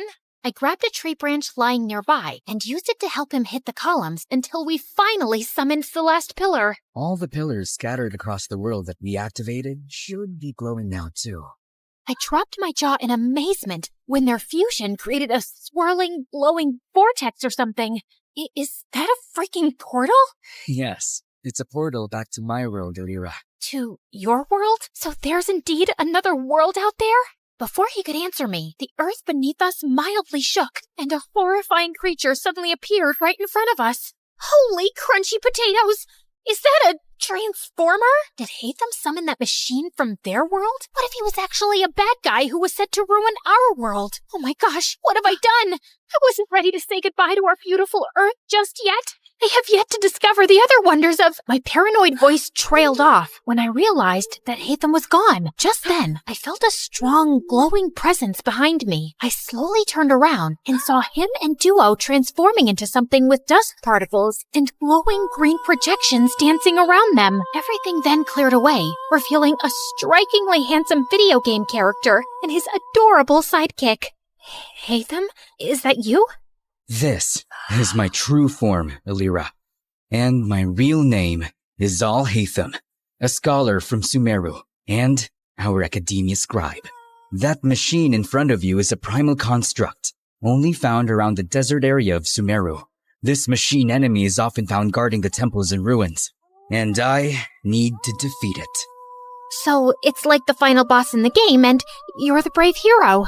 I suddenly felt bad for suspecting him as a bad guy. As the primal construct started charging toward them, 3 ethereal green mirrors popped in and hovered around Hatham, radiating a brilliant emerald light that almost blinded me. He then started fighting the monster, moving with grace and precision, consistently blending freestyle moves and rotational attacks with his sword and abilities. Watching them fight was mesmerizing, as if I had been transported into an epic video game. He unleashed a barrage of reflective attacks, boomerangs slicing through the air, slashes carving through steel. Each hit dealt a lot of serious physical damage. Soon enough, the terrifying machine was finally defeated. Dude, you were so cool! How did you do that? I don't need to fight. I only need to think. Everything else is connected. All I have to do is find the weakest link, deal with the causal factors, and everything else tends to resolve itself. Okay. Enough with your deep philosophical words, dude, and maybe start explaining everything to me properly. You know, I've been following you around like a dumb little kitten and catching up with your stamina. As a gratitude for helping me, you deserve to know the truth. My friend Kavi and I were trying to open a domain, but something went wrong. It started malfunctioning. The rule is to hit these columns using a physical attack and never use any elemental attack. Kaveh didn't know this, so he used his elemental skill because he thought it was more efficient. It made a different reaction to the process, and instead of opening a domain, it opened a portal that connected to the human world. And before I knew it, it started sucking my friend. I tried to save him, but I was the one who got pulled inside instead. I got teleported here, which was a very different place, and I have been finding my way back for quite a long time. Thanks to my friend Duo here, who also got accidentally teleported for some reason. He's been my companion since the day I got here, and he's the one who has been helping me learn the different languages of humans. Now that makes sense, and no sense at the same time. I swear, I'm stuck in a fantasy adventure novel. Anyway, I'm glad that you finally made it. I appreciate all your help in this journey of mine, Alira. As much as I wanted to discover more about your interesting world, I need to return. Tevat needs me. Oh, well, traveling won't be the same anymore without you. I'm gonna miss you a little bit, I guess. Just play Genshin Impact, and I'm sure you will enjoy the magical beauty of our world, Tevat. We have 7 nations brimming with natural wonders that you would love to capture. You'll meet a diverse set of people with unique personalities and abilities like me. And together, we will fight exciting enemies. We'll share every adventure in this enchanting realm.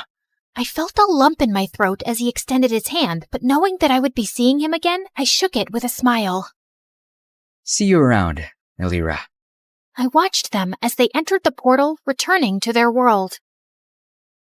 Come here, boy. Bam, bam. Eat that, monkey butt. All right, Hatham, time for some snacks. Ever since I started appreciating video games, I became the annoying passenger this time. These games opened my eyes to the existence of extraordinary places that remain hidden from our physical world, places that only exist in our minds, yet they possess the power to transport us on thrilling adventures. They hold captivating magic and beauty, offering a gateway to fictional worlds. Now, I embrace the opportunity to immerse myself in both realities, and because of it, I have never felt alone again. I was so into the game that I jerked when an incoming announcement sound chimed in. Ladies and gentlemen, this is your captain speaking. We will begin our final descent to Paris shortly.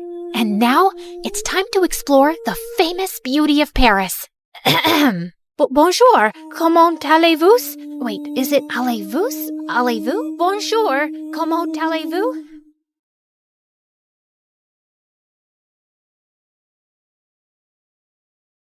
You're never here when my tears dry.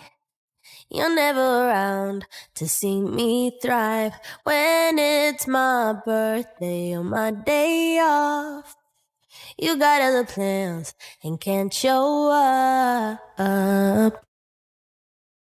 You've heard of a rags to riches story, but how about a riches to rags one? Like and subscribe to hear my reverse Cinderella story. Hi, MSA Nation. My name is Patricia, but since we're friends, you can call me Trisha, but not Patty. I hate Patty. Growing up, I was extremely rich, like next level rich, like Oprah meets Rihanna meets King Charles rich. It was all thanks to my mom, who the world knew as Cheryl. She was the most impressive person I knew. She and her best friend, whose name I won't mention for reasons that will soon become clear, were business tycoons who got a ton of investors and created a huge mega corporation right out of college. Ever heard of Amazon? Their business was kind of like that. Let's call it BFF Enterprises. It employed thousands of people all across the country, and Mom and her friend reaped the rewards of their extraordinary efforts. I aspired to have a BFF like Mom's. As a VIP daughter of a VIP, I was enrolled in etiquette classes immediately. By the time I was 5, I was practically Julie Andrews. You know, the queen from the Princess Diaries, only smaller. I was treated like a princess, with people attending my every need. When I showed an interest in art, I was gifted all of the finest art supplies and was even able to practice by creating portraits of some of the coolest celebrities. I can neither confirm nor deny that those were the celebrities who I painted. Yeah, my life was pretty much perfect until someone ruined everything. One day, there was a huge commotion next door at Mom's best friend's house. All of a sudden, the door swung open and I was shocked to see Mom's bestie in handcuffs. It turned out she who must not be named, that's what I called her, had been stealing a ton of money from their company. Because of that, their business went under and thousands of people lost their jobs. To make matters worse, an angry former employee was convinced that Mom must be to blame too. He put together a whole manifesto and brought Mom to court. Fortunately, Mom was declared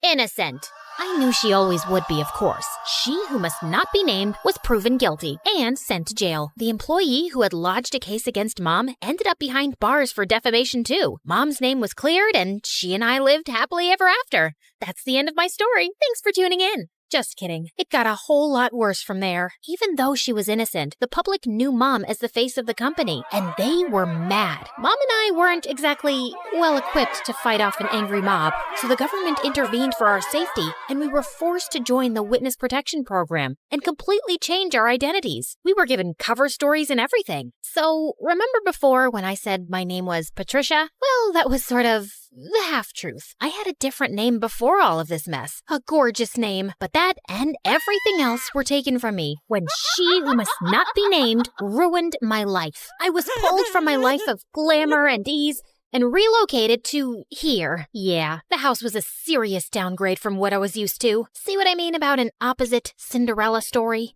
I know this is different from what we're used to. At least we still have each other. One day, we'll live in a big mansion again. I hoped she was right. In the meantime, Mom set up security cameras everywhere. She was afraid someone would somehow find out who we were and try to break in and steal whatever valuables we had left. That fall, I started up at my new school. I thought it would be a breeze. I'd never had any problems making friends before in my fancy school back when I had money, but here, everyone was staring at me as I walked in. I felt like a total fish out of water. What, are you like from Gossip Girl or something? It got worse in the classroom. May I use the washroom?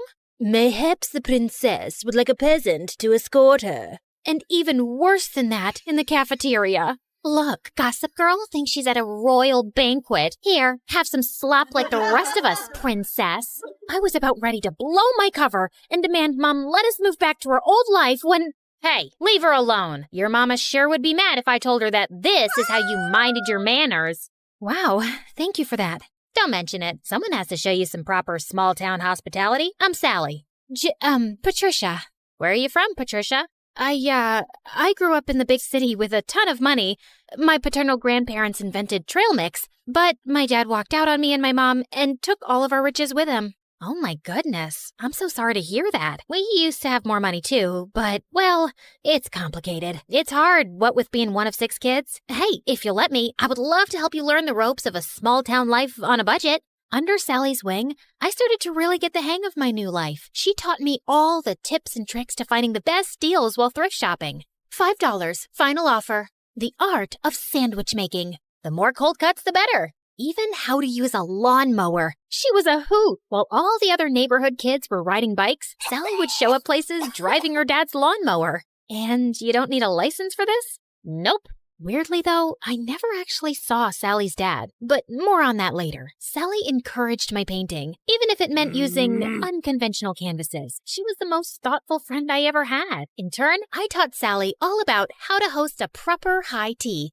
and even how to ballroom dance. Sally was a total girly girl at heart, and I could tell she appreciated feeling like a princess for once. Over time, Sally and I became inseparable, and we especially loved taking her lawnmower out for joy rides. Hey, instead of zooming around town, why don't you put that machine to good use and mow my lawn? I'll throw you $20. $30. Final offer. The haggling skills Sally taught me were really coming in handy, and that's how Sally and I started earning some extra cash. In the beginning, we had a handful of customers, mostly our friends' parents, who paid us to mow their lawns and rake their leaves. But then, Sally had a fabulous idea. Trisha, you're such an excellent artist. We should offer painting services too. You can even do customized designs. Oh my gosh, Sally, you're a genius. We showed up to the hardware store, excited to get all the materials we'd need to expand our business, but were shocked when we saw the prices. We were in over our heads. I went home, defeated. But then, I thought of someone who just might have some good advice.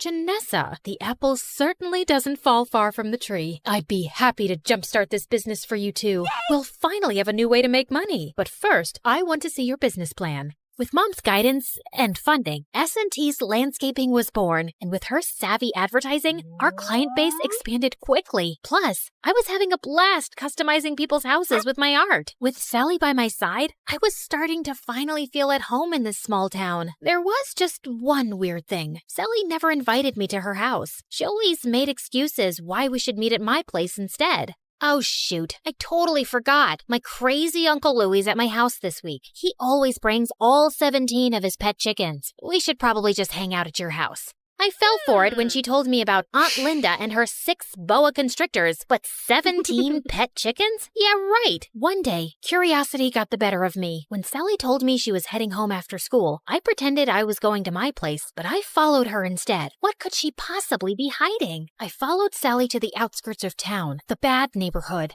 Whoa, Sally lives here? The trailer barely looked big enough to hold a twin bed. How could Sally and her 5 siblings and her parents even fit in there? Just then, I lost my balance and fell to the ground with a huge thud. Trisha? Sally, I can explain. I thought Sally was going to start screaming at me, but instead, she started crying. I'm sorry I never showed you my home. It's just, well, I was embarrassed of this ugly trailer. My dad used to have an excellent job, and we had a big house and a big yard, but Dad lost his job a few years ago and ended up in jail. Ugh! If it wasn't for BFF Enterprises, we would never be in this mess. He was just trying to stand up to their evil owners, and instead Cheryl hired her cronies to make it look like Dad was lying and put him away. It felt like my stomach had dropped out of my butt. Sally's dad was the angry former employee who'd made a case against Mom. Thank goodness Sally had no idea who Mom and I actually were, thanks to our aliases and dye jobs. But why was she blaming Mom when it was really her dad who put us in this mess? I knew I shouldn't say anything or risk Sally getting suspicious, so I ran home before I put my foot in my mouth. Trisha, wait! Was it something I said? I avoided Sally the rest of the week, which wasn't easy. I felt so conflicted. Sally was my best friend, but she hated my mom and blamed her for her dad being in jail. So, I decided to get Mom's advice. I need to talk to you. Sally's dad is your angry former employee who ended up in jail. Oh, come on now, Trisha. What a strange joke. Why was Mom calling me Trisha? At home, she always called me by my real name. Mom, this is serious. Sally has no idea who I really am, or that you're actually the co-founder of BFF Enterprises. Just then, Sally popped up from behind the couch, and suddenly, Mom's behavior made sense. Sally, it's not... I can't believe this. I thought we were best friends, and all along, your family is why my family is suffering? Sally, please, leave me alone. I don't want to talk to you ever again. I've heard of surprise birthday parties gone wrong, but never this badly. I probably lost my BFF forever. But Mom was more preoccupied that Sally would out us both.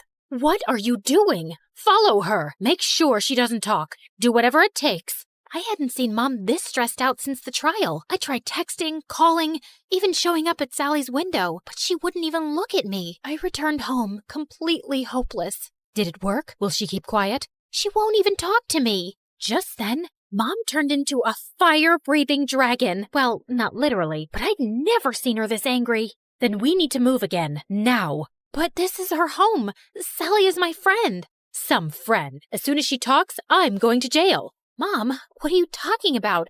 Why would you go to jail? The judge said you were innocent. Of course he did. I bribed him. My business partner and I were both stealing funds from the investors because we deserved more. But unlike me, she was dumb enough to get caught and unwilling to do whatever it took to stay out of jail. And Sally's dad figured it all out and tried to get me behind bars too. But I showed him I am not to be messed with. I couldn't believe it. I was so blinded by all of her generosity over the years. I'd never even once suspected that she could have done anything criminal. And I felt so awful for Sally and her family. They didn't deserve this. But then again, how could I choose between my mom and my best friend? What Mom said next, though, made everything totally clear. You got us into this mess. Now you have to get us out. Me? I'm just a kid. You're the one who was so greedy that you stole money and ruined your company and all of your employees' lives. You even let your own best friend take the fall. You cared so much about money, you forgot about what really matters, friendship. Trisha, come back here. My name isn't Trisha, Mom. It's Janissa. So, let me reintroduce myself. Hi, MSA Nation. My name is actually Janissa. Pretty, right? Okay, back to the action. I grabbed the security cameras on my way out and headed straight to the police station. It had our conversation and Mom's confession recorded. The police took my mom away, and because I had just turned 18 recently, they let me take care of myself. And that night, the story was all over the news. I knew I'd done the right thing, but I'd never felt lonelier. The next morning, I woke up to a knock at the door. Sally, you have to believe me. I didn't know about my mom. She told me everything for the first time yesterday. I can't believe you did that for me, Patricia. Well, I had to. It was the right thing. I mean, sure, I probably could have bounced from town to town with Mom for years, pretending to be someone I'm not, but I don't want to be like Mom, throwing my friends under the bus and not caring about hurting other people. I would choose friendship over luxury 1,000,000 times. And, by the way, my real name is Janissa.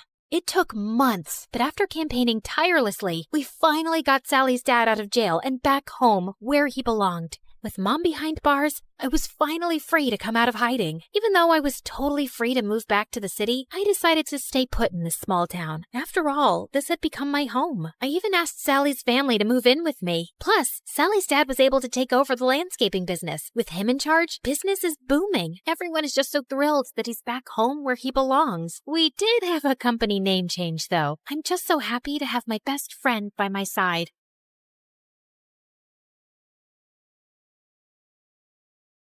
Hi, I'm Carly. This is my crazy story. Before I continue, please like and subscribe. I was born to a single mom who worked very hard to raise me and my twin sister Blake. Blake was born with a rare condition that impacted her kidneys, and she was always sick. Since Mom was busy juggling things at home and work, it was my duty to look after Blake. You can't eat milk with your hands. Drink it. Blake, don't chew on your gross shoes. Even Mom was extra paranoid about Blake, and she hardly paid attention to me. Like this one time when I was 6, Mom had to leave for some urgent overnight office trip, and she dropped us off at the neighbor's place. These are Blake's medicines. You know she drinks chocolate milk before sleeping, and I've also packed her favorite pink night clothes. Wait, where's my stuff?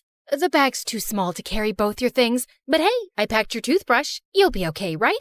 I wanted to say no, but Mom already looked tense, so I nodded and she left. Everything was going great, but right before bedtime, I went to get milk for Blake, and I heard a huge thud. I rushed to see Blake crying on the floor with a bleeding nose. Apparently, Blake was jumping on the bed with the neighbor's son, and he thought it would be fun to push her off of it. Thankfully, the injury wasn't big, but when Mom found out, she went ballistic on me. Carly, I trusted you to look after her. And I did. I was just getting her milk, like you asked me to. And she's okay, Mom. Everyone falls sometimes. Your sister isn't like everyone else. After that day, Mom banned both me and Blake from participating in any extracurriculars at school or playing in the park afterwards like other kids. I was always stuck at home with Blake, so I never really got a chance to make new friends. And those at school joined clubs and got busier. I missed having a normal life, but Blake needed me more. Mom got more paranoid with time and took special care preparing food for Blake. I knew how tired she was, so I'd get by with frozen meals. And over time, I started taking comfort in junk food food, eating candy bars from the hospital vending machines, while I sat in waiting rooms for hours. By 13, I was much bigger than most girls my age. One time, our aunt was visiting us, and she hadn't seen me and Blake in a while. Look, I bought you girls matching outfits. Go on, try it. I'll just wear it later.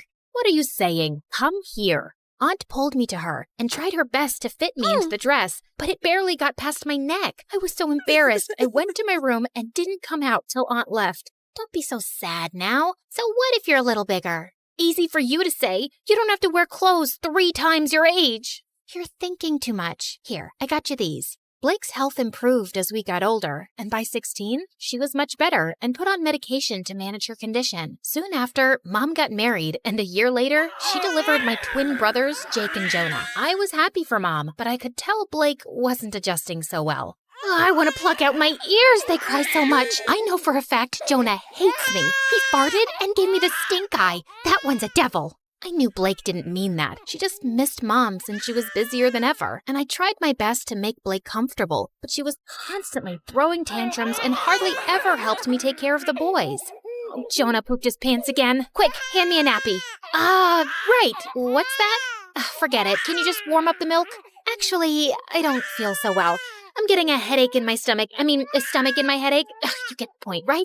And when I asked Mom to hire a babysitter, she just gave me a lecture on money and expenses. My grades were getting affected too, and I was an overall mess. I knew it had something to do with my eating habits, so I started taking care of my health. I went for runs, ate better, and over time, I could see the results. One day I was jogging when I saw someone taking my picture, hiding in a bush. I caught him by the collar and dragged him out.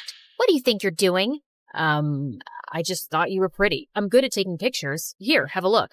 Wow, that's me? Yeah, whatever. But you should be asking me first rather than acting like a creep.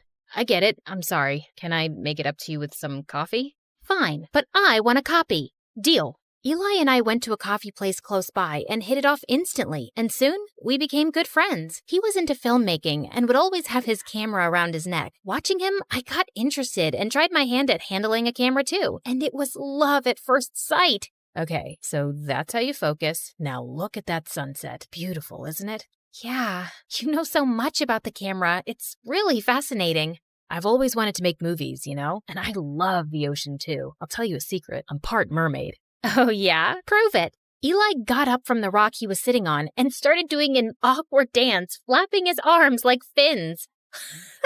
Okay, I believe you. Well, good, because I was afraid I'd have to splash you with my tail. Really? That was on your mind? Well, that and something else. With that, Eli jumped down and pulled me in for the most magical kiss. Eli and I started dating soon after, and I decided to make him finally meet Blake. So the next time he invited me out, Blake tagged along, but the moment she saw him, she burst out laughing. Oh my God! Where did you get that shirt from? Your grandpa's closet? Actually, yeah, he has a really good shirt collection. Do you like it? I can get you one. Ew, no thank you. I'd rather wear a tent than slip into something so cringe. Come on, Blake, that's not very nice. What? I'm kidding. I'm sure Ebola can handle a few harmless jokes. Eli. Blake made it painfully obvious that she didn't want Eli around, and even though Eli kept his cool, I knew she made him uncomfortable. Then one time, Eli invited me and Blake to the launch of his dad's new restaurant. I appreciated the effort he was making with her, and I hoped she would too. But I was so wrong, because minutes into the event, Blake threw a massive tantrum over pickles. What do you mean you're out of pickles? Pluck them from a tree or something. Could you please keep it down, Blake? Everyone is staring. So, you care about all these fancy people, but not your sister? No one understands me. I just had a very big lobster, and I feel like throwing up. You know pickles calm me down. This is such bad customer service. Hey, you have pickles, and you, and you. And then she started taking pickles off of everyone's plate till Eli intervened and dragged us outside. What's the matter with you, Blake? What? It's not my fault your party sucks. At least I brought some entertainment to it. Blake, let me handle this. Eli, I'm really sorry for the mess, but what? Your sister's not normal. And you are? You're so boring, if someone stole your identity, they'd give it up, because it sucks. You really need to watch your tongue. And you need to watch your hands around my sister. Guys, please. Before I could say another word, Blake started hyperventilating and fainted. We immediately took her to the hospital, where the doctors told me that she passed out from anxiety and high blood pressure. Thankfully, she was out of danger. I'm really sorry about Blake, but that girl's out of control. You've got to draw a line somewhere. You saw what happened, Eli. You can't just scream at her like that. She's my sister. I can't be around her, Carly. This is going to be a problem. I wanted to stop Eli, but there was nothing more I could say. Blake was my sister, and she came first. I didn't meet Eli for a few days, and a week later, he told me that one of his movies that I'd helped him with had gotten selected for a local film festival. He wanted me to come, but Blake was still recovering, and I couldn't leave her alone. But when he came back, he told me something shocking. Everyone loved the movie, Carly. One of the biggest film schools in New York wants to take us both in on full scholarship. How amazing is that? I don't know what to say, but I don't think Mom would let me go to New York, Eli. You're a great filmmaker, Carly, and you should give it a fair shot. And think about it. You could finally live your life on your terms. God knows you need it. I was numb for a second, and then I felt like someone gave me new wings. It did sound like an amazing opportunity. All I had to do was convince Mom, but when I told her, she looked at me like I'd asked her for her kidneys. Have you gone crazy? You can't move to New York. Your life is here with me and Blake. I applied to this marine biology course on behalf of both of you, and you guys got in on scholarship. This was always the plan, and it's the right one. But that's not what I want to do. I want to make movies. I'm really good at this. Everyone says that. Everyone or Eli?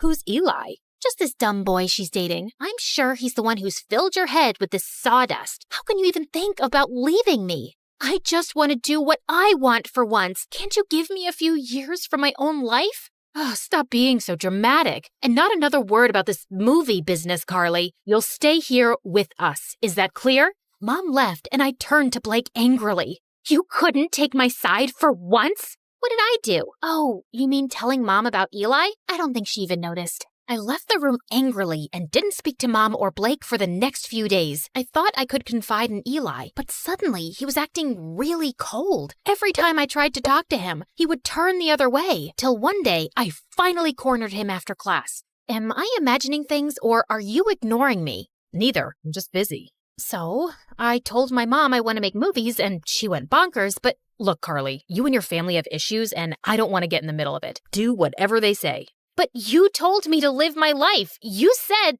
Yeah, I did. And now I'm saying I don't care. You'd choose your clown sister over everything. I've seen that. So good luck, but I don't think I can be with you anymore. Eli, wait. Tell your sister she won.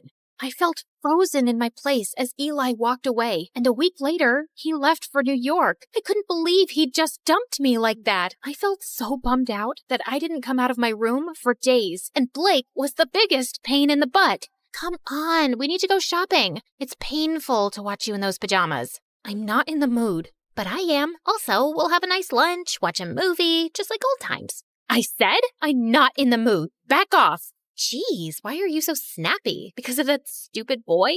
He wasn't stupid. I loved him, Blake, and now he's gone. Because I chose you over him, like always. And you don't care about my feelings, like always. Carly, just leave me alone. Blake left with a small face, and I felt kind of bad, but I was too mad to go after her. The next day, I calmed down a bit and was about to call Blake when her phone started buzzing like crazy. I picked it up, and I was shocked to see it was Eli. Before I could answer, the call got disconnected, and a text message appeared. I did what you wanted. Leave me alone.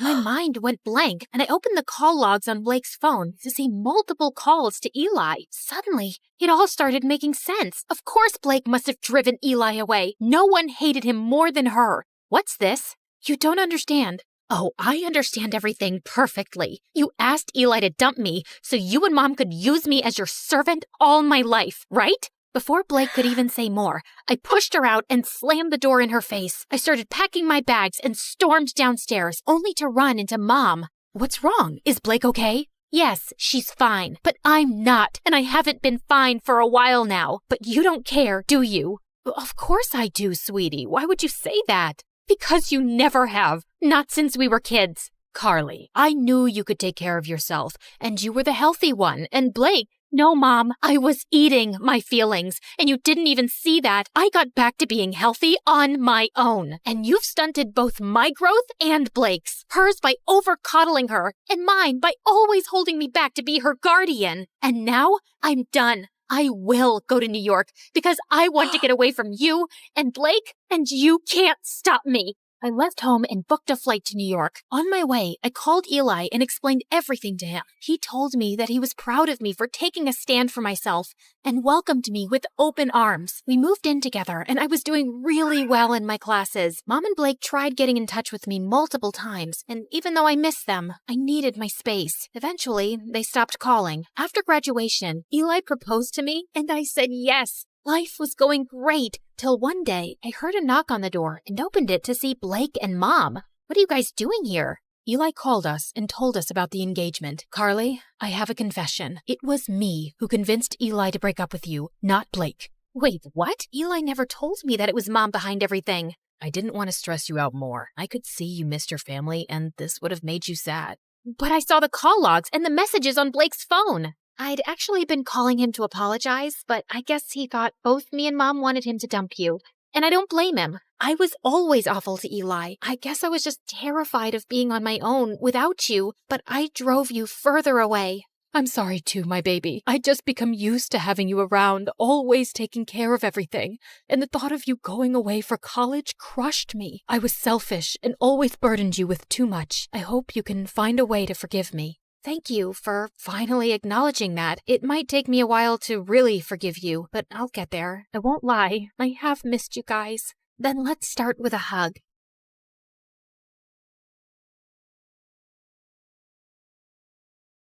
Hi everyone, my name is Marina, and I'm from Nevada.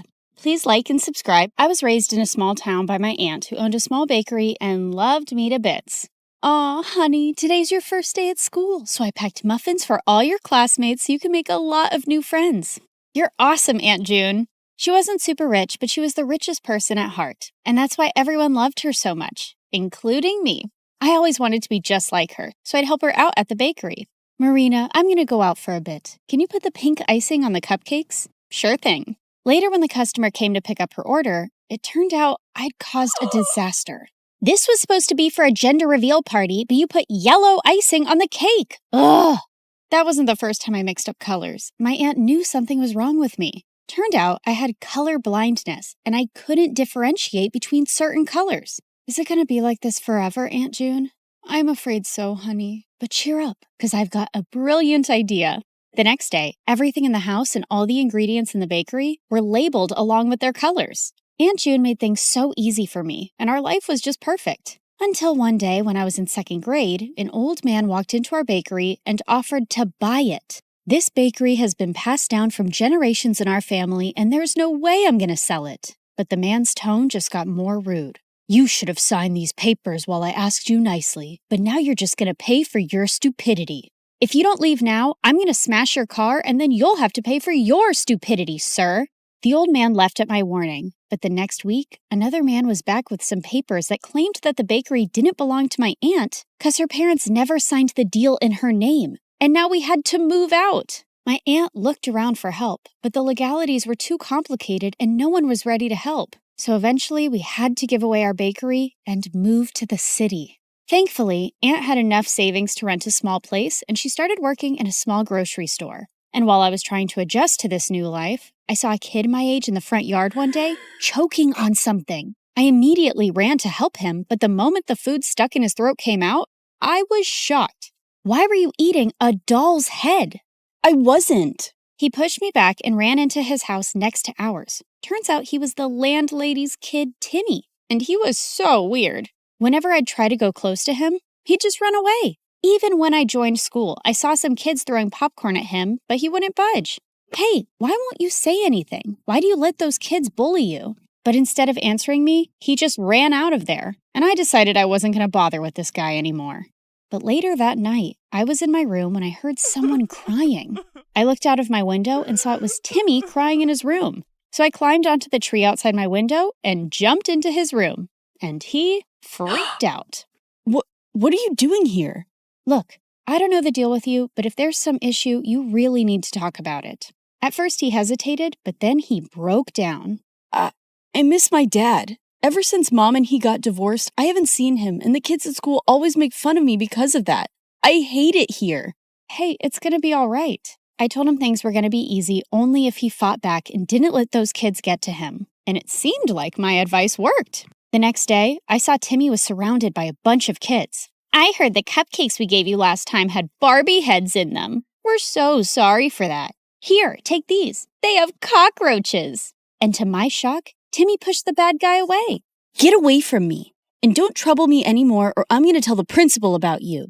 The other kids ran away scared, and Tim turned to me with a bright smile. Did you see that? I wasn't scared, and what you said worked. After that day, we started getting along and became the bestest of friends. And Tim grew up to be really protective of me. He'd keep me away from all the bad guys and trouble in school. Then on my 16th birthday, I told him I was going to start working to support my aunt. But he had a weird reaction. No, you can't do that. Your aunt wants you to study and make a life for yourself. You shouldn't be waiting tables. And if you need money, you can always tell me. Tim was a genuine friend, and I loved how he always cared for me. But now I really wanted to support my aunt, so I took the job without telling anyone. But the very first week of my shift, something weird happened. I ended up making a mistake because of my color blindness, and the customer went bonkers on me. I want to see the manager right now and get you fired. But I told you it was a genuine mistake. But he kept shouting and started pulling my hand when one of his friends got up and stopped him. Let go of her hand and apologize to her right now. Dude, you want me to apologize to this low-life waitress? As soon as he said that, the guy landed a punch on the bad guy's face and my jaw dropped. Holy jeez! The manager immediately threw all of them out, but after my shift was over, I saw the guy who stood up for me was still sitting in the alleyway and his hands were bruised. I immediately got some ice for him. Excuse me, sir, you can use this. But for some reason, he looked really mad at me. Who do you think you are trying to act all nice, huh? Just leave me alone. I could see his eyes were red, like he'd been crying, and I thought it was best to leave him alone. But to my complete shock, I saw the same guy in my class the next day. The teacher introduced him as a new student, James. While the girls were drooling over his handsome looks, he kept staring at me the entire time, and the moment class was over, he came up to me. I don't want you spreading any rumors about me from last night. Do you get that? Before I could even reply, he just stormed away, and Timmy came running to me. What happened? Was that guy bothering you?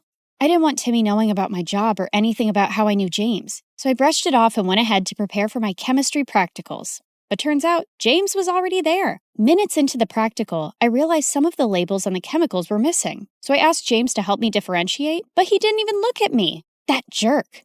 I continued guessing and mixing the chemicals, but suddenly they caught fire, and I almost got hurt when James jumped in and pushed me out of the way. I quickly got up and put out the fire. What are you, nuts? Did you want to die? Suddenly my eyes went to the burn on his hand, and I rushed him to the nurse's room and gave him first aid myself. Seems like you're always helping people who are hurt. Yeah, especially those who get hurt because of me, and with you it's every single time. And that's when this tough guy finally let out a smile. You don't look so bad when you smile. I know. I don't want the chicks going crazy over me, so I keep it under check. This guy had multiple personalities. As time went by, we started spending more time together because we had similar projects, and James turned out to be a really fun person to hang out with. He'd often walk me to my work after school, and we'd enjoy all sorts of treats on our way. And even though he was a little mysterious, he was growing on me by the day. But there was someone who just hated our closeness. What's going on between you and that new guy? He's bad news. Stay away from him, Marina. What are you talking about? And how do you know he's bad? Oh, come on. Haven't you seen? He's always covered in bruises. Just stay away from him, okay?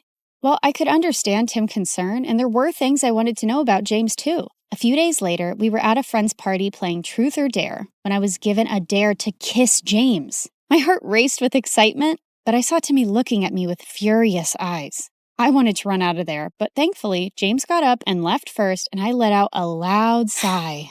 But later, when I went out, he was waiting for me. Was it that bad, huh? The idea of kissing me so you sighed with such relief when I left?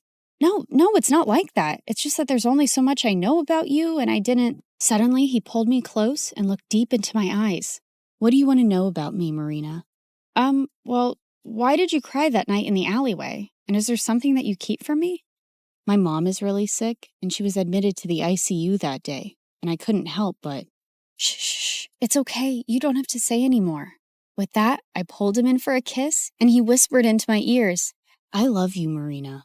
Gosh, I loved him too. But the very next day at school, my fairy tale came to an end when I received a message from James's phone. Here's my parting gift to you, Marina.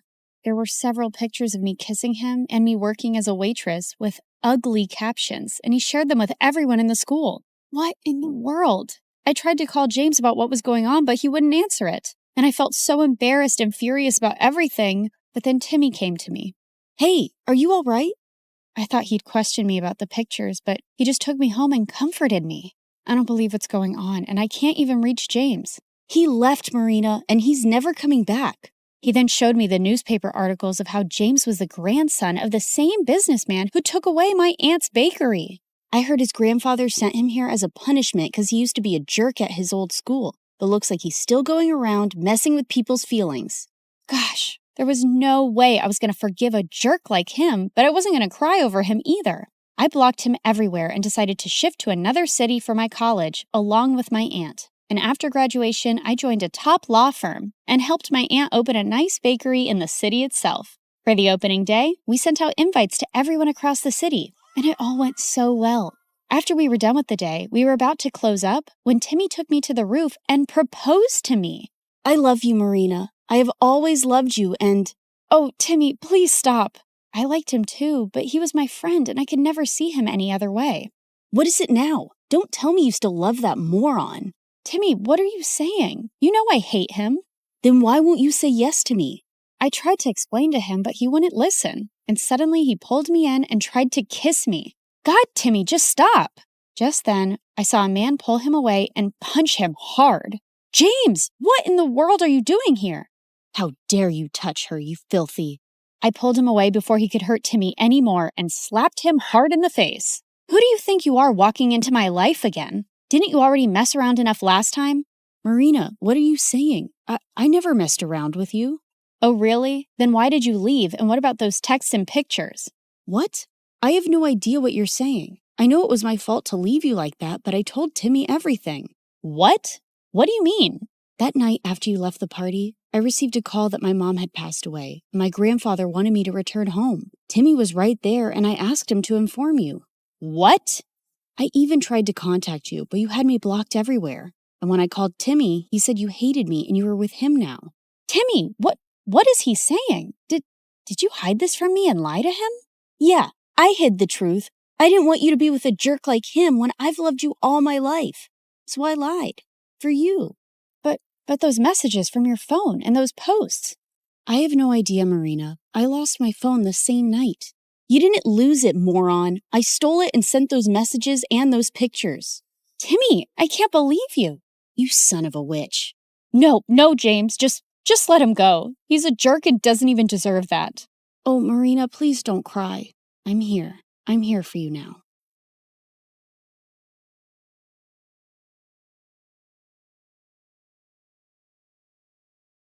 Hi, I'm Jessica from Napa Valley, and I have a weird story to tell you today. But first, please like and subscribe because MSA will give $1,000 to one lucky person in the coming 7 days. I lived in a beautiful house surrounded by trees. I had a good life, but growing up, I didn't get along too well with my family. For starters, my mom was like a 5-year-old trapped in an adult body. All she wanted to do was run around and play. Mom's idea of having fun was a water balloon fight with me and my older brother Dylan, and I found her childish behavior so annoying. I could never study in peace without hearing Mom sing show tunes around the house. Come on, you little bookworm. Let's bake some cupcakes. Don't you know how to have any fun, you nerd? Ugh, see what I mean? But the only person worse than Mom was Dad. He was barely home since he was a fancy businessman who traveled a lot. And when he was home, he treated us like servants. Bring Daddy some juice, will ya? My toes hurt and I can't move. There's not a lot left and we're saving it for tomorrow morning. Oh, so maybe you should be the one who goes on 5-hour flights to earn money for us. I kinda hated being around all of them, so I spent most of my time alone reading and practicing my violin. But when I got to 11th grade, things took a crazy turn. Mom told me one morning that we were taking in an exchange student. She's from Tokyo. She'll go to your school and live with us for 4 months. Isn't that exciting? Sure, but we'll have to clean the kitchen first so she doesn't run crying. Be happy, Jessica. Now you'll have a live-in friend to bore to sleep while you play your violin. I sure hoped she wouldn't be a live-in headache like Dylan. That weekend, we all drove to the airport to pick up our Japanese guest. Her name was Queenie, and she looked like a goddess out of a wonderland. Even her fingers were beautiful. Thank you for having me. Truly, it means so much. It's our pleasure, sweetie. Look, I got you a stuffed welcome panda. Mom? Hi, I'm Jessica, and I'm the normal one in the family. Please, don't judge me based on them. Oh my goodness, this is so sweet. Can one of you help me with my bags? They're heavy because of all the books I brought. Wait, Queenie was into books? I loved this girl already. She and I were talking about our favorite authors on the way home, and after that, we really started to bond. It was nice finally having someone I had stuff in common with. Queenie was also super helpful around the house, so both of my parents adored her, especially Dad. Aren't you amazing? How about I buy a present to thank you for all your hard work? Maybe new shoes or gold earrings? I would have bought some for Jessica, but all she cares about is school and homework. That's very kind, but you guys have already done enough, really. Then one night, Queenie and I decided to go on a walk, and she grabbed a jacket from the coat closet. Oh, that's actually Dylan's. But it's so comfortable, and I don't have any warm jackets. Can't Dylan lend clothes to his guest? You can't just take someone's jacket without permission. Give it back. I don't want you wearing it. Fine, here you go. I'll just freeze to death then. Come on, Jessica.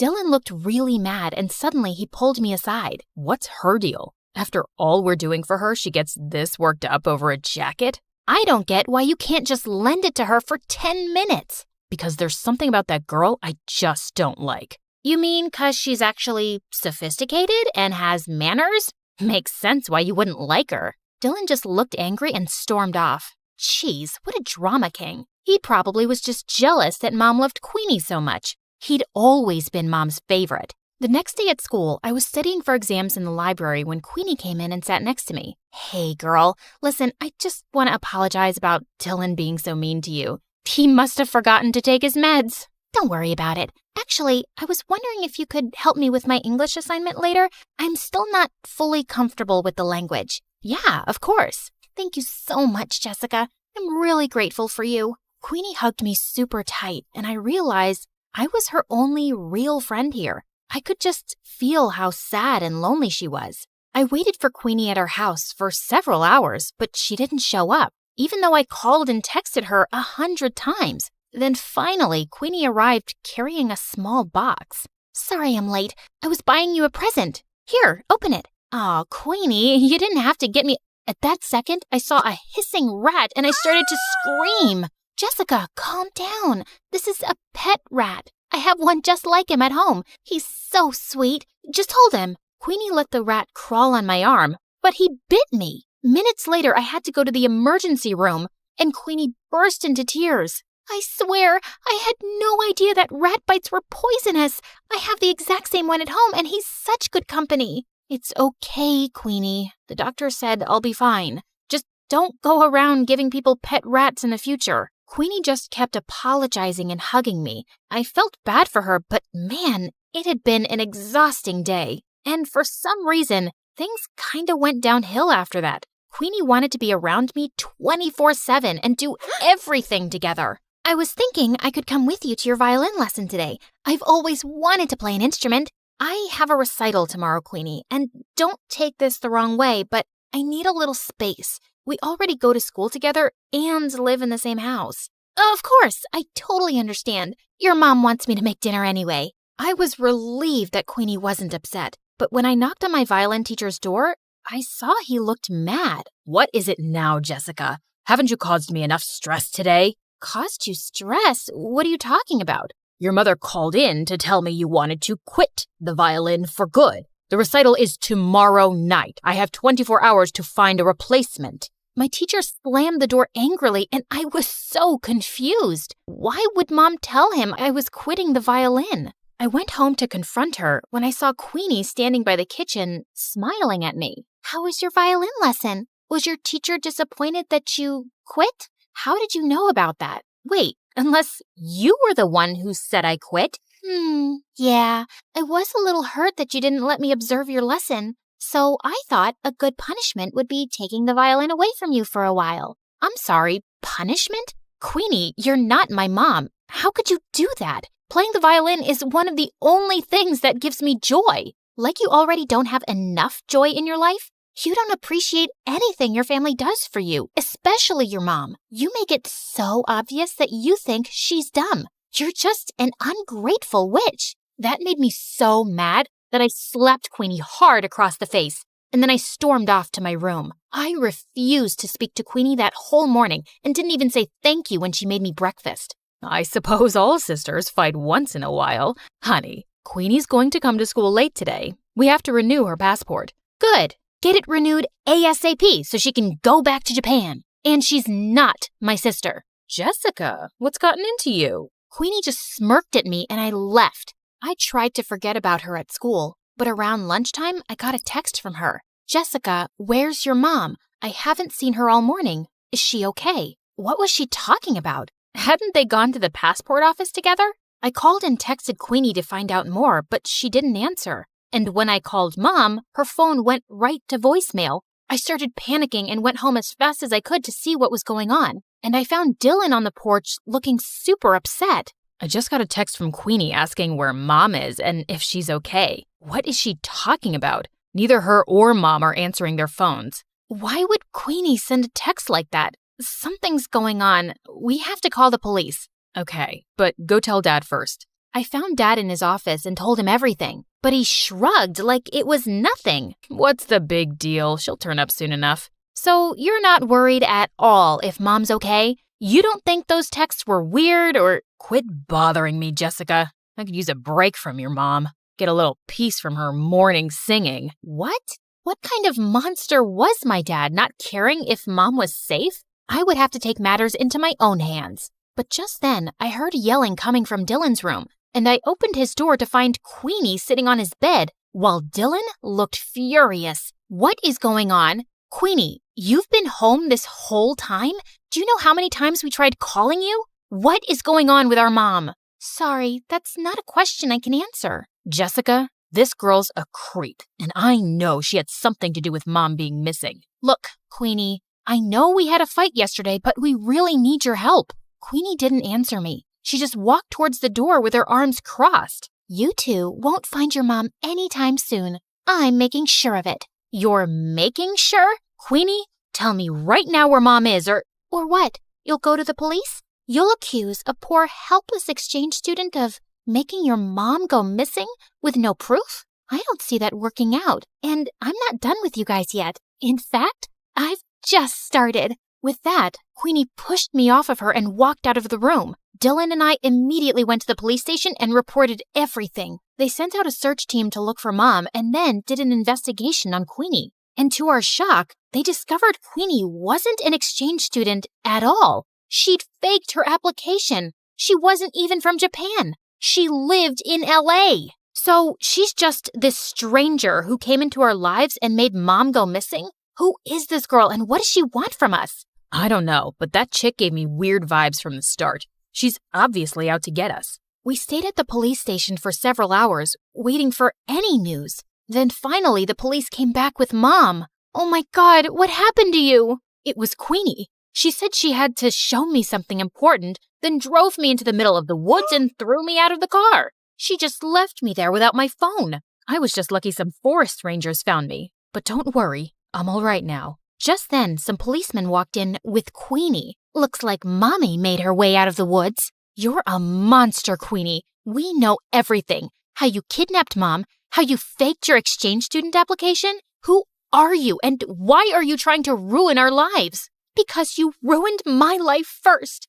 When I was 10 years old, your dad conned my parents out of all their money and disappeared. And we ended up having to live on the streets. My mom had a mental breakdown. Your dad is a criminal, and I finally tracked him down because I wanted him and his perfect family to suffer the way I did. I was speechless. I knew Dad had been a jerk, but he was a crook too? Queenie was admitted into juvie. but we insisted that the police look into her family's case. And 2 days later, the police came to us with some news. It turned out that Dad was part of a group of con men that had been going around in disguise all over the country for years, scamming people. And as soon as Dad got home, they arrested him. He kicked and screamed and shouted at us to do something, but we didn't. A part of me almost felt relieved to see him go. I am so sorry, you guys. I never knew much about your father because he always told me to mind my business and kept everything a secret from me, and I stopped asking. That's why I was never happy in our marriage.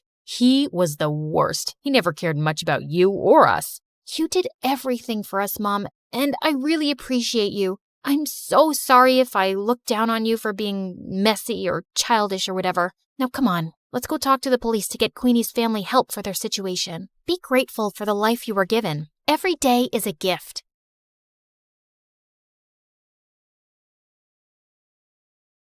I woke up in the middle of the night feeling extra thirsty and almost passed out when I saw the time. It was 3 a.m., the devil's hour. I tried to go back to sleep, but I just couldn't. Come on, girl. Ghosts aren't real, but dehydration is. So hold yourself together and get your ice-cold water. I silently prayed as I went down to the kitchen. Suddenly, I caught someone moving in the shadows. Holy Mother of God! Was it the devil? I was about to scream when I realized that it was just my older brother, Kevin, who looked suspicious. I silently followed him as he went down the basement and was surprised when he opened a mysterious door that I had never seen before. But before he could enter, he looked back and saw me. Don't you ever tell anyone about this, especially Dad, no matter what happens. Why? What's inside that room? He just patted my head and smirked. The devil himself. He then disappeared into the room and locked it, leaving me shaking in fear and confusion. Hi, my name is Kendra, and this is my story of how my mysterious brother changed my life forever. Before I continue, please like and subscribe. After what happened last night, the first thing that I did in the morning was to check that door in the basement. But unfortunately, it was padlocked to death. Kevin was definitely hiding something in there, and it was killing my curiosity. I was finally able to corner him during dinner. Are you sure that you weren't dreaming? Because that totally didn't happen. That night was really weird, so he could be right. Our conversation was cut off when Dad joined us. Son, it's time for you to take over the company. We will be holding a gala next weekend to introduce you to everyone. They're all so excited to meet you. But Dad, no buts. You're graduating in a few months, so prepare yourself. I don't want any problems. Understood? Of course my brother couldn't say no to him. He was always Dad's favorite, his golden boy, the perfect son. While me, I was just a stranger to him. If Mom was still alive, things would probably be different. Later that night, when I was about to sleep, I almost screamed when I saw Kevin leaning against my door. Can I help you? What makes you feel alive, Kendra? Huh? What's with you? Why are you being so weird? The less you know, the better. Good night, Peanut. Peanut? Where did that come from? That was the weirdest and longest interaction we've ever had. He was a year older than me, and we had never been close growing up. His time was spent in his room reading, in the piano corner perfecting his sonatas, or with Dad talking about business while playing chess. We also didn't see each other often at school because he was always with his best friend Cedric or surrounded by their crazy fangirls. The next morning, I woke up to Dad screaming from the library. I dashed to check what it was and found out that one of our maids found a letter under Kevin's pillow. I read it and froze. Kevin left. He didn't say where he went and when he was coming back. All the note said was, "Do not wait for him." I would expect something like this from you, but not my son. Kevin is a responsible young man. Well, the note says otherwise. The gala is this weekend. I need your brother to be there no matter what it takes. We tried looking for Kevin everywhere, but no one knew where he was. Even the police couldn't find him, and it was driving Dad crazy. One night, he just walked up to me and started inspecting my face. You would do. You were going to be him. Be who? Kevin. In case your brother is still on this stupid little adventure on the night of the gala, you will pretend to be him. But Dad, I don't think I can... Kendra, you are a capable young lady. Of course you can. You'll be saving our company from humiliation. I know I have not been very vocal about your accomplishments, but I do notice. Will you do this for me, sweetheart? I had never heard Dad talk to me that way, and it felt really good. So I found myself giving in. Besides, it would only be for just one night, right? I just needed to hide my hair under a wig and dress up like Kevin and just smile and avoid conversation as much as possible. Simple. When the big day finally came, I was a nervous wreck. There were too many important people, and Dad kept reminding me not to mess up. Luckily, the party was a success, and I thought my little mission was finally over until Dad came up to me. You did well. Now we just have to make sure that your brother will not fail his classes so he could graduate. You'll need to attend school as him. But how about me as Kendra and my grades? I'll call the school and tell them that I sent you out of the country for an emergency. Anything you fail, you can take for a summer class. But no buts. This was already decided. And remember, no one should ever know about this. But Kevin and I were just too different. After carefully thinking about it, I finally decided to do it. It was my chance to impress Dad. I just needed to do one little thing, which was to learn everything about my brother to make it believable. I checked his room, but I didn't find anything useful. I had to ask for help from the person closest to him, Cedric. But there was one problem. At school or whenever he visited my brother, I would usually lock myself in my room because every time our eyes met, I felt like passing out. The guy looked like a demigod, and I just couldn't handle him. But this time, I had no choice, and I knew exactly where to find him at school, the music room. As I peeked into the room, I saw him playing the violin, and I was instantly mesmerized. Just then, he stopped playing and smiled at me. Just avoid his eyes, and you'll be fine. Did it tickle your soul? Huh? The rhythm, the passion, the climax. Sorry, but I'm not into music. I stepped back and he started walking towards me. How about this? Did it tickle your soul? I suddenly became mute. This is the first time you talked to me, and I'm surprised. What brings you here, Cupcake? Cupcake? I got a grip of myself and slapped his hand away. First of all, I'm not food. And second, I'm not here to talk about souls and music with you. It's about my brother. Suddenly, his face turned serious. I had already talked to your dad about it. Kevin ran away and he didn't want us to find him, and there's nothing we can do about it. I know, but I need your help with something. I told him about Dad's demands, and he suddenly laughed. That's a ridiculous idea. You two look similar, yeah, but you're too cute and girly to be a boy. Wait, he found me cute? I excused myself to the bathroom, and after calming down, he was nowhere to be found. It took me a whole day to finally find him playing violin in the school garden. So, are you going to help me with this, or are you just going to play your violin all day? I only help people who can look me in the eye. Ugh, why was he being like this? I gathered up all my courage before finally meeting his eyes, and thankfully I was able to control myself until he smiled. You have the same eyes as your brother. They're very pretty. So he liked my brother's eyes? That was fruity. Whatever. Now, where do we start? Your appearance. And I think it needs a lot of work. For the makeover, he brought me to the mall to cut my hair short, and it took me several hours to finally say goodbye to my precious long hair. After accepting the fate of my hair, we tried on some clothes similar to Kevin's fashion. As I walked out in a leather jacket, he came up to me to zip it up. He was so close, I could hardly breathe. Looks perfect now. He then taught me about my brother's stance, walk, and gestures. I told you to walk faster, not like a gangster. And stick out your chest more. Think of yourself as the hunkiest man alive. Like this? He held my hips to guide me, and I felt like exploding from the sparks. Just then, I noticed some girls around drooling over us. Both guys are so cute. I'll take either of them. They look so in love. OMG. Love wins. Great. And now we were a gay couple. Cedric coached me about Kevin's interests, and I was surprised. I didn't know my brother was such a dork. He loves SpongeBob so much, he even thought of diving into the ocean just to look for its real-life version. But one revelation made me tear up a bit. And he adores you so much. But he thought you didn't like him, so he always chose to give you space. What? That's not true. He's too protective of you. He even told me not to talk to you because he thought I'm trouble. Oh, yes, you're definitely gonna be trouble. To my heart. That weekend, we continued practicing until I looked convincing enough, and when we finally got to school, I just stayed close to him and smiled at people from time to time. I was doing an excellent job at being my brother until it was lunchtime. We sat at their usual table for lunch when suddenly someone sat on my lap and kissed my cheek. It was Lauren. the prettiest and coolest chick at school. What in the frickin' pregnant duck is happening? What? You hate my kisses now?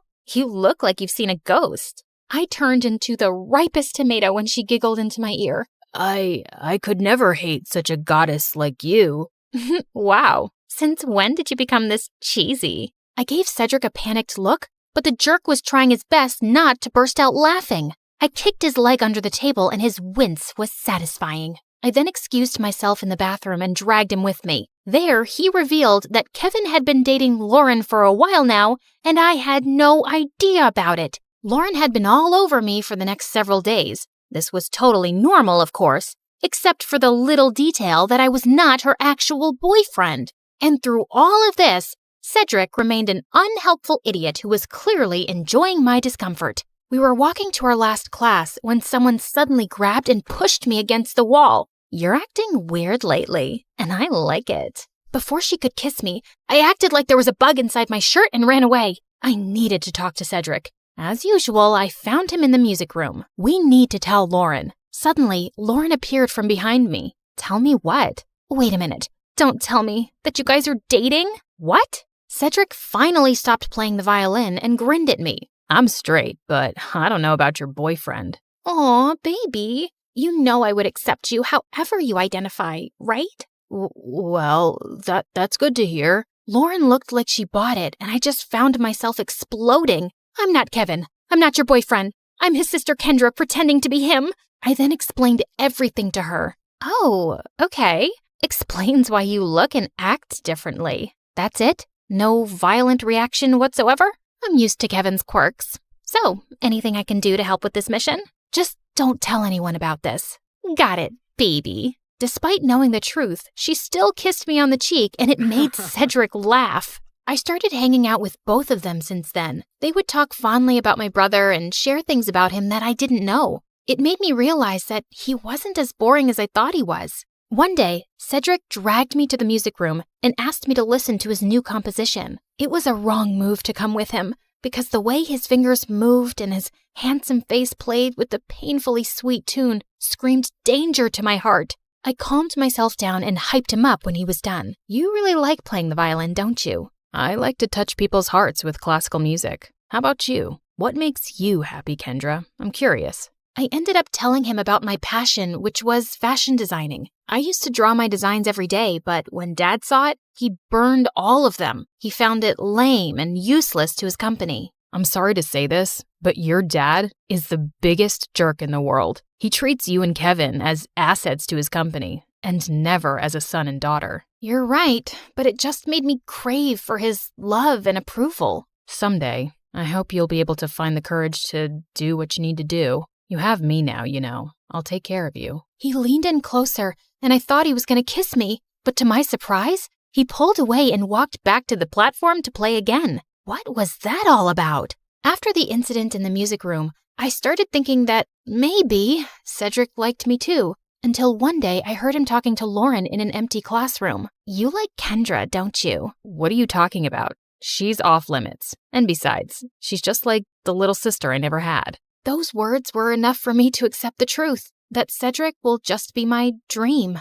To distract myself, I invited Lauren for a sleepover, and as she was trying on some of my favorite clothes, I couldn't help but admire how beautiful she was. Just then, I found her smirking at me through the mirror.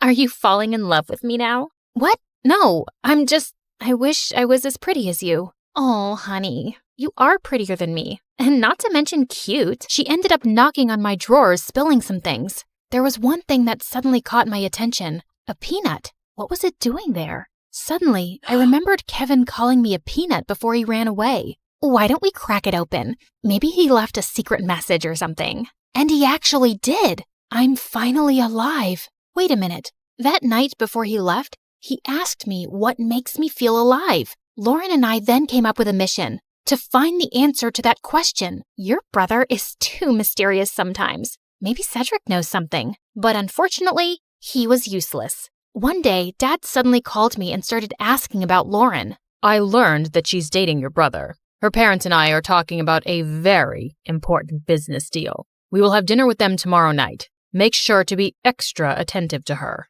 I thought it wouldn't be much of a problem, until they suddenly decided to marry us off with Dad knowing that I was Kendra. He was crazier than I thought. Do you think Kevin will be home by then? I don't know if he's ever coming back. I can't believe you dated an idiot. Watch your words, honey. That's my idiot. Well, we need to find your idiot ASAP. The next day, we met up with Cedric in a cafe to talk about finding my brother. We don't even know what makes him feel alive. Shouldn't we just wait for him to come back? Our parents are talking about marriage, for Pete's sake. We're running out of time. Do you know what my parents would do if they found out they were being played? Out of panic, I remembered something again. The mysterious door in the basement. I told them about it, and we waited for Dad to be out before destroying the padlocked door, only to find out that it was actually a dark room where Kevin developed all his photographs, and it was connected to his room.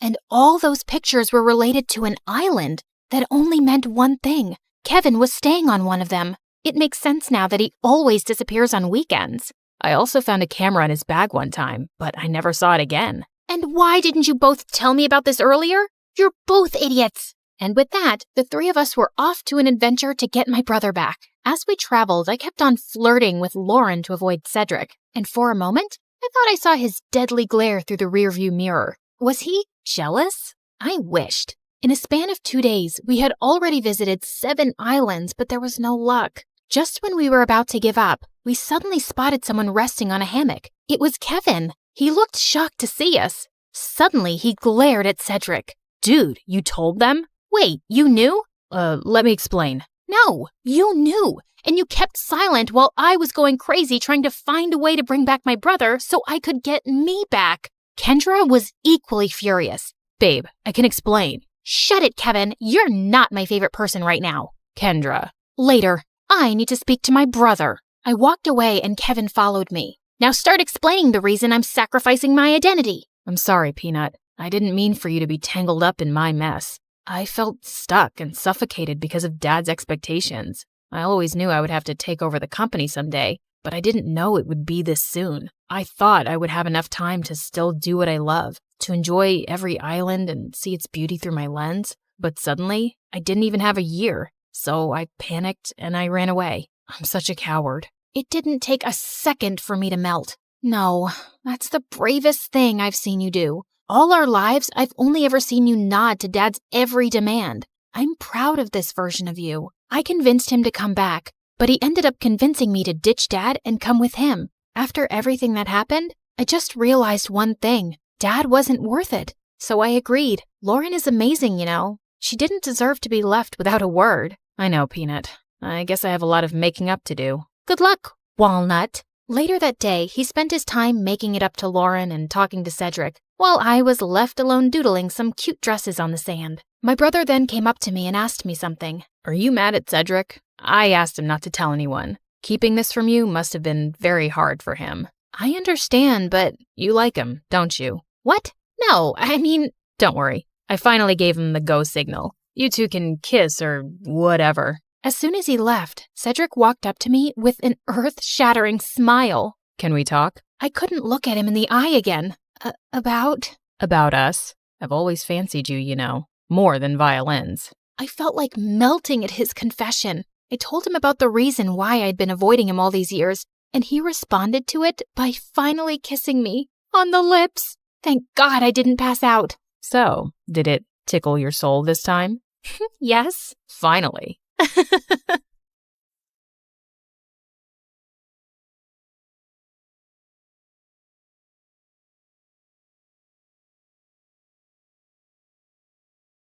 People call me the queen of entertainment, a famous pop icon, a musical superstar. You can take your pick. As for me, I like to be called the Queen of Hearts. Hi, I'm Ariana Grande. I was born in 1993 in Florida to overachiever parents who were super successful in their careers. Right since I was a toddler, I loved to sing. Mom would sing me lullabies and I'd sing along with her. You have a beautiful voice, my baby, just like an angel. I'm not so sure. I didn't get selected for the school choir. Don't let that dishearten you, sweetheart, and have confidence in your talent. I'm sure you're meant for greater things. Although I loved singing, I was also fascinated by theater and acting. I performed on stage for the first time when I was 8 in a musical named Annie. Are you nervous, Ari? No, not at all. In fact, I can't wait to set the stage on fire. And I did just that. That musical was a great success, and it marked the beginning of my musical theater journey. After that, I performed in so many other local productions like Beauty and the Beast and The Wizard of Oz. Life was going smoothly, but then my parents got separated. I felt devastated for a while. But thank God I had my pet dogs to keep me going through that tough phase. Just so you know, I have 10 rescue pups. One of them is named Sirius Black. Yeah, I'm quite obsessed with Harry Potter. But then, aren't we all? So by the time I turned 14, I decided I'd acted enough and now wanted to make a career in singing. I packed my bags and moved to Los Angeles to meet my managers. Guys, I think I want to make an R&B album. That's a hell of a goal, but who do you think's gonna buy a 14-year-old's R&B album? Well, that kind of made sense. So I went back to Florida and decided to focus on theater for the time being. Then when I was 15, I got chosen from among thousands of girls to play one of the main characters in a Broadway musical called 13, for which I later bagged a prestigious award. By this time, I had moved to New York, so I was missing school a lot. Mom, I want to continue performing, but what about studies? I want to finish high school at least. Don't worry, sweetheart. Your school has agreed to send study materials so you don't miss out on your studies. That was pretty cool. I was studying and focusing on my career, even though I was miles away from home. Then in 2009, I bagged the role of an adorable goofball named Cat Valentine in the famous Nickelodeon TV show named Victorious. Since the show was set in a performing arts school, it gave me an opportunity to showcase my acting as well as my singing abilities on a national platform. Thanks to the show, I was suddenly a teen idol. So, Ariana, what's next? Are you looking at a career in Hollywood? To be honest, acting is fun, but music has always been first and foremost with me. I was determined to give singing a shot, so I kept uploading my videos on YouTube where I sang covers of songs by Adele, Mariah Carey, and Whitney Houston. Meanwhile, the second season of Victorious premiered in 2011 to 6.2 million viewers, becoming the highest-rated episode of the show. Victorious ran for 3 seasons until it was finally wrapped up in 2013. Then one day, I got the most unexpected call. Hello, Ariana. I'm Monte Lipman, CEO of Republic Records.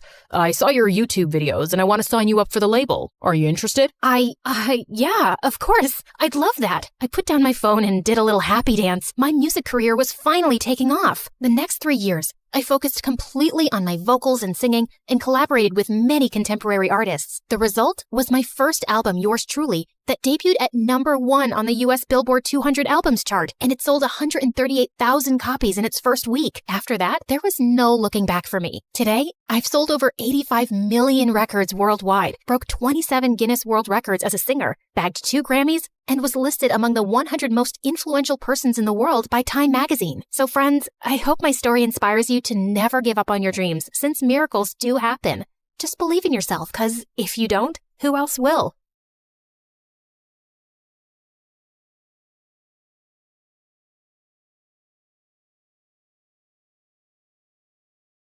Hi, I'm Nova, and my life sucks. I used to think I was just unlucky, but thank God I later discovered it was a full-blown family curse. No, seriously. I grew up with a twin brother, Dorian, who was 2 steps ahead in everything. For starters, everyone thought he was the much better-looking twin. He'd play video games all the time and ace his tests, while I'd stay up all night studying, and my grades were still average. He was good at sports, I was just clumsy. Even our parents favored Dorian, especially Dad, who dreamt of making him a football legend. In 8th grade, I tried out for the small school talent showcase, just a silly cheer routine I made up on my own. I asked everyone to come, but that same day, Dorian had his big football practice match, and guess where everyone went? Yep, including my parents.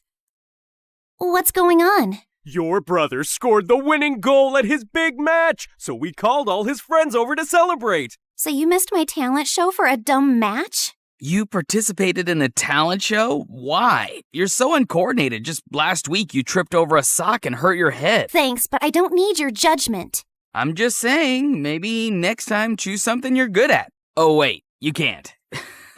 You're bad at everything. Shut up or I'll kick your face. Ugh, so annoying. I ran upstairs fighting tears when I heard a soft voice calling from a bedroom down the hall. Nova, is that you? That's Ella. She's my younger sister, and she's been sick since forever. Doctors didn't even have a proper diagnosis, just a fancy name that meant they were still trying to figure out what was wrong with her. And since our parents were too busy making Dorian a star, it was usually left to me to look after Ella, which I didn't mind at all. Hey, how was your talent show? What did Mom and Dad say? They never came because Mighty Dorian had a match. So what? Did you have fun? I almost did a backflip and only tripped twice, so yeah, it was fun. Then that's all that matters. Talking to Ella always made me feel better, but I could never tell her how I really felt. My problems just seemed so pathetic compared to everything she was going through. Even at school, I mostly kept to myself while Dorian hogged the spotlight. The only time people spoke to me was to ask for Dorian's number, so I barely had friends. Until I met Maya in high school. She was new and asked me if I could show her around, and we hit it off right away. We liked the same music, same shows, and I finally had someone I could pour my heart out to. She was the only person I felt free and happy with, but that changed on her 18th birthday. Maya decided to throw a costume party. I was gonna be French fries, and she was gonna be ketchup. It was gonna be epic. But when I got to her place, I was the only one in a costume. I checked my phone wondering if I'd missed a text from Maya, but nothing. And worse, I found her standing near the pool talking to Dorian. Oh, wow. Looks like someone didn't get the memo. What is he doing here? And wasn't this supposed to be a costume party? Oh, shoot. I thought I texted you. I wanted to have a costume party, but Dorian thought it was stupid for an 18th birthday. And since when did you start taking advice from Dorian? Since we started dating. What? He asked me out last week, and I said yes. Why? Of all the men on the planet, why him? And you couldn't stand that there was finally someone who liked me more than you, could you? Would you stop overreacting? You look like angry McDonald's French fries, and I can't take you seriously. Also, my feelings for Maya are totally genuine. Genuine my butt. Everyone at school knows you change girlfriends faster than you change underwear. Maya, listen to me. Whatever garbage this guy's been feeding you, it's not worth it. But I love him. No, you're infatuated. Like every normal girl your age is with some butthead like him. Come back to your senses. Fine, I can see this is a total waste of time. So before I embarrass myself any further, I'm leaving, and we're done. I stormed off dramatically, only to walk straight into the birthday banner. I tried to fight it, but stumbled and knocked over an entire balloon arch. Maya ran to help me, but I spun around mid-fight and accidentally slapped her in the face. Did you just hit my girlfriend? I grabbed a paper cup and hurled it at Dorian's head. Ow. Wow, that really hurt me, Nova. How will I ever recover from this concussion? Everyone laughed as I ripped the last streamer off my leg and stormed out, and went straight to Ella. She was the only person who'd understand me. Oh, wow. You look tasty. I don't know about tasty, but I am definitely tragic. Mom never let me have fries. Said they're too oily. Here, take a bite. It might cheer you up. You're weird. And you're stuck with me. And I put my head down, and we dozed off. The next morning, I woke up to a bunch of missed calls from Maya, but I ignored them. So she sent me a bouquet with my favorite ice cream scoops, flew drones past my window with I'm sorry banners. At one point, she actually climbed up to my window to talk to me, but I just drew the curtains and ran into the attic so she wouldn't find me. I was looking for some boxes to hide behind when I accidentally knocked one over and a diary fell out. It had my grandmother's name on it, with a photograph of her standing next to someone who looked exactly like her. And there was a note. Lumiere se dara kinsol, veher dul ambrax? What? That's what it said, written in this bizarre language I've never seen before. Luckily, someone had scribbled a translation underneath. To break the curse, balance must be found. One light shall rise, one shadow bound. I read more and found out that my grandma had been overshadowed by her own twin, too. So she teamed with a psychic named Margot and crafted spells to break the twin curse, a generational cycle where one twin always thrived while the other faded into the background. I knew it sounded ridiculous, but this just couldn't be a coincidence. I was constantly lagging behind Dorian, not because there was something wrong with me, but because I was cursed. The note also said that to unlock the curse, like and subscribe to this video and leave a comment. Gotcha. She didn't write that. But seriously, like and subscribe. Things are about to get weird. I had to find out more, so the next day I skipped school and tracked down the psychic Margot. It wasn't too difficult since Grandma had her address in the diary, and by afternoon I was already knocking at the door of a rundown apartment. I waited for some old witchy lady to open the door, but instead it was a girl not much older than me. Sorry, I think I must have gotten the wrong address. No, you're in the right place. We've been expecting you. Like me and the spirits. They told me you were coming. You're Nova, right? Hilda's granddaughter. You know me? I know a lot of things. Like it's gonna rain in about 5 seconds and you should come in. And right on cue, it actually started raining. Freaky. Anyway, I walked in and the girl told me she was Margot's granddaughter and her name was Coco Lin. My dad's Chinese and my mom's American. They couldn't decide whether to give me a Chinese name or an English one, so they mashed them together. Kinda has a ring to it if you say it on repeat. Coco Lin, Coco Lin, Coco Lin. Cool, right? I think it's very cool. Like, it's also pretty cool that I'm my grandma's reincarnation. I've retained some of her memories and her power to see the future, talk to ghosts, and read your star chart, yada yada. In fact, before I was my grandma, I was this super rich woman who went on a ship, met this cute artist. He was poor. I was loaded. We fell in love, but then the ship crashed and he died. Like the movie Titanic? What? Never mind. Can we just get to work, please? I gave her the diary, and she invited me into this small room. As I settled into a beanbag, Coco Lin took the diary in her hands. Then suddenly, she threw her head back dramatically. Before I could ask if she was okay, she snapped her head forward like a possessed owl, then started spinning in slow circles. Then she dropped to her knees, flapped forward, and after a full minute of silence, popped back up. All done. The curse is now reversed. Whatever once belonged to your brother is now yours. Wait, what do you mean by reversed? I wanted you to end the curse. Yeah, well, unfortunately for that, you'd have to find the original witch who cast the curse on your family. And she's probably dead. So unless you have a shovel and a time machine, this is the best I could do. Now remember, every spell has its repercussions, so just be aware of potential side effects. What kind of side effects? Mild nausea, headaches, nosebleeds, and in rare cases, hallucinations. It depends. On what? On how badly cursed you are. Just kidding. I fixed the curse, remember? You'll be fine. Would you like some tea? But I just thanked her, paid her fee, and got out of there as fast as I could. The whole way home, I kept thinking if what I'd done was wrong. But was it really that bad if Dorian suffered a little? Also, Coco Lin was kind of a weirdo, so I wasn't too sure if her chaotic head Roomba fixed anything. But boy, was I wrong. I looked around and I froze. This wasn't my room. It was bigger, with velvet curtains, a chandelier, and a full-length mirror. I jumped out of my bed and pulled the curtains, only to see a massive, perfectly manicured garden with fountains and a freaking swan. Why am I in this place? How did I get here? I checked my phone. It showed the same date as yesterday. Okay, this is clearly a dream. Ow! Ow! I pinched myself hard, and seconds later, Mom burst into the room. Oh my God, Nova! Why did you scream like that? I thought some stalker tried to jump into your room again. Again? When was the first time it happened? Oh, my poor baby. You've been so traumatized lately, you've probably blocked out everything. It's fine. We can talk about it later. For now, drink your kale. You're already late for gym, and Coach gets cranky when you're not warmed up before cheer practice. Mom, I don't do cheer practice. I barely passed PE. This isn't real. I rushed outside to find Ella's room. She might have answers. But the house was so huge, I had no idea which room was hers and accidentally entered Dorian's. What are you doing in my room? Shut up and tell me what's happening. Are you trying to pull some elaborate joke on me? Who even owns this house? One of your weird rich friends? What are you rambling on about? I'm just living my perfectly miserable life in silence, and you won't let me have that? If your life is miserable, I might as well be an earthworm. You know, I saw this documentary about teen celebrities and how they all went bonkers at age 18. You should watch it. I think you'll fit right in.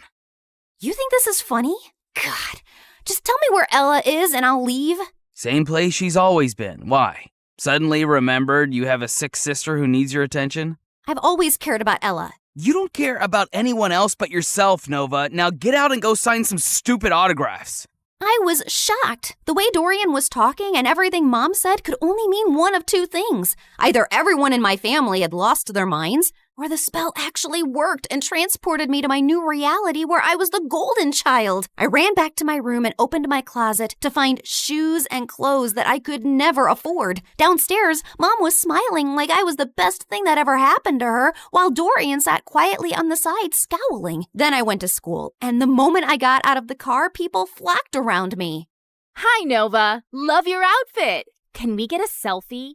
Are you coming to my birthday next week? You can cut the cake if you want to. It was like stepping into a dream where I finally mattered and wasn't invisible next to Dorian. I was still processing everything when Stacy walked over and linked her arm through mine.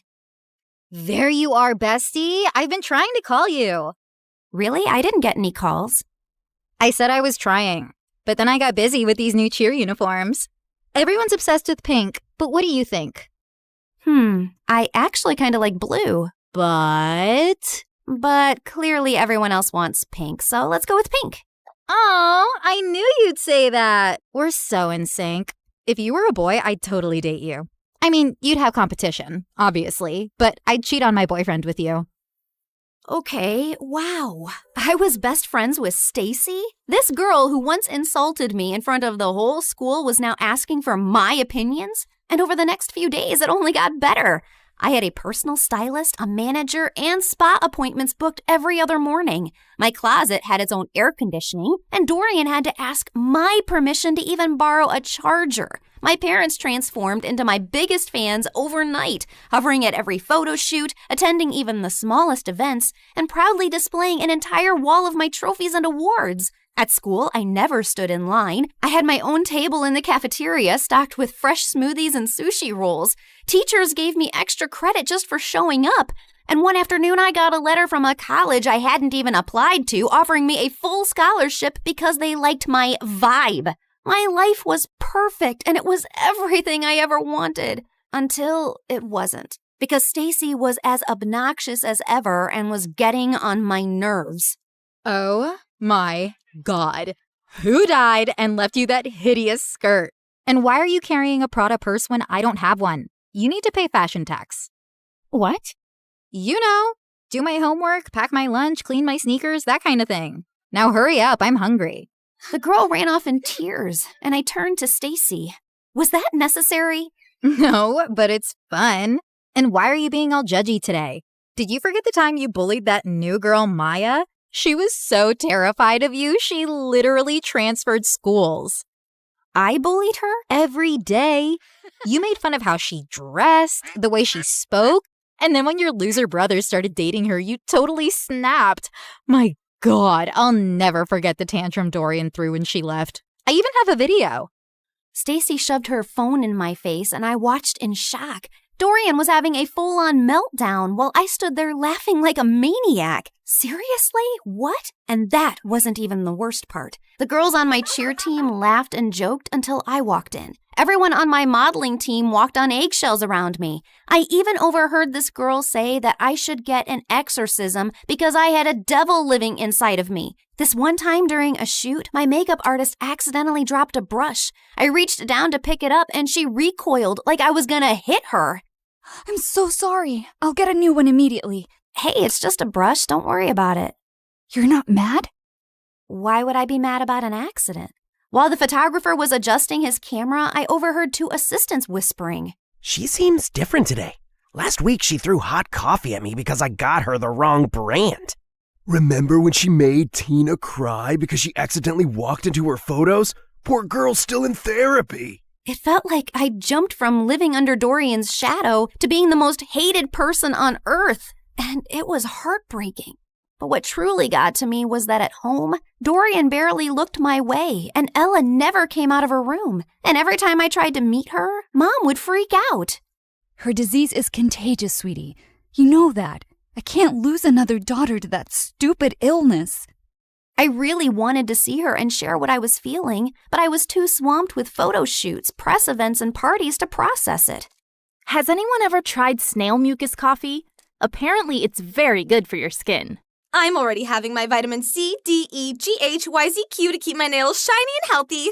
You know what, guys? If you hang upside down for at least an hour and a half, you will get the reddest cheeks ever. Or you could get a brain hemorrhage and die. Excuse me? I'll just be right back. Jeez, how lame were these conversations? If these people were the cream of society, I'd rather be skimmed milk. The rest of the night was just as bad. The music was too loud, the people were fake, the food looked fancy but tasted like chalk. Then my date asked me to dance, and I accidentally stepped on his foot so hard he started limping. I rushed to grab him a first aid kit and came back to find him making out with a waitress. Ew. I just wanted to leave. I was walking to my car when I spotted someone across the road. Maya was standing at a stall selling t-shirts. I dropped everything and sprinted toward her. Maya! Oh my God, how are you? Leave or I swear I will call the police. Look, I know you're really angry at me and I deserve it, but I swear I didn't mean to. You didn't mean to ruin my life? Come on, Noah. You and I both know you bullied me because you're evil. But honestly, you did me a favor. That school wasn't for me anyway. The only good thing that happened there was meeting Dorian, and I'll always be grateful for that. But you, I never ever want to see again. Please, Maya, I said I'm sorry. I'll do anything to make up to you. I'll buy all your t-shirts. I don't need your charity, Nova. But if you really want to help me, then help me sell these. You're a professional model, right?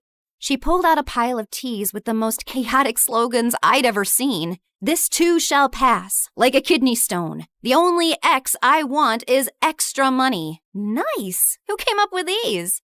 Of course I did. I've always been really creative.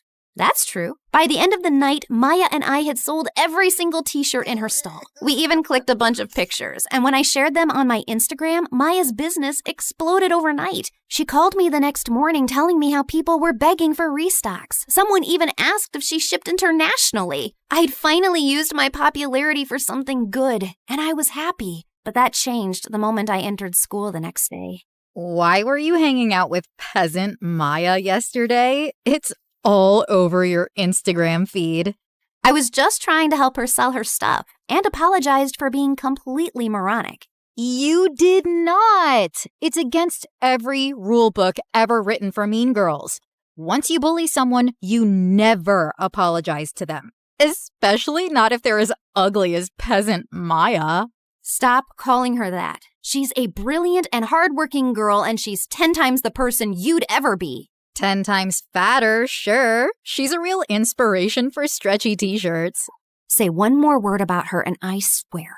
Or what? You'll cry into your organic kale smoothie? I have a better idea. And I launched myself at Stacy, but she didn't even budge. Instead, she smiled and punched me. Then she jumped on me, pulled my hair, elbowed me in the stomach, and I almost threw up. I thought I was gonna die when a bunch of girls rescued me. Later, while I sat outside the nurse's office with an ice pack on my face, I overheard a group of girls whispering nearby. Wow, Nova really thought she could take down Stacy? That girl's made of iron. I heard her mom's Russian. She came here illegally, then married some rich guy, and that's how Stacy got all her money. My maid's cousin works at their house. She says Stacy lives like a trash gremlin. Her room smells like stale yogurt and wet socks. Ugh, gross. Imagine strutting around like a queen bee while your closet is a health hazard. If I were Nova, I'd wash my hands with bleach just to get the smell off. They kept going, but I tuned out. Not because I was offended. Honestly, it all made sense. Stacy didn't rule the school out of confidence. She did it to distract people from the disaster she actually was. Anyway, I was feeling better, so I decided to take the day off and go home, when suddenly Dorian came running down the hallway. Nova, it's Ella. They're moving her to a hospital. Her condition's getting worse. The world blurred for a second, and I pushed Stacy out of the way and ran through the gates. We reached the hospital and saw Mom and Dad were sitting in the waiting room. Where is she? What happened? She took a turn for the worse. The doctors are doing everything they can. I sat down slowly. Ella, my baby sister, my sunshine. She was the only person who ever believed in me, and she was suffering. I buried my face in my hands, and that's when Dorian snapped. Is this all your fault? Dorian, please. No, Mom, she needs to know.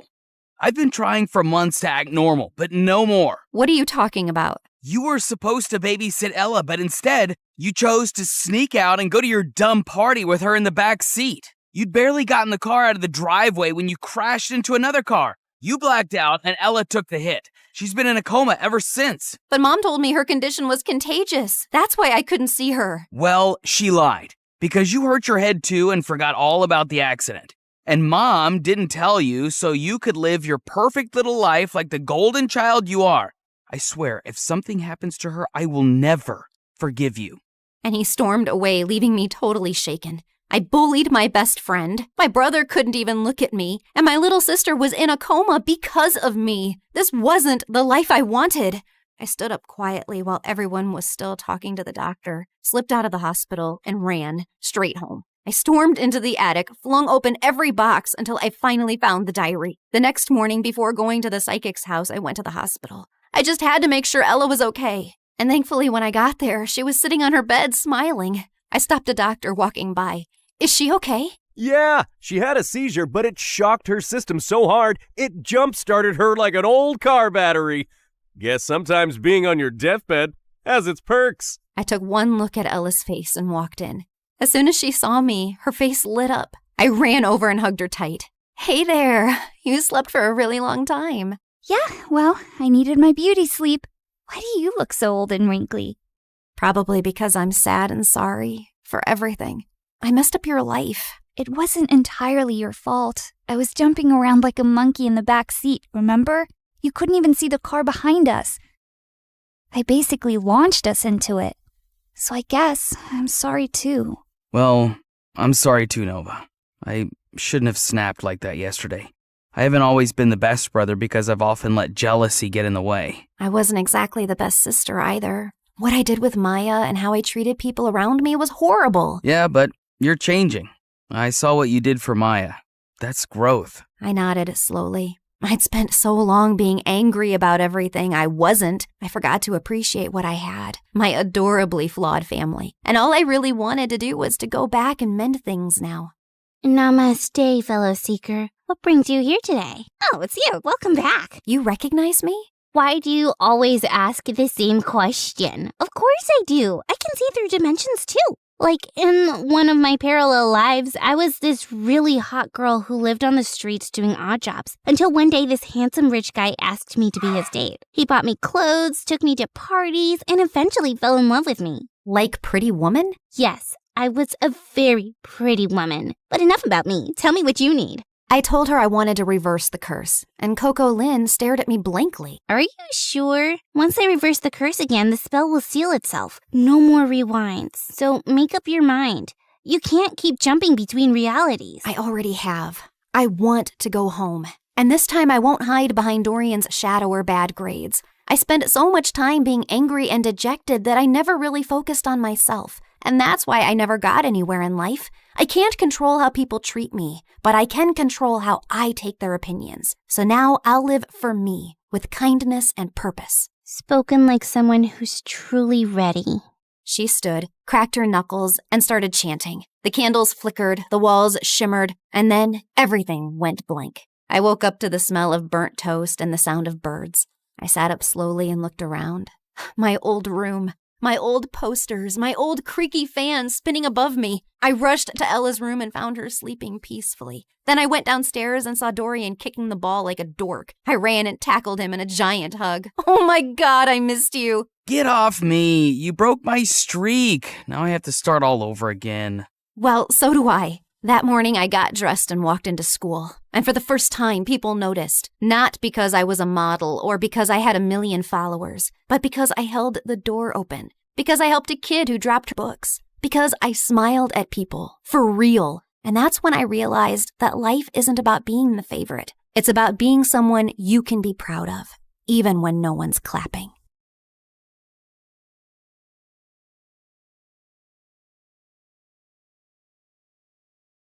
Contestant 9, please state your name. Sierra? Looks like a nightmare, right? Hi, I'm Sierra, and ever since I could talk, I've had a stutter. I didn't think much of it until I moved to a new town when I was 6. Welcome to the neighborhood. I'm Dean. This is my daughter, Kelsey. What's your name, sweetheart? Sierra. Why do you talk like that? It was the first time anyone had asked me that. It wouldn't be the last. My stutter happened frequently, but it got worse when I was nervous. My mom barely noticed or cared that I had a stutter, or that I really existed. She was always working. And my dad? Well, he left the picture a while ago. Most days, Mr. Dean would watch me after school, and Kelsey and I became fast friends. We did everything together. Played at the park, put on fashion shows, grabbed ice cream at Scoopy's. When we went out as a trio, I'd secretly pretend that Mr. Dean was my dad, and Kelsey was my older sister. In those moments, it felt like the family I'd always wanted. But things started to change when Kelsey's mom announced she wanted a divorce and moved out of state. After that, Kelsey started to change. She wasn't just upset. She was furious. She yelled at everyone, and once even smashed the living room furniture in a fit of rage. She lashed out in class and got held back a grade. And if her dad hadn't been the superintendent, she probably would have been expelled. By middle school, we ended up in the same class, and Mr. Dean dropped us off on the first day. Wow, your daughters are so beautiful. Aren't they? I'm a lucky dad. Kelsey looked like she was about to explode. I'm Kelsey. I'm his only daughter. My mistake. And what's your name? Sierra. Sierra? Why do you talk like that? Yeah, can you not speak properly? Or are you stupid? The class erupted into laughter, and I could feel my face burn. Since then, Kelsey wasn't my friend anymore. A real friend wouldn't do that. Through the years, Kelsey's hatred only grew. Anytime I had an accomplishment, she had to ruin it. Opening night of the school play, she stuffed worms in my costume. She threw her birthday party on the same day as mine every year and literally paid people to skip mine. At the science fair, she unplugged my volcano as the judges walked by, so it just looked like a sad pile of paper mache. And during my middle school graduation speech, she just had to make a scene. And so, I want to say how proud I am of our class. We did... What the glitch here is trying to say is we did it. Congratulations, grads. Party at my house tonight. Everyone's technically invited, but only cool people should show up. If it weren't for being her neighbor and still being close with Mr. Dean, I would have liked to never see Kelsey again. I'm sorry about my daughter. Ever since her mom left, she's been a different person. I just wish she wasn't so mean. You shouldn't be ashamed of something you can't control. At the end of the day, your stutter is something that makes you unique. I held on to that going into high school. My stutter didn't bother me much anymore. In fact, it was getting better with age. He was right. It did make me different. And I liked that. One Friday in English, we were doing a vocabulary spelling exercise, and I was totally killing it. ESOTERIC. Esoteric. QUERULOUS. Querulous. VACILLATE. Vacillate. Everyone was surprised at how well I was doing. And honestly, so was I. Who knew I was that good at spelling? Sierra, there's a regional spelling bee in a few weeks. You should join. Who knows, you may make it all the way to nationals. That night, as I sat in my room looking over the spelling bee brochure, loud music suddenly rattled my walls. Kelsey was throwing a party in her backyard. A few classmates waved me over. Fine, just for a little. The party was fun, but I couldn't stop thinking about the spelling bee, and I decided I would sign up. I was about to leave when... What's this? She snatched the brochure out of my hand. A spelling bee? Oh, please. Like you could ever win one of these. In case you didn't know, you trip over your words. Give that back. Not so fast. I'll help you practice for your big day. She pulled out her phone and turned the flashlight on as if it were a spotlight. Some other people gathered around and did the same. I felt blinded by all the lights in my face. Why don't you show us what you got? Nothing screams fun like watching you butcher the alphabet live on stage. Your word is quiberate. That's not even a word. Okay then, your word is pathetic. I'm sure you're quite familiar with that. IRRELEVANT. Irrelevant. I'll use it in a sentence. Kelsey is irrelevant. Now give me back my brochure. But she ripped it into pieces and threw it up like confetti. I took a small step in her direction. Kelsey took a step back and fell into the pool. Ugh! You pushed me! Yeah, right. I didn't push you. Your attitude just slipped. She climbed out and stormed over to me, and I bolted. As I ran, I saw her shoving people in her way into the pool. I made it home and locked the door just as she started kicking and clawing at it. My heart was racing. By Monday, the whole school was talking about it. Someone had filmed everything, and she looked completely unhinged. I avoided her all day. After class, I asked my teacher if she would sign off on my spelling bee application, and she wrote a letter of recommendation. That night, I was recording myself practicing when I heard Mom come home early. I rushed downstairs to tell her about the bee, but she really wasn't listening, as usual. Sierra, that's great and all, but I'm working and I don't need any distractions tonight. And the Mother of the Year award goes to... Feeling annoyed, I went back upstairs and found Kelsey sneaking through my bedroom window. What are you doing here? Get out! Relax, Miss Broken Record. I'm just here to apologize. Apologize? Yeah. I saw the video from the party over the weekend. I looked crazy. It wasn't okay how I was treating you, so I'm sorry, okay? Thanks? I'm not really sure what to make of this. Yeah, well, we used to be friends or whatever. I think it's time to put the bad blood between us to bed, right? Trust doesn't just snap back into place, not after everything that's happened between us. I understand. I intend to prove it to you. Do you mind getting me some water? Climbing up the vines was harder than I thought. Uh-huh. Sure. This certainly wasn't on my bingo card for how the night would go. I brought her water, which she downed in one gulp. Thanks. I'll see you tomorrow. Maybe we can sit together at lunch? Maybe. Also, never sneak into my room again. Then she climbed out the window. What a strange interaction. But maybe we really were turning over a new leaf. The next day, I walked into class feeling good about the new era I was in, where I tried new things and made up with old friends. But that confidence vanished when I found my teacher waiting for me, looking pissed. Sierra, you will not be attending class today. I've contacted the spelling bee and pulled my recommendation for your application. What? What did I do? You should be ashamed of yourself. The principal is waiting for you in his office. What was going on? It has come to our attention that the English exam answers were sent to your entire English class yesterday. I'm sorry. I have no idea what you're talking about. That's strange. Given the exam answers were sent from your email address, you'll be suspended for 3 days. Your mom is on her way here to come get you. What? This wasn't possible. I didn't do it. When Mom showed up, the veins in her forehead were practically bursting.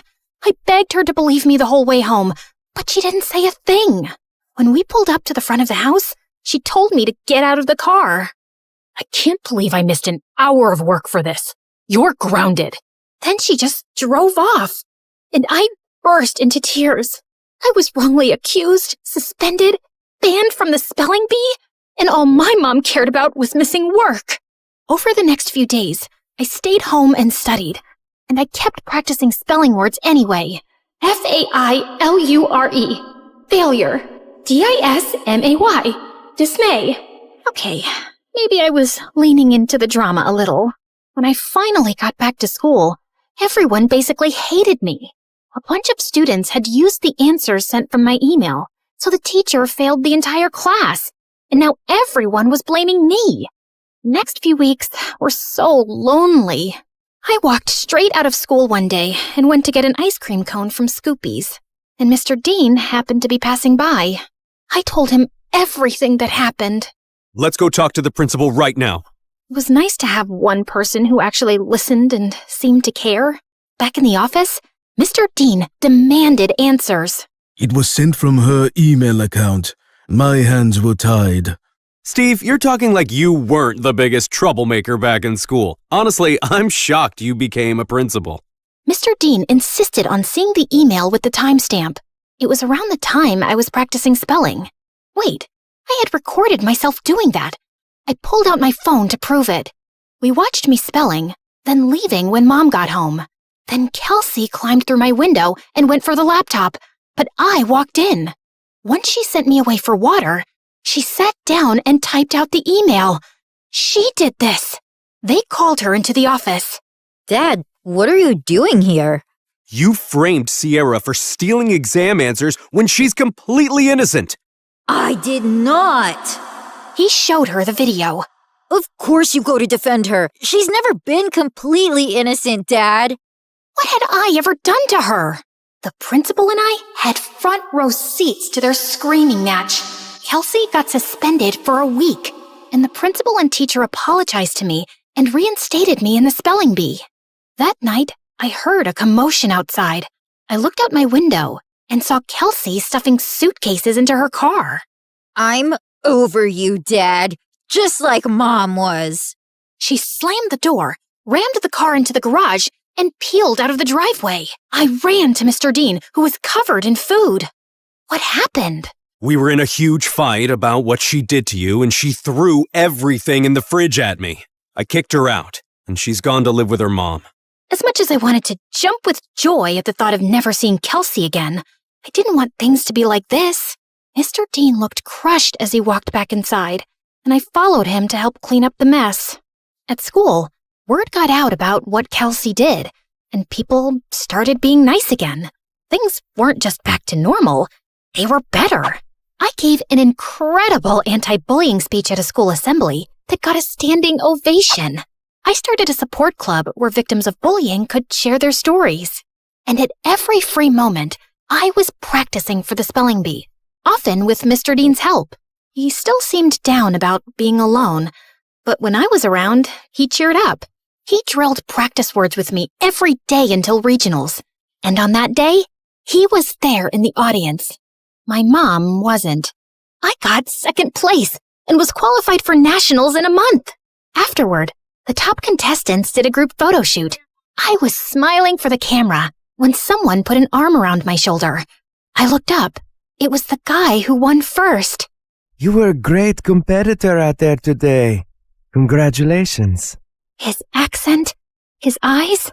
Suddenly, I forgot how to breathe. Thanks. Where do you come from? Where do you come from? Sierra, are you kidding me? Is that how you speak, or did I just fluster you? Oh, no. I just have a stutter. It's adorable. I'm Leon, and I'd love to get your number. We should talk more, since we'll be seeing one another for nationals next month. Yes, please. We exchanged numbers, and I practically floated back to Mr. Dean. It felt like the best day of my life. When we got home, Mom was on the porch, arms crossed. She rolled her eyes when she saw us together. And where have you two been? The spelling bee, Mom. Remember? I won second place. She did amazing. You should have seen her. I'm sure, but I was too busy with the logistics of moving. Moving? Work wants me to relocate to California within the next couple of weeks. Mom, no! I have nationals next month. Well, that's too bad. Work comes first. You know that. Work always comes first for you, Mom. It's never me. Oh, stop being so dramatic. What if she stays with me until the end of the school year? What? I have Kelsey's empty bedroom. She can compete in nationals, finish out the year, and then move out to California. Please, Mom. Fine. Within a week, Mom was gone, and I had moved into Kelsey's old room.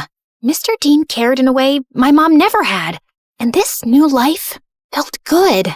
And to top it off, Leon reached out. He was a foreign exchange student from Spain living in New York, and we hit it off instantly, texting all night, every night. We had so much in common, and he was so easy to talk to. I had a major crush. One night, I even felt bold enough to tell him. I was losing sleep, slipping in school, and didn't care. I had never felt like this about someone in my life. Leon and I even planned our first date the night before nationals.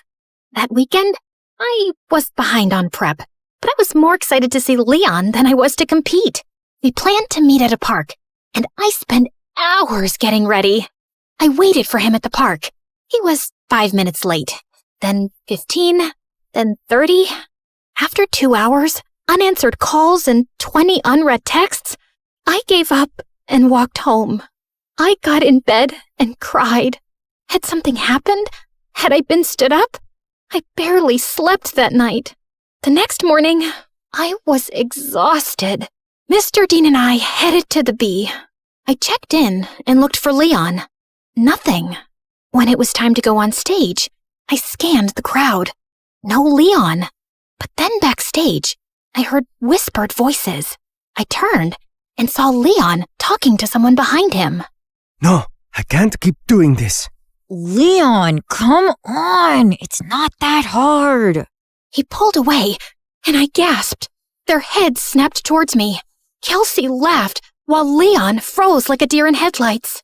Was this all just a setup to mess with me? Sierra, wait! My ears started ringing, and I don't remember anything else that happened until... Contestant 9? Contestant 9, please step forward!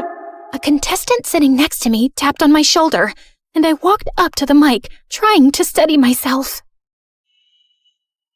Sierra? Why do you talk like that?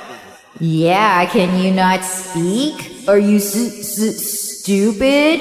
You should be ashamed of yourself. Like you could ever win one of these. In case you didn't know, you trip over your words. Contestant 9, please state your name. Sierra? Your word is vicissitude. Vicissitude.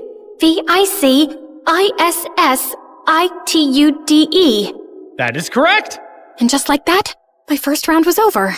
With every ring of the bell that told me I got the word correct, my confidence rose. I shut Kelsey and Leon out of my mind.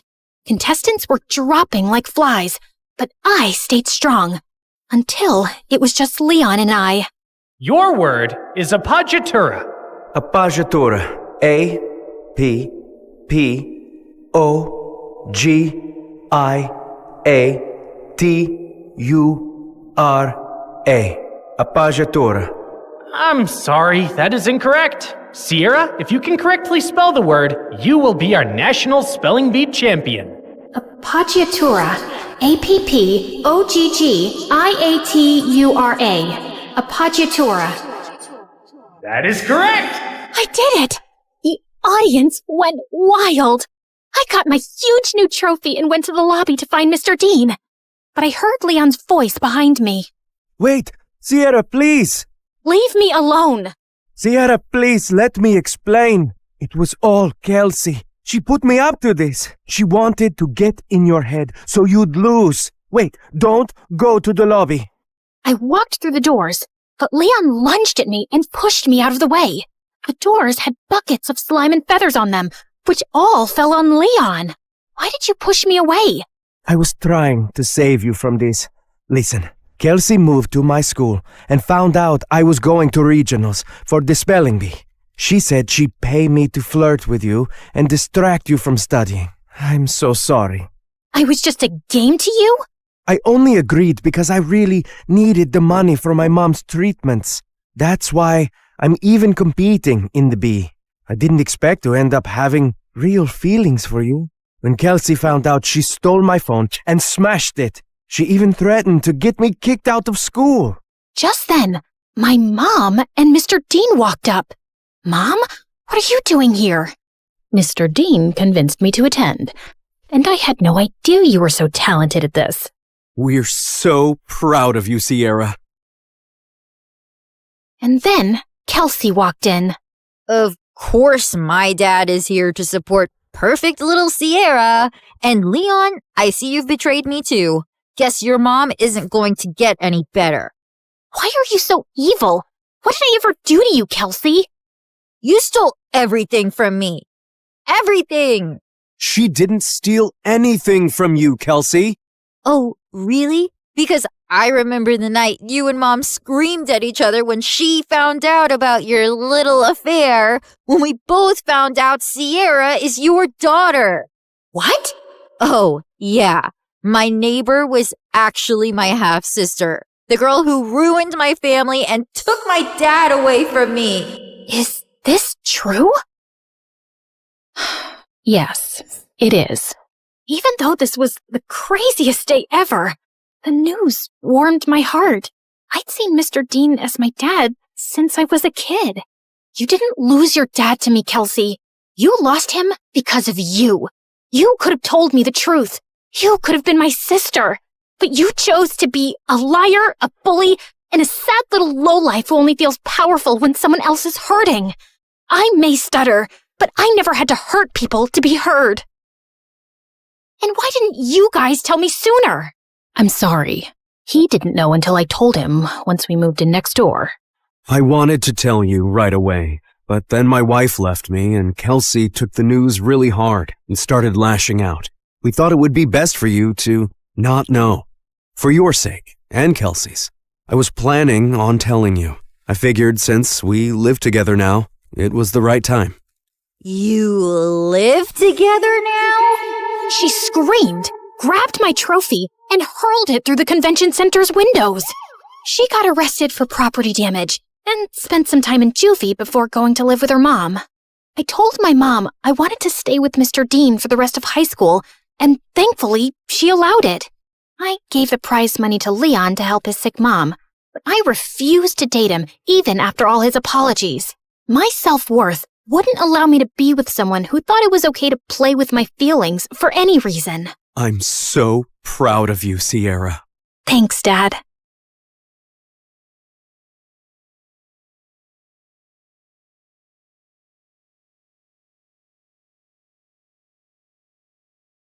Hi, I'm Emma from Chile. Please like and subscribe to MSA. Show your love for MSA with their awesome bottles and notebooks. Peek at the collection in the description and pick your favorites. My childhood was tough. My parents were always fighting. But when I grew up, I met Clara, and my life started to become better. We met on the first day of high school, and I remember it like it was yesterday. Hi, is this seat taken? No? Great. I saw you sitting alone and thought you needed some company. Is that a choco chip muffin? I love them. You get the best muffins at this coffee house nearby, but if you eat too many, you might get gas or a sugar rush.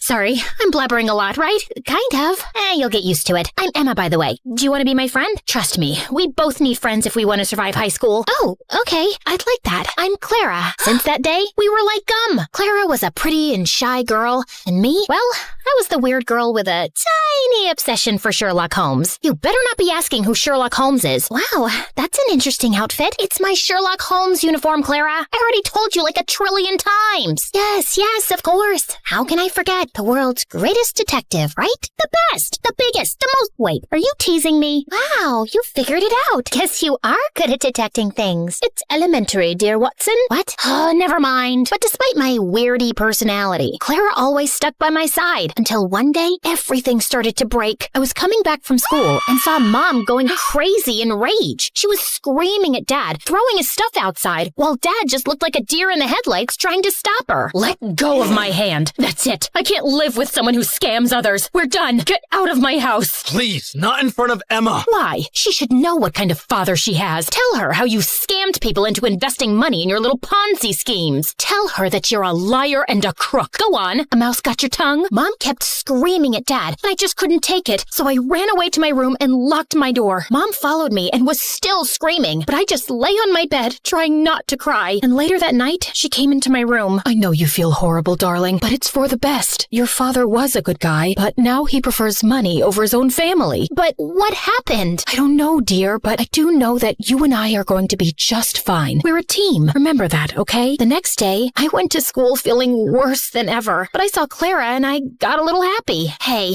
I had the most awful day yesterday. Can we skip classes and talk? I really need to vent. And why do you think I have the time to listen to you whine? Excuse me? Clara started to walk away from me, but I stopped her. No, wait, I don't understand. Did I do anything wrong? We can talk about it. Oh, God, if I have to listen to you talk one more time, I will kill myself. I don't even know how your parents tolerate you. You're so childish and annoying. I can't be around you anymore. But we're best friends. And now we're not. So please don't talk to me again. Clara left, and I felt completely broken. Did she always think of me like that? I tried to talk to Clara between breaks, but she ignored me, and she did so for the rest of the week. I had no other other friends, so I just spent my time in the school library reading some Sherlock Holmes. At least the books were loyal. But one day, I was walking to my next class and saw a notebook by the lockers. I opened it out of curiosity, and what I saw blew my mind. The notebook was full of pictures of Clara. Clara going to class, Clara in the gym, Clara walking to her house. What kind of creep would do something like this? I was flipping through the pages when I noticed someone familiar in one of the photographs. It was this guy from our class, Gerardo, and he was holding a camera in a mirror reflection in the photograph. I'd seen Gerardo following Clara around in school, and I always felt that there was something off about him, but Clara would never let me chase him away. And now he was taking her pictures? This guy was a freak, and I had to do something before Clara was in some serious trouble. So I went to the principal and explained everything to her. I can't accuse any student without real proof, Emma. I mean, Gerardo is the official photographer for our yearbook. He could be taking pictures of anything else. But if you feel so strongly about this, I'll tell the teachers to be on the alert, okay? But nothing ever happened. Since telling the principal blew up in my face, I fell back on the one thing that I knew would work, my awesome detective skills. I spent the entire night stalking Gerardo on social media, but it was a dead end. The only possible solution was to confront him. But the next morning when I entered school, I saw Clara walk in with Gerardo looking completely different. Her face was painted with makeup, and her hair was all red. Oh my God, Clara, what happened? Did a radioactive spider bite you or something? What happened to your hair? And what's with the makeup? Can you stop touching her, you freak, and get out of the way? I wasn't talking to you, creepy stalker. Clara, what are you doing with him? Did he torture you? Do you need my help? She doesn't need anything from you, so get lost if you have nothing to say. Clara didn't look at me, so I walked closer to her, ignoring Gerardo's protests, and pulled out the notebook. Clara, this guy is a stalker. He's been taking your pictures since God knows when. Look, he's even in one of these pictures. Can you see that tiny little reflection in the background? Clara ripped the notebook out of my hands and finally looked at me, angry. What part of I don't want to be your friend didn't you understand? I don't care about your little detective games, okay? It's not a game. This guy is creepy and weird, and my boyfriend? He's my boyfriend, okay? Now stop insulting him with your dumb games and get out of my face. Clara stormed off before I could ask any questions, but Gerardo stayed, smiling at me. Thank you for finding my notebook. I was worried about losing my favorite photos of my girlfriend. Listen, I don't know how you brainwashed her, but she's not like that. I didn't do anything to her. I just offered her a quick way to earn money. What did you make her do? Why don't you ask her? He left with a victorious grin on his face. I started to feel really worried about Clara. The next day, after the end of the school day, I was determined to save Clara any way I could. So I decided to follow Gerardo like a shadow. After a while, I saw him slipping through the school back gate and entering a scary dark alley. I hid behind a pillar and saw him wait there. And moments later, a bunch of guys came in on their motorcycles, each scarier than the next. How you feeling about tomorrow, boss? Pretty good. You have the motorcycle I asked for? Yeah, it's in Clara's house. Perfect. I taught Clara everything she needs to know about riding motorcycles, and I've told her to meet us right here tomorrow. I'm telling you, Clara's so ready for this race. She's gonna nail it. And what if she doesn't? Then we train her more till she can. But don't worry, I can feel that money is ours already. Everyone started cheering in celebration, so I got out of there before they saw me. I ran until I found a bench and sat down. Clara was participating in a motorcycle race? Why? I had so many questions, but right now, the only thing on my mind was to save Clara from this dumb race. The plan was simple. I was gonna go to the dark alley after school and wait for Clara to show up, and then I would just grab her arm and run till we were safe. So the next day, I went to the alley extra early and waited for everyone to show up. Everyone, including Gerardo, was around, but Clara was nowhere in sight. Half an hour went by, and when she didn't show up, I decided to leave. But my jacket got caught in one of the boxes, and I fell, and all eyes turned to me. Whoopsie! I was just making sure there was no rats here. I think it's safe to say that this place is officially rat-free.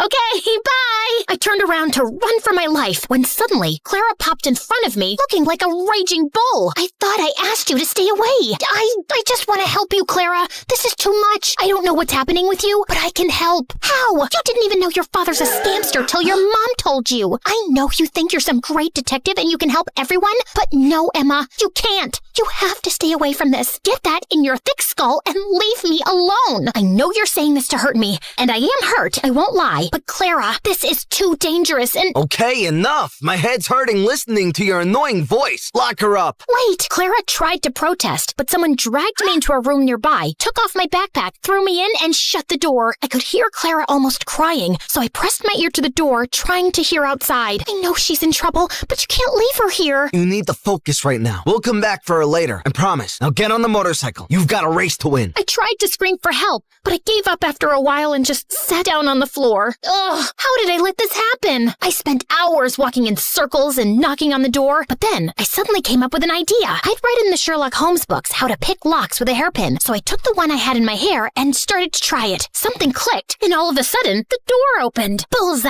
I knew I had it in me. Okay, now focus. I left the alley and started to run without direction, but then I heard sounds of motorcycles. I went down a stone stairway and found a giant tunnel full of motorcycles and people. And Clara. But before I get Clara out of there, I need to do something else. Hello? 911? Come to Keller Street, down the stone stairway, and hurry up. There's an illegal motorcycle street race happening. Can you provide me with your name? There's no time. Hurry up. I hung up and ran down the stairs. All the motorcycles were already lined up, and Clara was on one of them. I could see Gerardo talking to some guy, so I ran to Clara without him seeing me. Come with me. It's impossible to escape from you, right? You can roll your eyes later. Just get off this thing and come. Emma, you don't understand. I found out a week ago that my parents declared bankruptcy, and we might have to move to a homeless shelter. He's a liar. Look at that nose on his face. It's so plastic and fake. You can't trust him. His nose was really crooked. You should have seen. Wow, great story. Let's save it for another time. Now come. Just as Clara stepped down from the motorcycle, we heard police sirens outside. I pulled Clara away before Gerardo or anyone else could frame her. How? Shh, you're a suspect. If anyone asks why you're hiding behind this bush, pretend that you're from a really exotic island, you know? Maybe you're collecting a... Emma, I'm such an idiot. I've ruined everything. My grades, my life, my future, our relationship. Gerardo told me not to talk to you anymore because he wanted me all to himself. Emma, I am so sorry about everything. I just really need my friend right now. Hey, don't worry. I'm not going anywhere. You and your family can stay with us until you guys get back on your feet. Let's just go home and get you cleaned up. I missed you. I missed you too, Emma. Thank you.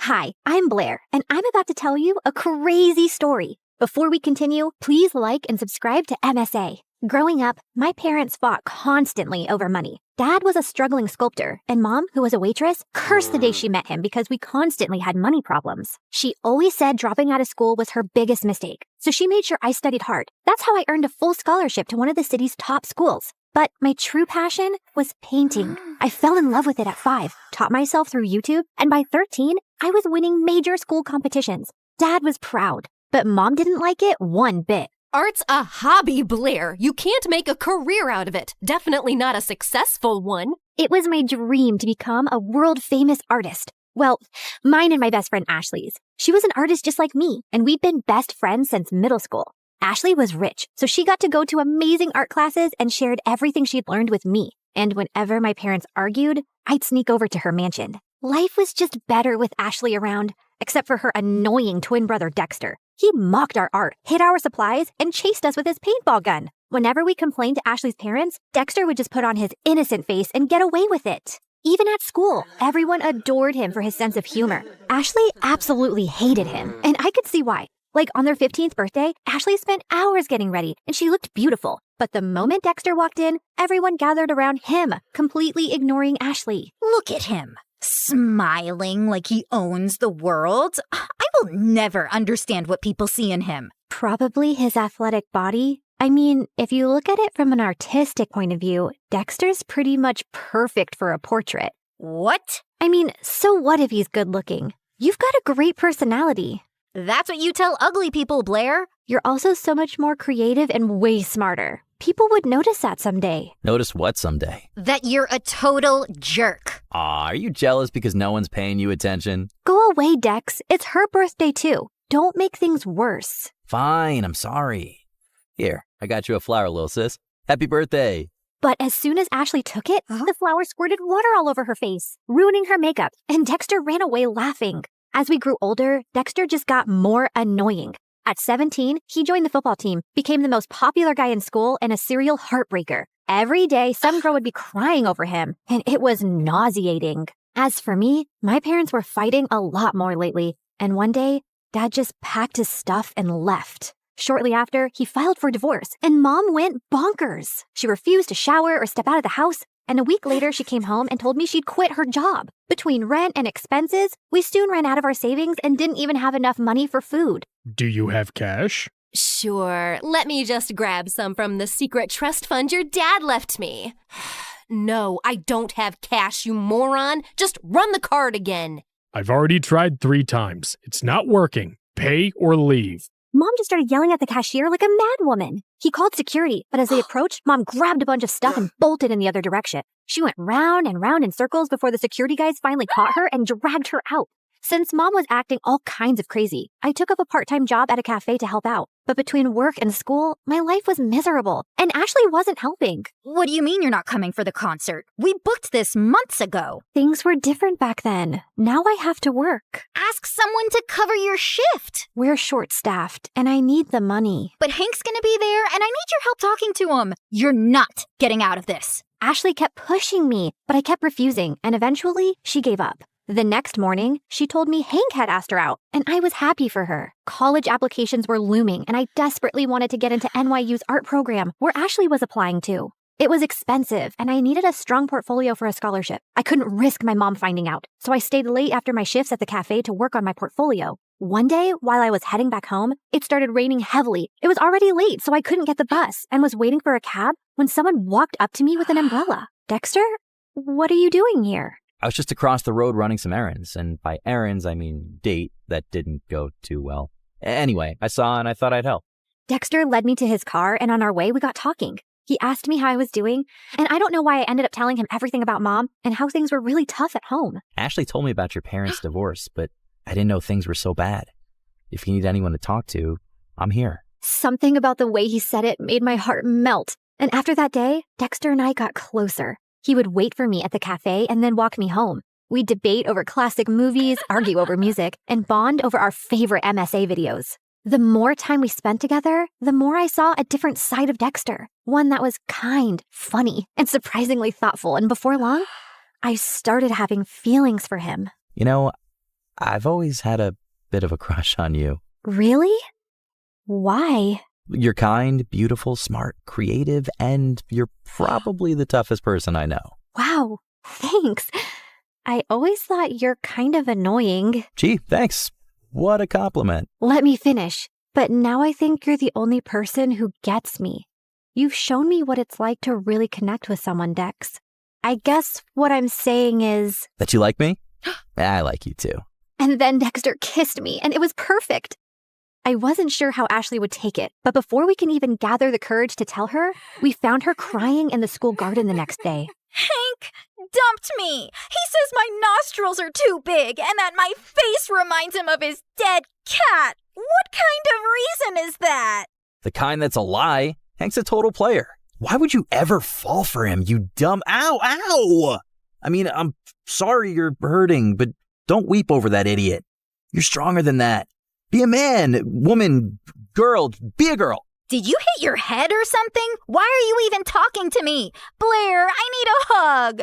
The next few days were a mess. Ashley was hung up on Hank and dragged me along for endless shopping sprees and salon visits to distract herself, and I didn't think it was a good time to tell her about me and Dex, who I wasn't even getting to spend any time with. She was also home all the time, so Dexter started sneaking into my room late at night. This is not fair. You're totally ignoring me. I know, but she's miserable, and she needs me. Hey, Han, remember when you needed her, but she was too busy falling in love? Anyway, my football team's having a party tomorrow night, and I'd love for you to come.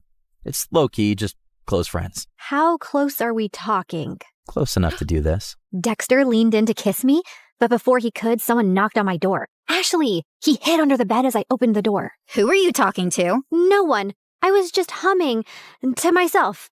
La la la. See? You tell me, what's up? No time long see. You're being weird. Anywho, I need your help. I've heard the football team is having a party tomorrow and Hank's gonna be there. I need him to know that I've moved on and this party is perfect for that. I have the invites. You're coming with me. No excuses. But I have to work on my portfolio. I promise I'll help you after the party. Please say yes. Ashley looked desperate that I couldn't refuse. Dexter was furious, though. He didn't answer my calls or reply to my texts. Even at the party, he ignored me. But I could see he kept looking my way. Ashley had hired some guy to be her fake boyfriend, so she left for the dance floor with him while I waited for Dexter. I was near the pool when I almost slipped. but someone held on to me. Careful there, sweet cakes. You'll hurt yourself. Blair, right? I'm Hank. I know. Great. Then let's skip the introductions and dance. I don't want to. Come on. She said no. I turned around and saw Dexter looking furious. And who are you? Her boyfriend? Yes, now back off. Or what? You'll hit me, pretty boy? You bet I will. Dexter punched Hank right in his face and he stumbled backward. Hank charged at Dexter and the two got into a fight. Everyone gathered around and I caught sight of Ashley's face in the crowd. She looked furious. I ran over to her, but I slipped and fell in the pool. I don't remember much after that, but when I opened my eyes, I was in a room with Dexter and Ashley staring at me. What happened? You passed out. You don't know how to swim? I didn't exactly grow up with a pool in my backyard, so no, I don't. You're bleeding. That's no big deal. Yeah, no big deal. Just like it's not a big deal to hide from your best friend that you're dating her idiot brother. How could you not tell me? I don't know, okay? I freaked out. You've always hated Dexter, and then you'd just broken up with Hank, so I didn't want to rub my relationship in your face. You don't have to treat me like I'm a child who doesn't have a handle on her emotions. Anyway, you've chosen Dexter. Although I can't understand why him out of all the boys on the planet. But you did, and you're my best friend. So I'll accept it on one condition. Never, never make out in front of me, or I'll projectile vomit all over you. Deal? Deal. After that, things went smoothly. Dexter and I could now date openly, which made me really popular. One of his friends asked me to create a portrait for her dad. He loved it so much that he gave me a lot of commissioned work. Soon, I was making enough to quit my job at the cafe, and life became a lot easier. I even finished my art portfolio and was working on some last-minute changes one night when Mom barged in. You're applying to an art college? Why didn't you tell me? Who told you? Doesn't matter. Have you forgotten how much we've struggled because of Dad? And who will even pay for this college? I don't have that kind of money. I'll get a scholarship, Mom. I made a portfolio. Look. No, art school is too expensive and not worth it. You'll join a community college and stay close to me. Now give me that. Mom snatched the portfolio from me and left. I followed her, but she locked herself in her room. No matter how much I begged, she wouldn't open the door. Mom didn't get out of her room the whole day. And since submission was only 2 days away, I had no choice but to give up on my dream. I was talking to Ashley and Dexter about it when he came up with a brilliant idea. Dad knows the dean personally. How about I talk to him and get you a personal interview? And we can ask my friend whose dad bought paintings from you to let us borrow those. It could be your portfolio. That'll work. It should. I'm not letting you give up on your dreams, Blair. What about Mom? She just has to make peace with it. I know you love her, but what she's asking of you is not fair. She's acting like the kid in this relationship. The interview was scheduled for 2 days later, and I spent every second preparing. On the big day, I felt really confident. But as I was on my way, I got a call from the admissions office saying that my interview was canceled. Apparently, I had called and canceled my interview, claiming my mom was unwell, even sending medical reports as proof and withdrawing my application because I needed to take care of her. I tried telling them so many times that it wasn't me, but they just cut the call. I had no idea how Mom had found out about my interview, but I was furious that she'd done this. I went back home to confront her, but to my shock, I found her passed out on the floor. I called 911 and immediately rushed her to the hospital. On my way, I messaged Dad, and by the time we reached, he was already there. And what he told me next shocked me. A month ago, your mom fainted at work and was diagnosed with a rare heart disease. She needs a transplant, but since she couldn't afford it, she turned to me for help. But why didn't you tell me? We're trying to arrange money, and we wanted to wait till then to tell you.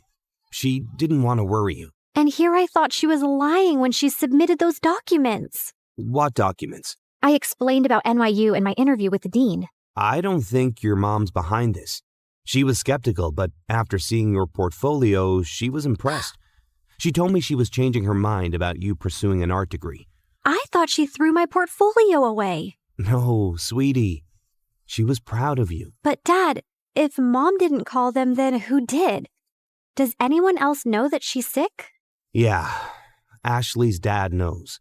We needed money for tests, so I asked him for a loan and sent pictures of your mom's report to prove it. I told him to keep it a secret so you wouldn't find out. I immediately understood who might have done this. But just to be sure, I called the admissions office and asked them for the number they received the call and reports from. And when I saw who it was, my mind exploded with anger. I took a cab, reached Ashley's place, and barged into her house. You called the admission office and told them that my mom was sick and I won't be attending the interview? Don't even try to lie to me. I have proof. My mom was sick, Ashley. You could have told me that at least. Instead, you used that against me. Hold on, I think there's some confusion. Why would Ashley do that? Ask her. And suddenly, Ashley's face twisted into rage. Yes, ask me. Ask me why I'd go out of my way to make your life miserable, Blair. It's 'cause I hate you. There, I said it. I hate you. First, you were my best friend, and you chose to date the person I hate most, my doofus brother. It was bad enough my parents always chose him over me, but even you? Also, I couldn't stand how perfect your life was. You have a football jock boyfriend. Everybody loves your art. Everybody loves everything about you. Heck, even the boy I likes you more. I didn't want to go to college and be second to you again. So I told your mom about your art school plans, hoping she'd stop you. And when she failed, I used the pictures and did what I had to. I can't believe I trusted you. I thought you were my best friend. How can you do this to me? You've shattered everything we had. I never want to see you again. We're done. Don't think I'll cry over it. I'm going to NYU, Blair. I'll make new friends. You disgust me. Whatever. I never saw Ashley's face again, and Dexter told me that his parents heard her entire confession and ended up grounding her big time. She didn't even get through NYU, but I did, thanks to Dexter's dad who got me a second interview. Mom stayed in the hospital for a few more weeks before coming home. A month later, we found a donor. It was tough to get the money for the surgery, but we managed, and Mom made a full recovery. Today is my first day in college, and I couldn't be happier.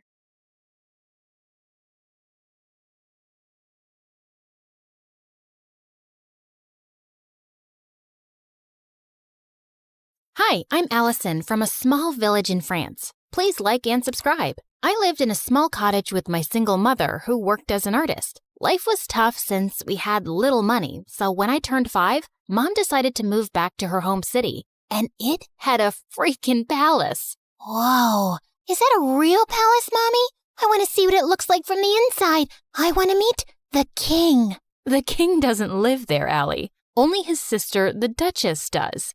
And only those who work in the palace can go there. Soon after, Mom got a job as a royal portrait artist, and I would beg her to take me along someday. But she always said I was too clumsy, and the palace was full of delicate things. I'll be careful, I promise. Oh, I forgot to tell you. There's also a ghost who has lived in this palace for decades. Was the ghost there when you were a kid? Yep. Then it must be old by now. I can easily outrun it. Of course, I didn't believe her. If anything, it made me more curious about the palace. When I was 9, Mom was called by the Duchess to make her portrait, and this time, I followed her. Somehow, I managed to sneak inside without getting noticed. And boy, was it pretty! As I wandered around, I slipped into a nearby room full of toys and blingy things. I'd never seen anything like that before, and it was so fascinating that I grabbed a few of them. But when I reached home, I felt guilty and scared. If anyone at the palace found out, Mom could lose her job, and this was stealing. I'll bring you guys back someday when I work at the palace. Till then, you can hide here. My passion for working in the palace grew stronger as time passed. I begged Mom to teach me how to paint so I could become a royal painter just like her. And by the time I was 17, I was better than her. One day while I was painting, Mom came home with some big news. The king is coming to town after 17 years, and they want paintings for the whole palace. We started working day and night, finishing all 20 paintings in under a week. But a day before the delivery, Mom slipped and sprained her ankle. I'll ask someone from the palace to pick them up. No, I can take them. I promise. I won't break a thing. Whoa!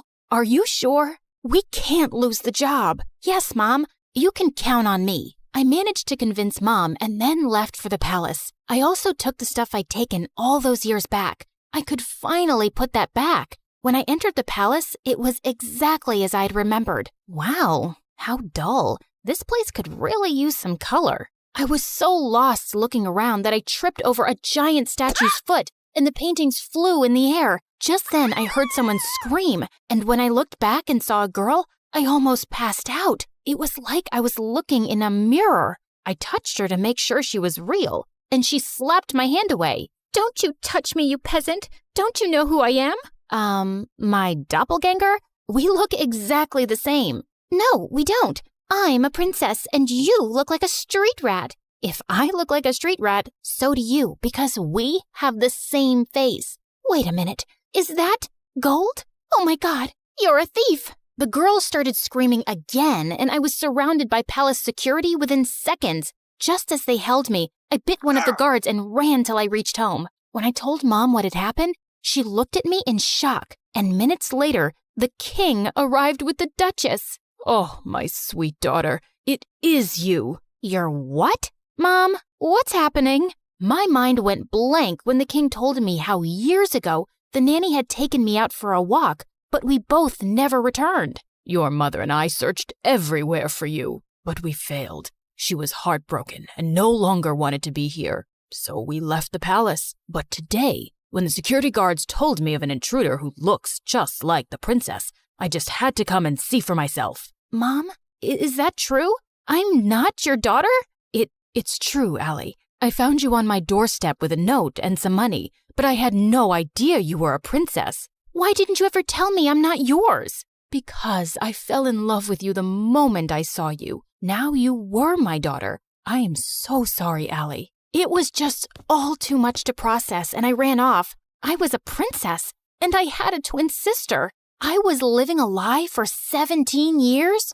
I was walking along the road trying to clear my head when a big sports car pulled up next to me, and a handsome guy got out. Cherry, what are you doing here? It's not safe. Cherry? Do I look like a stupid fruit? Leave me alone. I called you pumpkin before, but you hated that too. What the heck's your problem, dude? This is not a good time. I was saving this as a surprise. But here, will this make you come with me? Holy moly! That diamond was bigger than my fist! Calm down, Allie. Okay, you've got the wrong girl. Whoa! Sorry. I'll have to carry you back home if you don't listen. I punched him in the nose as the guy screamed like a little boy and then ran for my life. This was officially the worst day ever. The next day, the royal staff packed all my stuff and I was moved to the castle. My royal chambers were bigger than my whole house, and everything was beautiful, except it didn't feel like home. Mom wasn't there, and even though I was mad at her,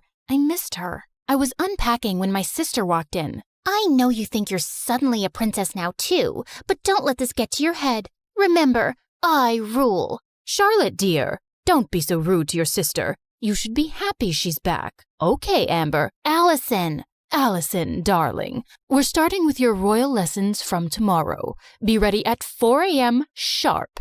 Good luck with that. It's not easy being a princess. She wasn't kidding. It was a mad schedule. Mornings were for horse riding, then music in the afternoon, and martial arts in the evening. My body was super sore, and I was exhausted. But within a few weeks, I'd grown tougher and learned a lot. One evening during martial arts practice, someone walked up to me. It was the diamond guy. I thought they were just rumors, but you are prettier than Charlotte. We look exactly the same, like identical. Can't you see that, or did the punch make you blind? Feisty. I'm Prince Arnold, by the way, Charlotte's fiancé. Isn't she too young to get married? Are you jealous? What? Move along, dude, unless you want another punch. But the guy just winked and left. What a flirt. Later that evening at dinner, Dad announced that he'd be holding an official coming out party for his daughters, and the entire village would be invited. What's a coming out party?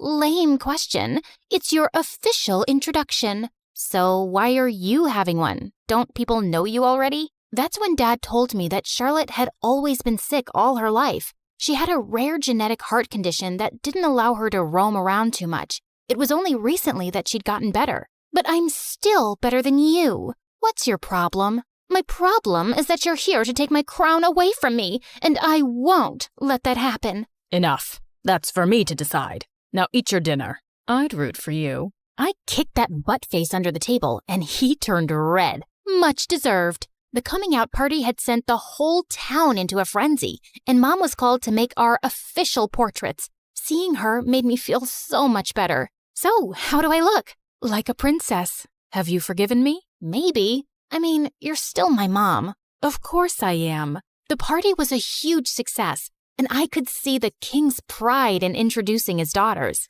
You should see Allison fight. She's a natural. Her paintings are so good. I think I should send her to Paris to become a professional. Dad, I wanted to become a chef and you didn't allow that. That's because you weren't well, Charlotte. Now, don't interrupt me while I'm talking, darling. I was a little embarrassed with all the praise, and it clearly bothered Charlotte. So I excused myself and went out for some fresh air, only to find that jerk, Arnold, making out with a maid. What the heck, dude?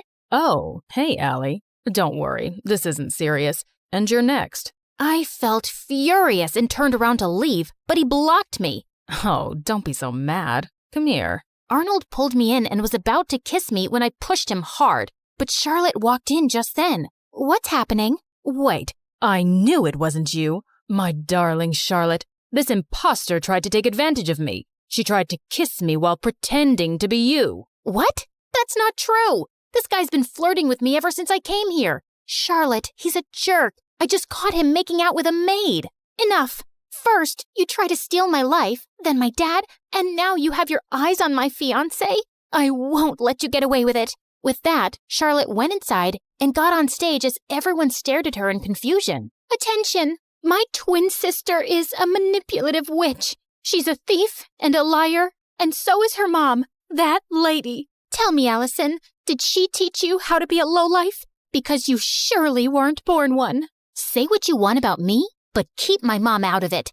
I feel sorry for you, Charlotte. How could you be so bitter? It's so... Before I could finish, Charlotte jumped on me and we got into a crazy fight. As the king pulled us apart, Charlotte started shaking and fell to the ground. We rushed her to the hospital, and the doctors informed us that she had fainted because of stress and needed rest. I wanted to visit her, but the Duchess stopped me. I think it's best that you stay away. You've done enough damage. Brother, she's not good for Charlotte's health. We might not get along, but she's my sister. She's right, Allison. I think it's best if you give each other some space. Maybe you can stay with your mom for some time. It will only be temporary, love, and I'll have you back as soon as possible. I think we dumped too much on Charlotte, and she needs to get better. Of course, I understood, but I was actually happy to get away from everything for a while, especially since Charlotte and I were on the front page of every newspaper the next day. People called us the Crazy Royals. We were a joke. I was packing my stuff when the Duchess walked in. You're finally going back to where you belong. I knew you'd never fit in here, and it was a mistake to bring filth into the palace. I know I didn't grow up here, but I'm still a princess by birth. So please, mind your manners and never talk to me this way again. Don't forget your place. That's exactly what I'm doing. I pushed her aside and left for my old home. Mom was ecstatic to see me, and to be honest, I felt happier than I'd been in weeks. A few days later, once Charlotte was better, the king announced her engagement to Arnold to give people something else to talk about. Dad invited me, but I decided not to go to the ceremony. I just wanted to stay away and avoid any more drama. On the engagement day, Mom had gone out for something when Charlotte came over. What are you doing here? Don't you have an engagement to get to? I can't marry him, Allison. He's a snake. I should have trusted you. Good time to say I told you so. But what do you want from me? After our fight, we can't have another media blowout. Dad will never allow me to call off the engagement at the last minute. Please, come with me.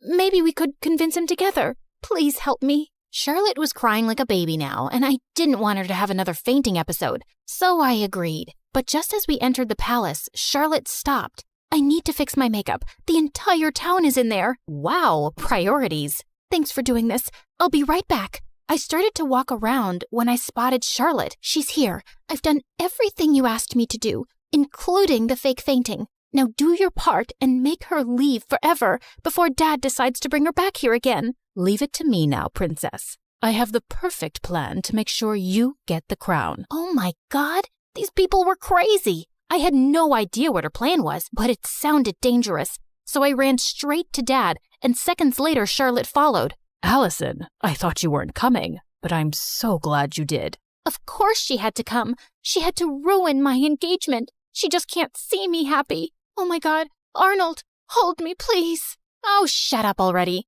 Don't you guys get tired of manipulating? King, Dad, whatever, you should see this. I played the video for the entire hall to see, and Charlotte turned pale. Charlotte? Dad, I'm sorry, but you seem to like her more because she's tougher than me. And when Auntie told me that she was after Arnold and my crown, I couldn't take it anymore. But this was all Aunt's idea. Sister, what were you planning to do and why? Suddenly, the Duchess turned into a mad person and started screaming. I'm tired of being your servant. I'm the older sister and the crown was mine, but these girls took that away from me, and I would have gotten away with everything if this one hadn't shown up. What do you mean? You knew she was alive? Whoopsie, you did a boo-boo. The Duchess confessed how she'd paid the nanny to take me away and drop me in the jungle, but the nanny had dropped me at Mom's doorstep instead. Charlotte was so sick as a kid, I didn't think she'd survive for so long. With both of you gone, I'd be a queen, but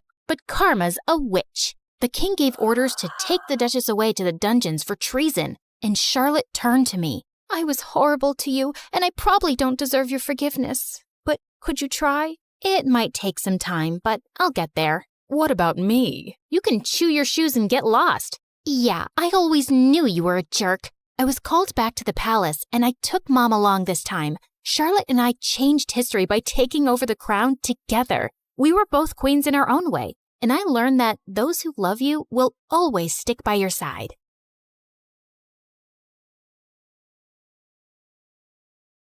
Hi there, I'm Ellie, and I've got a story that'll make you laugh, cry, maybe even question your own sanity. But hey, don't we all need that from time to time? So like and subscribe and strap in, because this roller coaster is about to take off. You see, I was born with a slight anger problem, the kind that made me want to karate chop a stuffed animal when I was just 5. Yep, I had anger issues. On a sunny day at the park, 5-year-old me just wanted to have fun on the swings and slides, but things took a different turn. I'm gonna slide like a penguin. Move it. I'm going first. Hey, no cutting. That's not nice. Do I look like I care? The bully pushed past me, smirking. Feeling furious, I climbed the ladder fast with my juice box in hand. You'll be sorry, mister. I squeezed the box hard, squirting juice straight into the bully's eyes. Then I slapped him and pushed him down the slide, and his nose started bleeding. He started crying like a baby, and his dad came running over. What is wrong with you? Behaving like a monster? You should be ashamed of yourself. I picked up a pebble and threw it at him, but it missed him by an inch. Don't tell me how to feel. You should be thanking me for teaching your awful kid a lesson.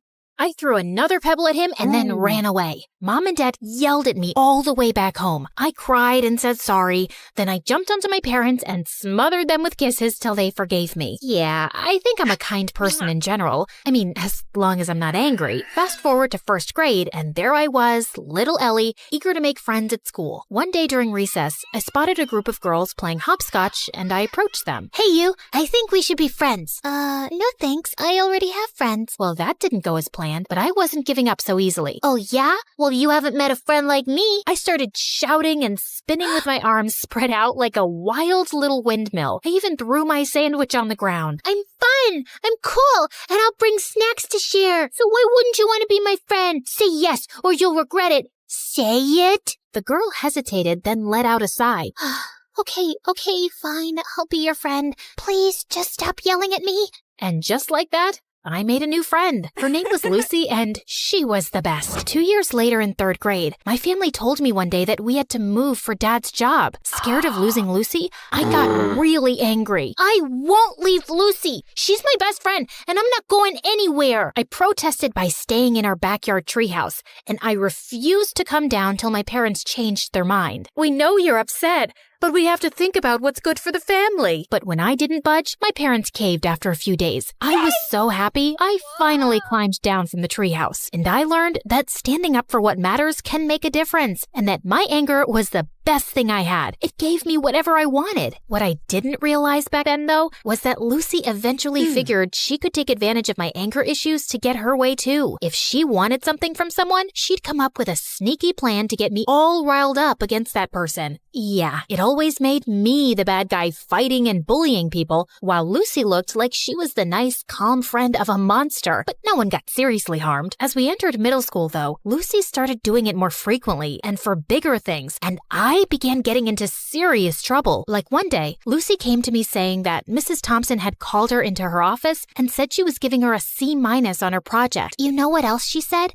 She told me that I should get myself a better friend because you're distracting me with all your fights and affecting my grades while you get good grades yourself. She even said that you hang out with me just so you can feel better than me. Can you imagine? What? That's not true. Of course I know that. Listen, in today's lesson, I'm gonna confront her about this psychological manipulation. And if she sneezes a lot, it means she's nervous that I've told you everything she said. You know all the teachers fear you, but Mrs. Thompson is always sneezing because of her allergies. Yes, but sneezing a lot means she's nervous and she's hiding something. She told us that once, but I guess you forgot. Lucky you have me to remind you. When it was Mrs. Thompson's class, Lucy gifted her a red nose, and seconds later when she confronted her about the manipulation, Mrs. Thompson started sneezing like crazy, and I felt furious. How could you? I thought you were a nice teacher, but you're just like the rest. And with that, I pushed her hard. She fell down and screamed in pain. While everyone's attention was focused on me, Lucy sneaked into Mrs. Thompson's laptop and changed her own grade on the project. Mrs. Thompson broke her arm, and I got suspended for 3 weeks. My parents were furious with me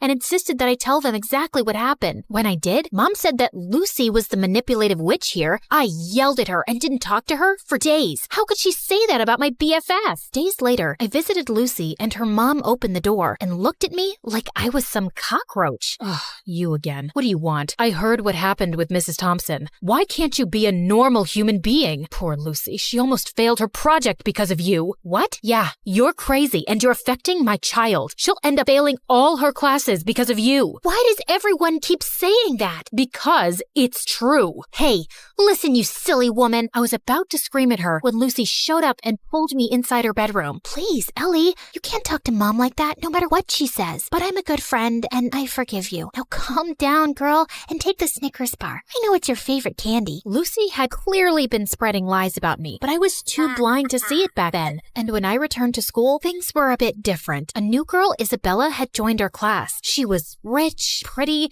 and quickly became popular. Lucy seemed annoyed by her existence, but she seems like a cool girl to me. Till one day, Lucy and I saw Isabella walking out of the bathroom, and I noticed a marker in her hand. Lucy went in to use the bathroom as I waited in the hallway, but moments later, she came out, dragging me back into the bathroom with her. OMG, you gotta see this. You won't believe what Isabella wrote about you on the door. It's totally her handwriting. I'm so done with this annoying psycho Ellie. She's always bullying everyone. I want a peaceful, calm school that I can brag about to my rich friends. I offer $1,000 to anyone who can get rid of her. DM me on this Instagram account if you're interested. What a stupid, ugly witch. Furious, I stormed over to Isabella. How dare you write that about me on the bathroom door? I saw you with that marker, so don't you dare lie to me. Ellie, seriously? I had a marker, but I was working on an art project. I didn't write anything about you. Oh, yeah? Well, Lucy seems to think it's in your handwriting, and Lucy said that? Okay, you should stop listening to that friend of yours. She's just using you like a puppet. Can't you see it? For some reason, Isabella's words struck a chord with me, like she just said something out loud that I kinda already knew. But I quickly brushed my thoughts away. You don't know anything. Just leave me alone. But Isabella didn't leave me alone. She'd always make an effort to talk to me and waved at me with a smile. I started warming up to her, and we got closer. But that drove Lucy crazy. One day during lunch, I was sitting with Isabella, laughing and chatting, when Lucy stomped over angrily. Ellie, how could you ditch me for Isabella? After all we've been through together? Just calm down, will you? I'm not ditching you, just spending time with Isabella. We can all be friends, you know. Are you for real? How dare you replace me? And with that, she pounced on me. I didn't want to fight her, so I just pushed her away, but she grabbed my hair again. Luckily, someone called a teacher, and Lucy got detention for 2 weeks. And I swear, those were the best 2 weeks of my life. Things were calm and peaceful, and I didn't have a single fight with anyone. Isabella even convinced me to start getting therapy for my anger issues, and I felt really good about it. Then one day, Isabella told me something. Hey, Ellie, yesterday when I got back from school, I was shocked to find Lucy in my house. I asked her what she was doing there, but before she could reply, her mom showed up. She's our maid. I swear I had no idea. She said she'd brought Lucy over to help her clean the kitchen before Christmas. Oh, yeah, I know that her mom works as a maid for you, but we never talk about it, because I don't want to embarrass her or anything. But I don't have a good feeling about her suddenly being in your house. She might be up to something fishy. So we decided to keep an eye on Lucy that afternoon, and we watched from a safe distance as Lucy's mom gave her instructions to clean. But just a few moments later, after her mom left, we heard a loud crash, followed by Lucy's scream. We rushed to find Lucy lying on the floor with a broken shelf and scattered kitchenware around her. We tried to help her up, but she screamed in pain and couldn't move. Just then, Lucy's mom and Isabella's parents came running too. Oh my God, what happened? Oh, Mom, I was just reaching for something on the shelf, but it was unstable. It just all came crashing down on me. Lucy's mom turned to Isabella's parents furiously. This is all your fault. You knew this shelf was broken and you never bothered to fix it. I told you so many times. Now my daughter is injured because of your negligence. I'm gonna sue you for this. You'll pay for the harm you've caused my daughter. Isabella's parents tried apologizing repeatedly, but Lucy's mom didn't listen to a word and called an ambulance to take Lucy away. I couldn't help feeling sorry for Lucy, although I was almost sure she'd hurt herself on purpose to cause trouble for Isabella and her parents. She probably hadn't expected it to be this bad. And sure enough, the injury was very bad, and Lucy couldn't walk for a few months. A few days later, the teacher planned a visit to Lucy's house for the class to cheer her up. But the moment we entered Lucy's room, she went ballistic, calling me a horrible friend who'd betrayed her, and calling Isabella bad names too. I was feeling angrier by the second, but I tried staying calm. Just then, Lucy's mom walked in, and she started calling me a bad friend too. Are you here to hurt my Lucy even more, Ellie? You've made it obvious whose friend you really are. But be aware, Isabella, I'm certain she only chose you because you're rich. Ellie has always been a bad, rotten egg. Suddenly, I just snapped. I jumped at Lucy's mom and she fell back and hit her head on the floor. Everyone looked shocked, and I knew I'd messed up big time. I ran out crying. When Mom found out about it, she was so mad. Ellie, I can't believe you attacked Lucy's mom. She called me, threatening to contact child services and telling them that you need to be put in some rehab center because you're a danger for other people. I honestly felt terrified hearing that, and my first instinct was to lash out and scream in my defense. But instead, I took a deep breath and thought of my friendship with Isabella, and it helped calm me down. Mom, I know it was wrong, and I'm really sorry. I'm working on controlling my anger. I'll be better, I promise. Mom looked really surprised and then nodded, but she still took my phone away and grounded me for a month, and I didn't protest. I knew I deserved that. Back at school, Isabella told me Lucy's mom was going ahead with the lawsuit, and I really wished there was something I could do to help. Lucy or her mom wouldn't listen to a word I'd say. But then one day, I was in the school's bathroom when someone knocked on the stall door. It was Lucy's mom. Ellie, I need to talk to you. I've been reading Lucy's diary, and I've discovered the truth about her actions. She's been using your anger issues to her advantage. I sometimes had a feeling that something was off with Lucy's behavior, but I never knew for sure. Are you still gonna sue Isabella's parents or report me to child services? No, I just wanted to apologize to you, and I won't be causing you or Isabella's parents any more trouble. I'll also get Lucy the help she needs. We might even move to another town and live with my sister if it means Lucy can get better therapy. I'm so sorry for everything, Ellie, and I want to thank you for being a good friend to Lucy, despite everything. With that, she gave me a quick hug and left. I felt tears pricking my eyes. I was kind of sad I wouldn't get to see Lucy again, but I also felt lighter and free. Moments later, Isabella walked in. Ellie, everything's gonna be okay. Isabella hugged me tight, and for the first time in a long while, I felt like everything would be okay.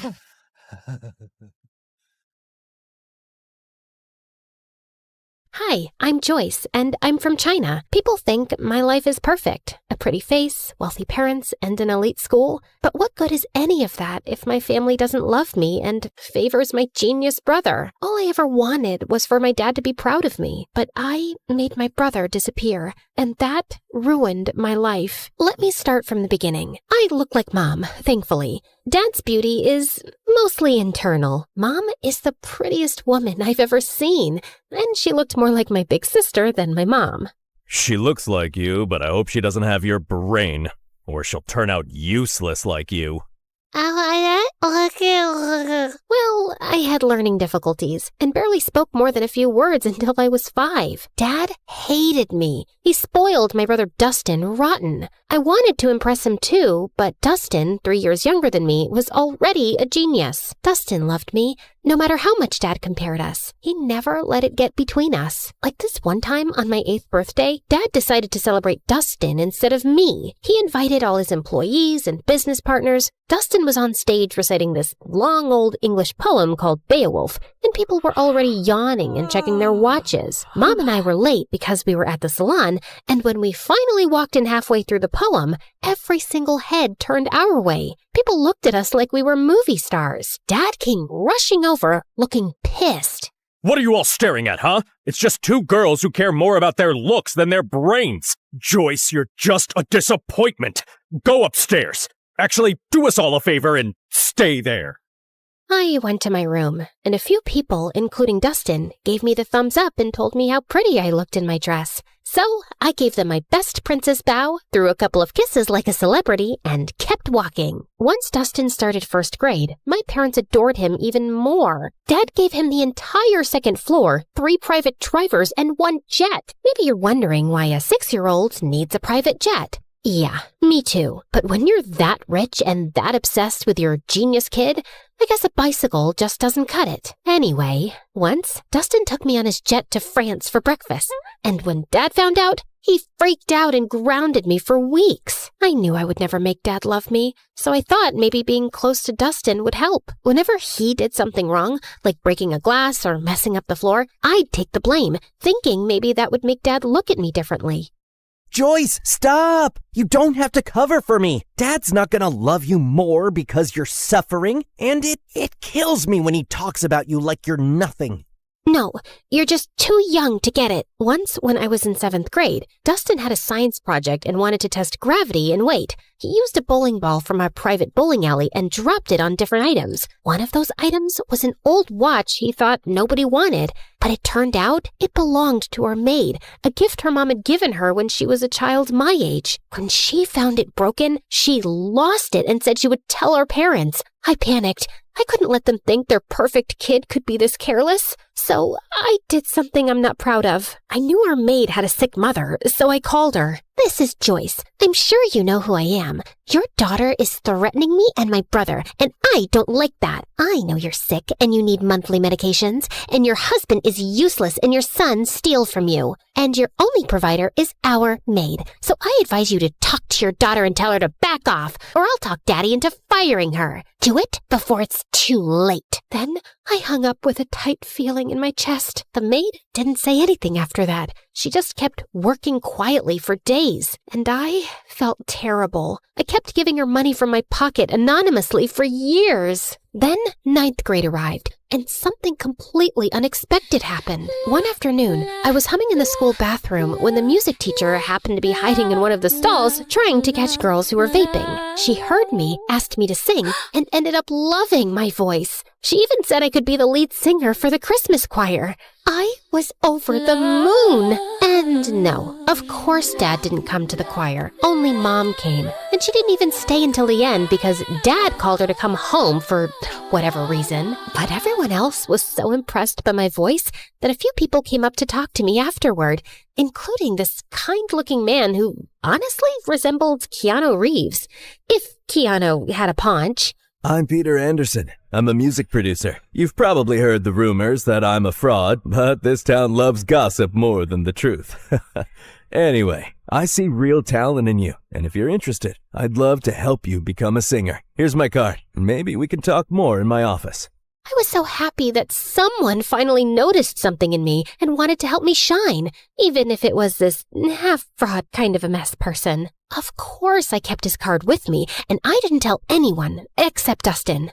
So I guess you're the child who'll make our family proud after all. What is that supposed to mean? I mean, Joy, people think the perfect, favored child is the lucky one, but it's actually the ugly, stupid, neglected one. Like, how would you discover your voice if you lived in a cage chasing someone else's dream? Okay, wow, this is getting deep. Don't worry, I won't go that deep. I know your IQ. Anyway, I need a favor. I know you're going to that Halloween party this weekend, and Dad would never let me go. So maybe you could sneak me out with you? I really, really want to go. They're bringing Chicago-style pizza. And if Dad finds out I snuck out, at least he'll know I was with you. Which will make things even worse. Come on! I'll do your assignments for the whole next semester. For the next 2 years. Fine. Shake on it. Wait, did you like this video and subscribe to MSA? Obviously. Why do you think I turned out so emotionally intelligent? Guys, interact with our video so this story blows up. What are you waiting for? Comment now. That weekend, I snuck Dustin out and we headed to this huge party 5 blocks away. Dustin was wearing a white ghost costume. Way too simple for a genius, but whatever. I dressed like Amy Winehouse, and honestly, I looked really cool. The party was wild. Everyone was having fun, and a bunch of kids were wearing the same ghost costume as Dustin. I kept an eye on him until this cute guy came up to me and started talking. I liked him, and when I saw Stephanie staring at us with jealousy, I realized she probably liked him too. She was a girl from my school who was always jealous of me, so I decided to annoy her even more. She walked over and started talking to him, and he didn't mind. So, Alan, did you know I have a really good voice? I can sing Can't Help Falling in Love by Elvis Presley if you want. They have karaoke here. It's Derek. The singer? No, my name. Anyway, I'll show you how it's done. Then she rushed to the karaoke machine and sang in front of everyone. Her voice wasn't bad, and I saw Derek nodding along. When she finished, everyone cheered, and she looked like she owned the world with that smug smile. I don't know what came over me, but I ran up, grabbed the mic, and started singing too. Everyone went silent, listening. I even saw kids showing each other their goosebumps. When I finished, Derek came over to hype me up. That's my girl. I felt amazing, especially when I saw Stephanie's annoyed face. My eyes followed her as she stormed out of the party, and I saw a few boys in ghost costumes leaving too. That's when I remembered Dustin. I tried to run after him, but kids kept stopping me for high fives and congratulations. By the time I made it outside, I sprinted to the group of ghost boys. Dustin? Dustin! Knock it off! This isn't funny! No one answered. I started pulling off their masks one by one, but none of them were Dustin. Back off, you weirdo! Panic shot through me. I ran like crazy through the streets. Dustin! Dustin! Dustin! 2 hours passed. I couldn't find him. I was so worried sick about my brother, and I knew there was no running from calling Dad. I was finished. Dad and Mom arrived with a few police officers, and Dad looked like he was about to finish me off. He lunged toward me, but Mom stepped between us. He glared at her with furious eyes.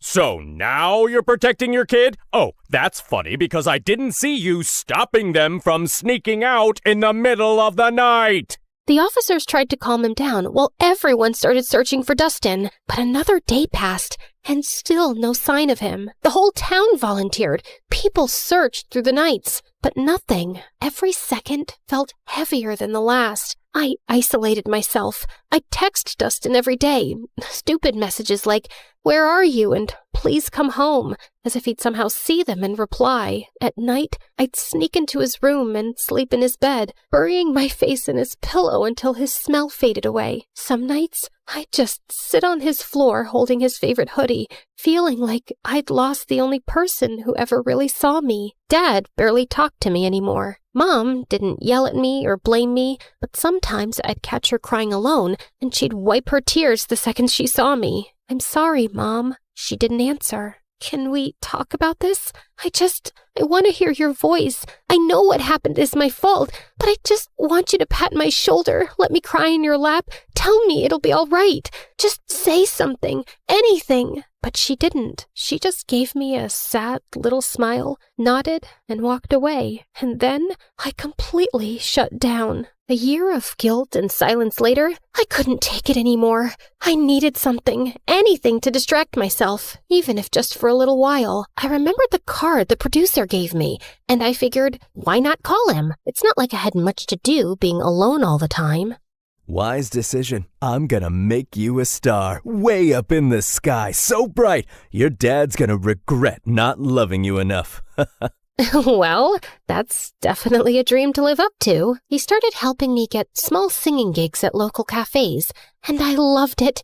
the attention, the clapping, the feeling that I mattered to someone. One day, someone recorded me singing and posted it on TikTok, and it went viral. People loved my voice and kept commenting that they wanted more. So, Peter created a small YouTube channel for me and uploaded my videos there. He was so proud. It felt nice having a father figure in my life who actually cared. But when my dad found out, he completely lost it.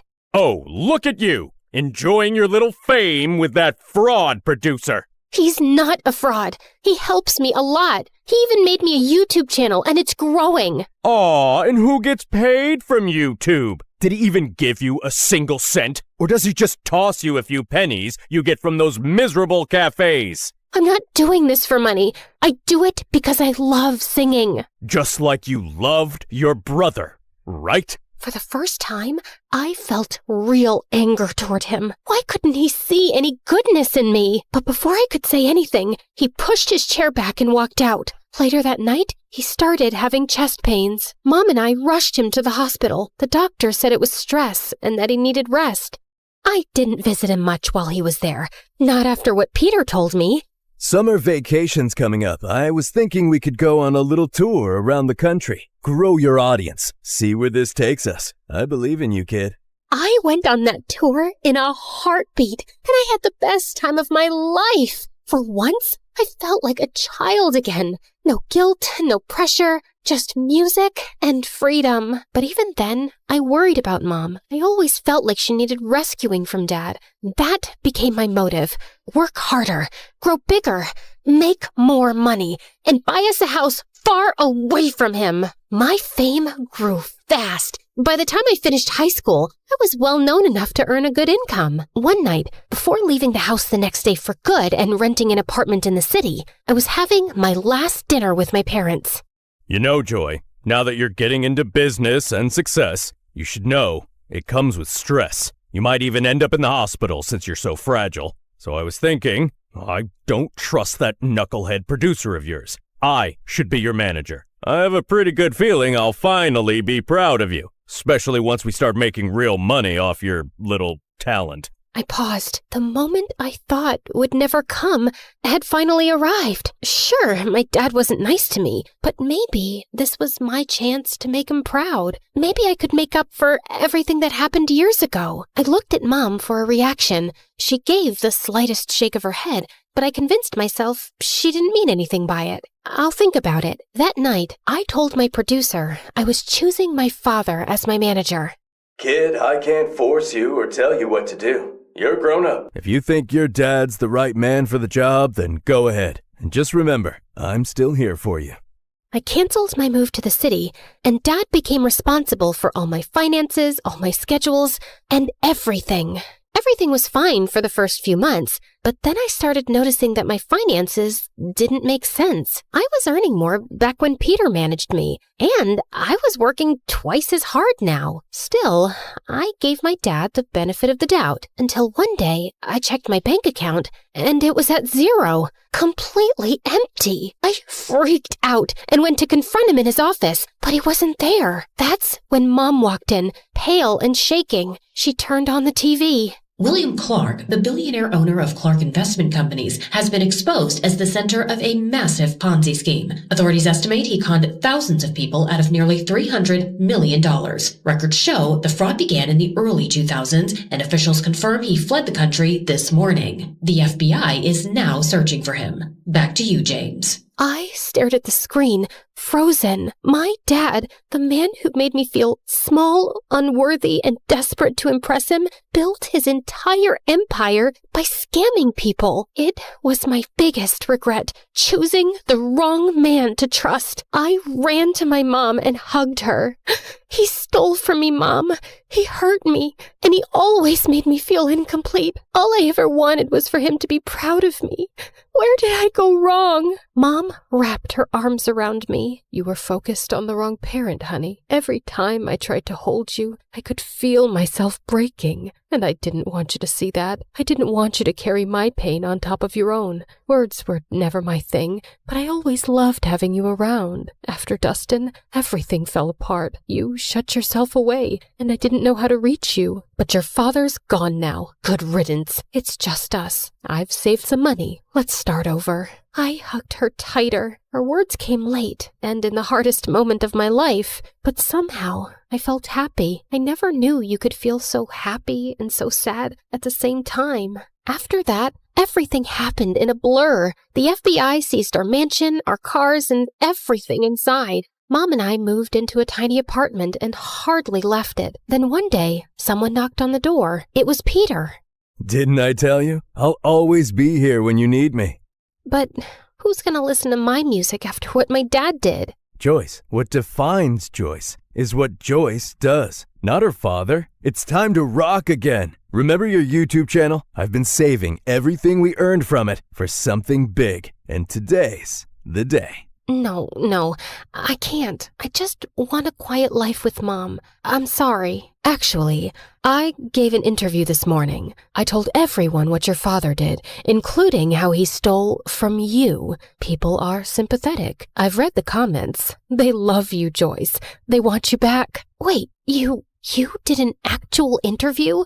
For me? Wow. Peter helped me restart my career, and people were happy to have me back. And soon enough, I was a huge success, and making good money too. One day, before one of my biggest concerts, Mom told me that Dad had been arrested and was facing decades in prison. She said he wasn't feeling well and wanted to see me. I decided to see him one last time before closing his chapter for good. I know you probably think I was stupid, Joyce. No, you committed every sin in the book, but stupidity wasn't one of them. You know what? I actually feel sorry for you. You spent your whole life putting down an innocent little girl without a shred of guilt. Well, you weren't like Dustin. For Christ's sake, he was the only one who made me proud, and you had to take that away from me.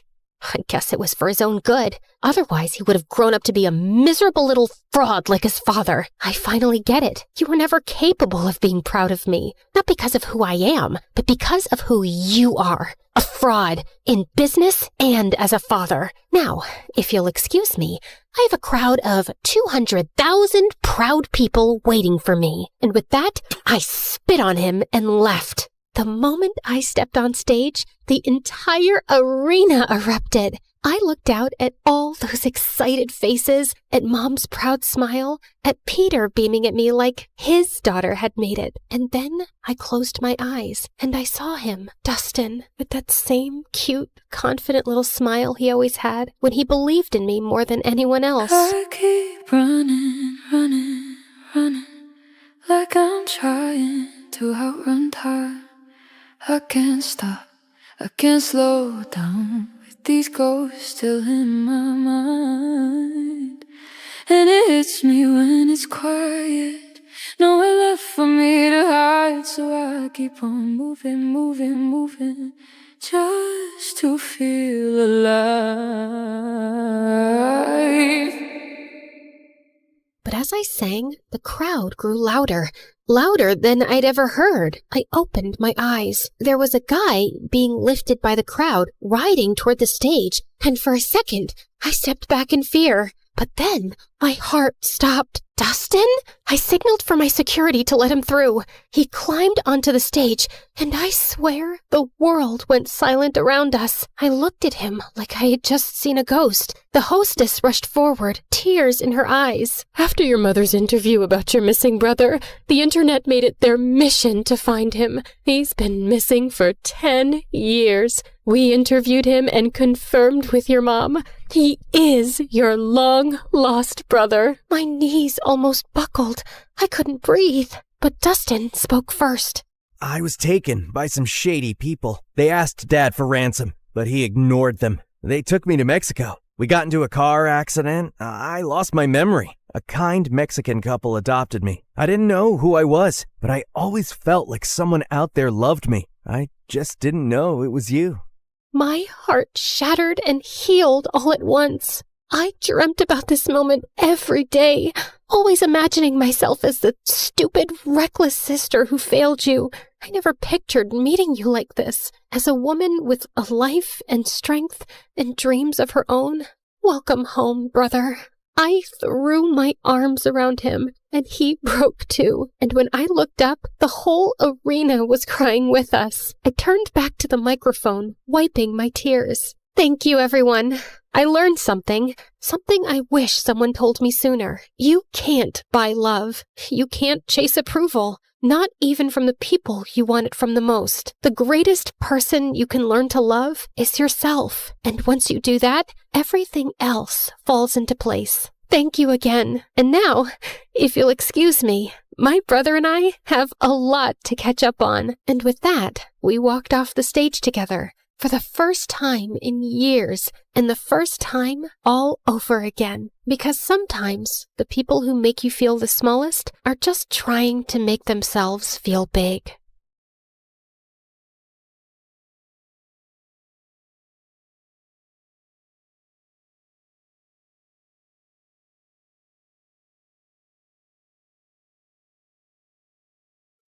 Good day, everyone. My name is Odette, and I'm in the 10th grade. They say you can tell a lot from someone's face. Mine says, "Please look away." I'm an only child with only child parents, meaning I have no aunts or uncles. My life is boring. My parents are calm and reasonable in that polite, suburban way. I always believed even my face looks boring. You know, Odette, it's time to have some purpose in your life. Well, I'm just waiting for the tragic twist in my life arc, because you guys didn't give me a dramatic backstory to work with. Okay, maybe start with a job? Yeah, Sharon, lead with that next time. Don't make it sound philosophical. You just want another income stream. Whatever. I'm going to my room. Where did we go wrong with our one and only? A few days later, I started babysitting. It was the worst decision of my life. I got an email from a woman saying she had a disabled daughter and needed someone to start immediately. She'd already left for work, but there was a note on the fridge with a list of instructions and $300 on the kitchen table. The daughter was quiet, sweet even. I gave her food, helped her to the bathroom, and for a few hours, everything was fine. Then I started noticing things. Shadows in the hallway, footsteps behind me. You know, classic horror movie nonsense. Long story short, she wasn't disabled.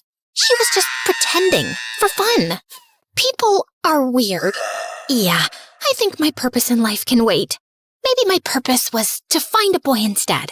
I saw my classmates getting boyfriends and having cute relationships. Except me. I have this friend in particular. Her name is Lila, and she genuinely loves boys. God created Adam and noticed he was bored. Imagine being in heaven and still feeling bored. So Eve was made to entertain him. Can't you see it? We girls are men's heaven. All you have to do is just smile and entertain them. But Odette, you're a frowny, boring little creature. Smile so you attract good energy. And by that, I mean boys. But I didn't know how to smile to attract boys. I didn't have it in me. Whenever I saw a boy, I'd just frown and keep my head down and walk away. I once tried with the new boy. He was wearing sunglasses indoors. I don't know if he thought he was famous or had an eye infection. Either way, I decided to smile. Are you sneezing or threatening me with your face? I stared at him, frozen. Okay, I'm calling you Snarly, like Charlie, but with a snarl. People laughed, even me. That was Rafe. He went from being the new student to the popular one instantly. He had this annoying way of making fun of you and still making you laugh. From that moment on, he kept showing up in my life. Unfortunately, so did the name Snarly. Every girl tried to be his girlfriend, especially Lila. Oh, the heck she tried. He said he was waiting for someone special to have a relationship with. What does that even mean? He's a teenager, a popular, cool one. Just hang out with the prettiest girl in the school, which is me. But seriously, what's wrong with him? Maybe romantic guys do exist. Ugh, you're so naive. Anyway, what did your mom cook today? I smelled meatloaf, so that. Again? Hey, beggars can't be choosers. Hey, you. First of all, I really don't want to stay with that ugly stepmom of mine. Second of all, I'm doing you a favor. It's not like you found a better friend. The heck, you only have me. So shut up and get me some meatloaf. Lila didn't exactly have a calm life. Her dad was a useless, handsome man who somehow got tricked into divorcing her goddess of a mom, thanks to a stepmom so ugly she could curdle milk. Her real mom either ran away or fell into depression. We don't know. What we do know is that Lila never saw her again. Then one day, Rafe was playing in the final, super important basketball game of the year. Everyone was cheering for him.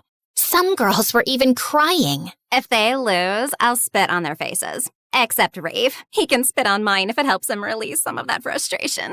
Do you not have even a shred of self-respect? Everyone glared at me. Apparently, I was the fun killer. And an idiot. Why are you like this? You don't have to take life so seriously. Just chill and enjoy the vibe. Then Rafe scored the final shot, and our school won. The crowd went feral. People were chanting his name. They lifted him up on their shoulders like he was a national hero. But then Rafe asked them to put him down. His face was weirdly serious. He turned and looked directly at me. Then he started walking toward me. Everyone fell silent, even me. He looked deep into my eyes and said, "Would you go out with me, Odette?"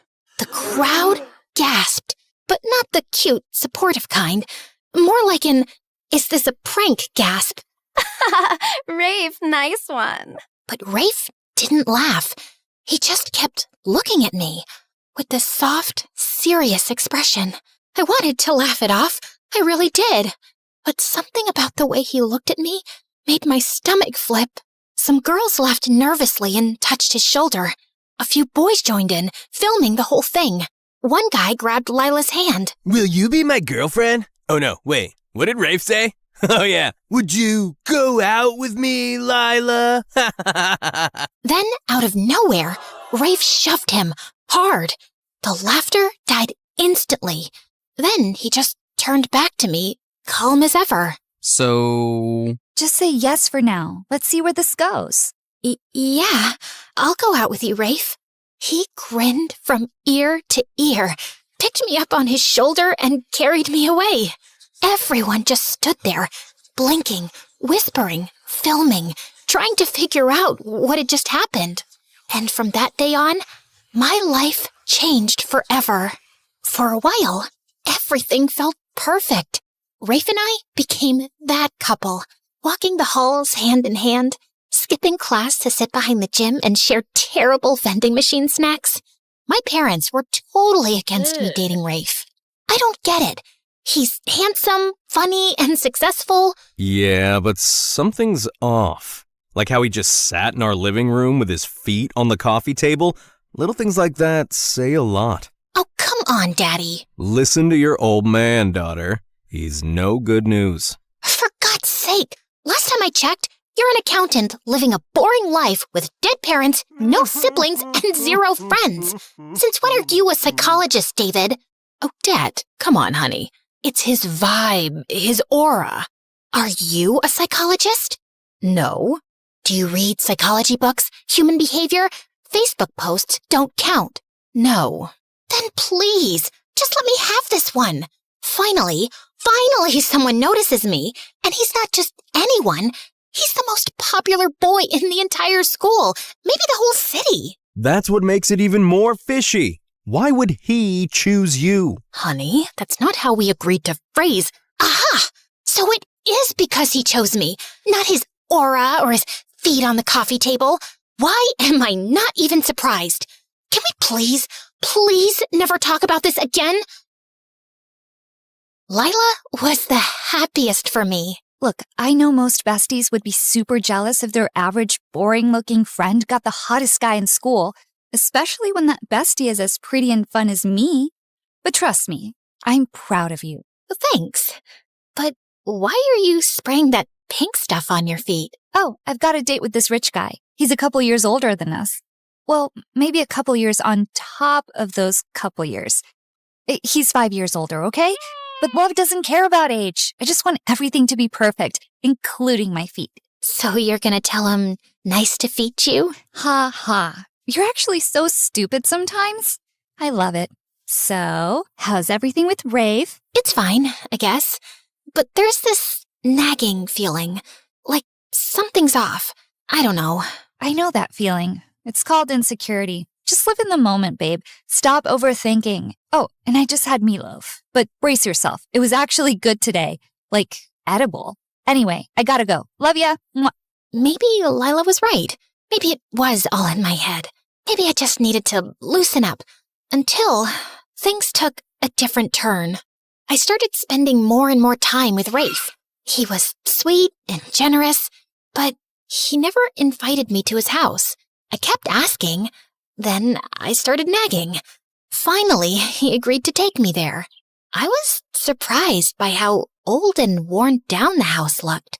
The front porch creaked under her feet.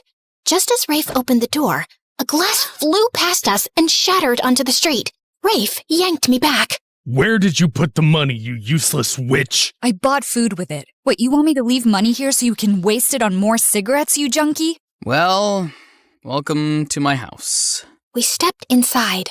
The place was a mess. Dark, musty, with dishes piled up and clothes tossed over furniture. His mom looked pale and worn out.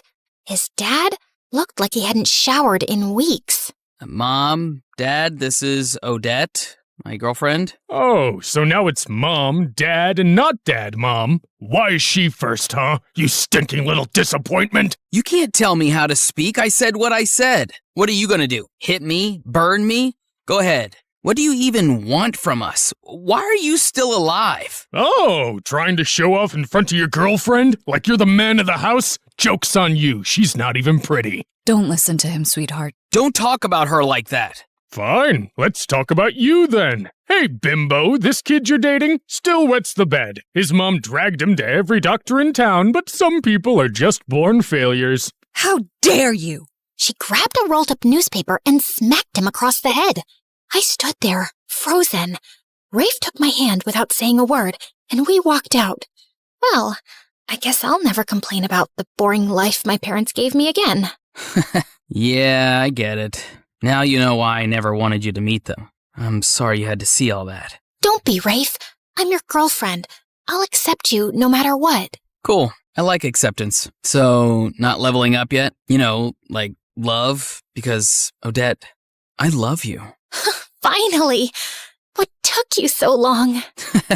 It's been, like, a few weeks, but yeah, I mean, you're amazing. I'm lucky to have you. And when I become this huge, successful basketball player, I'll give you the best life. He was ambitious. He had dreams, and I liked that about him. Then he leaned in to kiss me, and my stomach flipped. But just then, my phone rang. Ugh, it's my mom. Don't answer, Snarly. Let me kiss you and take you to your favorite diner. Rafe and I were only getting closer, which I didn't want my parents to know about, so I kept lying more and more to them. My grades slipped, but I told myself it was fine. I'd catch up later. I just needed time.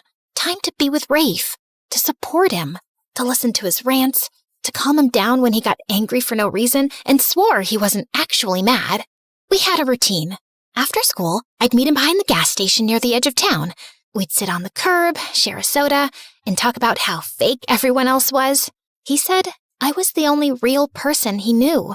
He started asking for little favors, borrowing my phone, asking me to cover for him when he missed something, lying to his mom. I did it all. That's what you do when someone loves you, right? Sometimes he disappeared for a day or two, and when he came back, he acted like nothing happened. And so would I.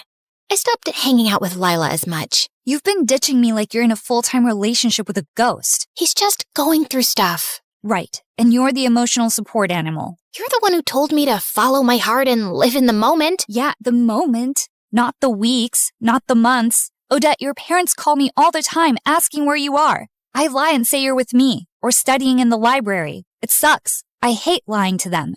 Then don't. If covering for me is such a burden, maybe you weren't a good friend to begin with. Whoa, since when do you talk to me like that? Oh, wait, since you started hanging out with Rafe. Open your eyes, Odette. Don't lose yourself. Oh, please. Says the girl dating some guy 5 years older than her just because he's rich? You want to talk about self-respect? You know what? I'm done with this conversation. I'm leaving. No, wait. Stay. You love my parents. They love you. You feel sorry for them, right? You can play the perfect daughter they wish they had. I'm leaving. We have SATs coming up, Odette. Don't you care? You're ruining everything for yourself over that dumb jerk. Surprisingly, Lila got a good score on the SATs. I got an acceptable grade, but not good enough to get into nursing school like I'd always planned. Rafe didn't even take the test. He overslept that day. I can't believe Lila scored higher than me.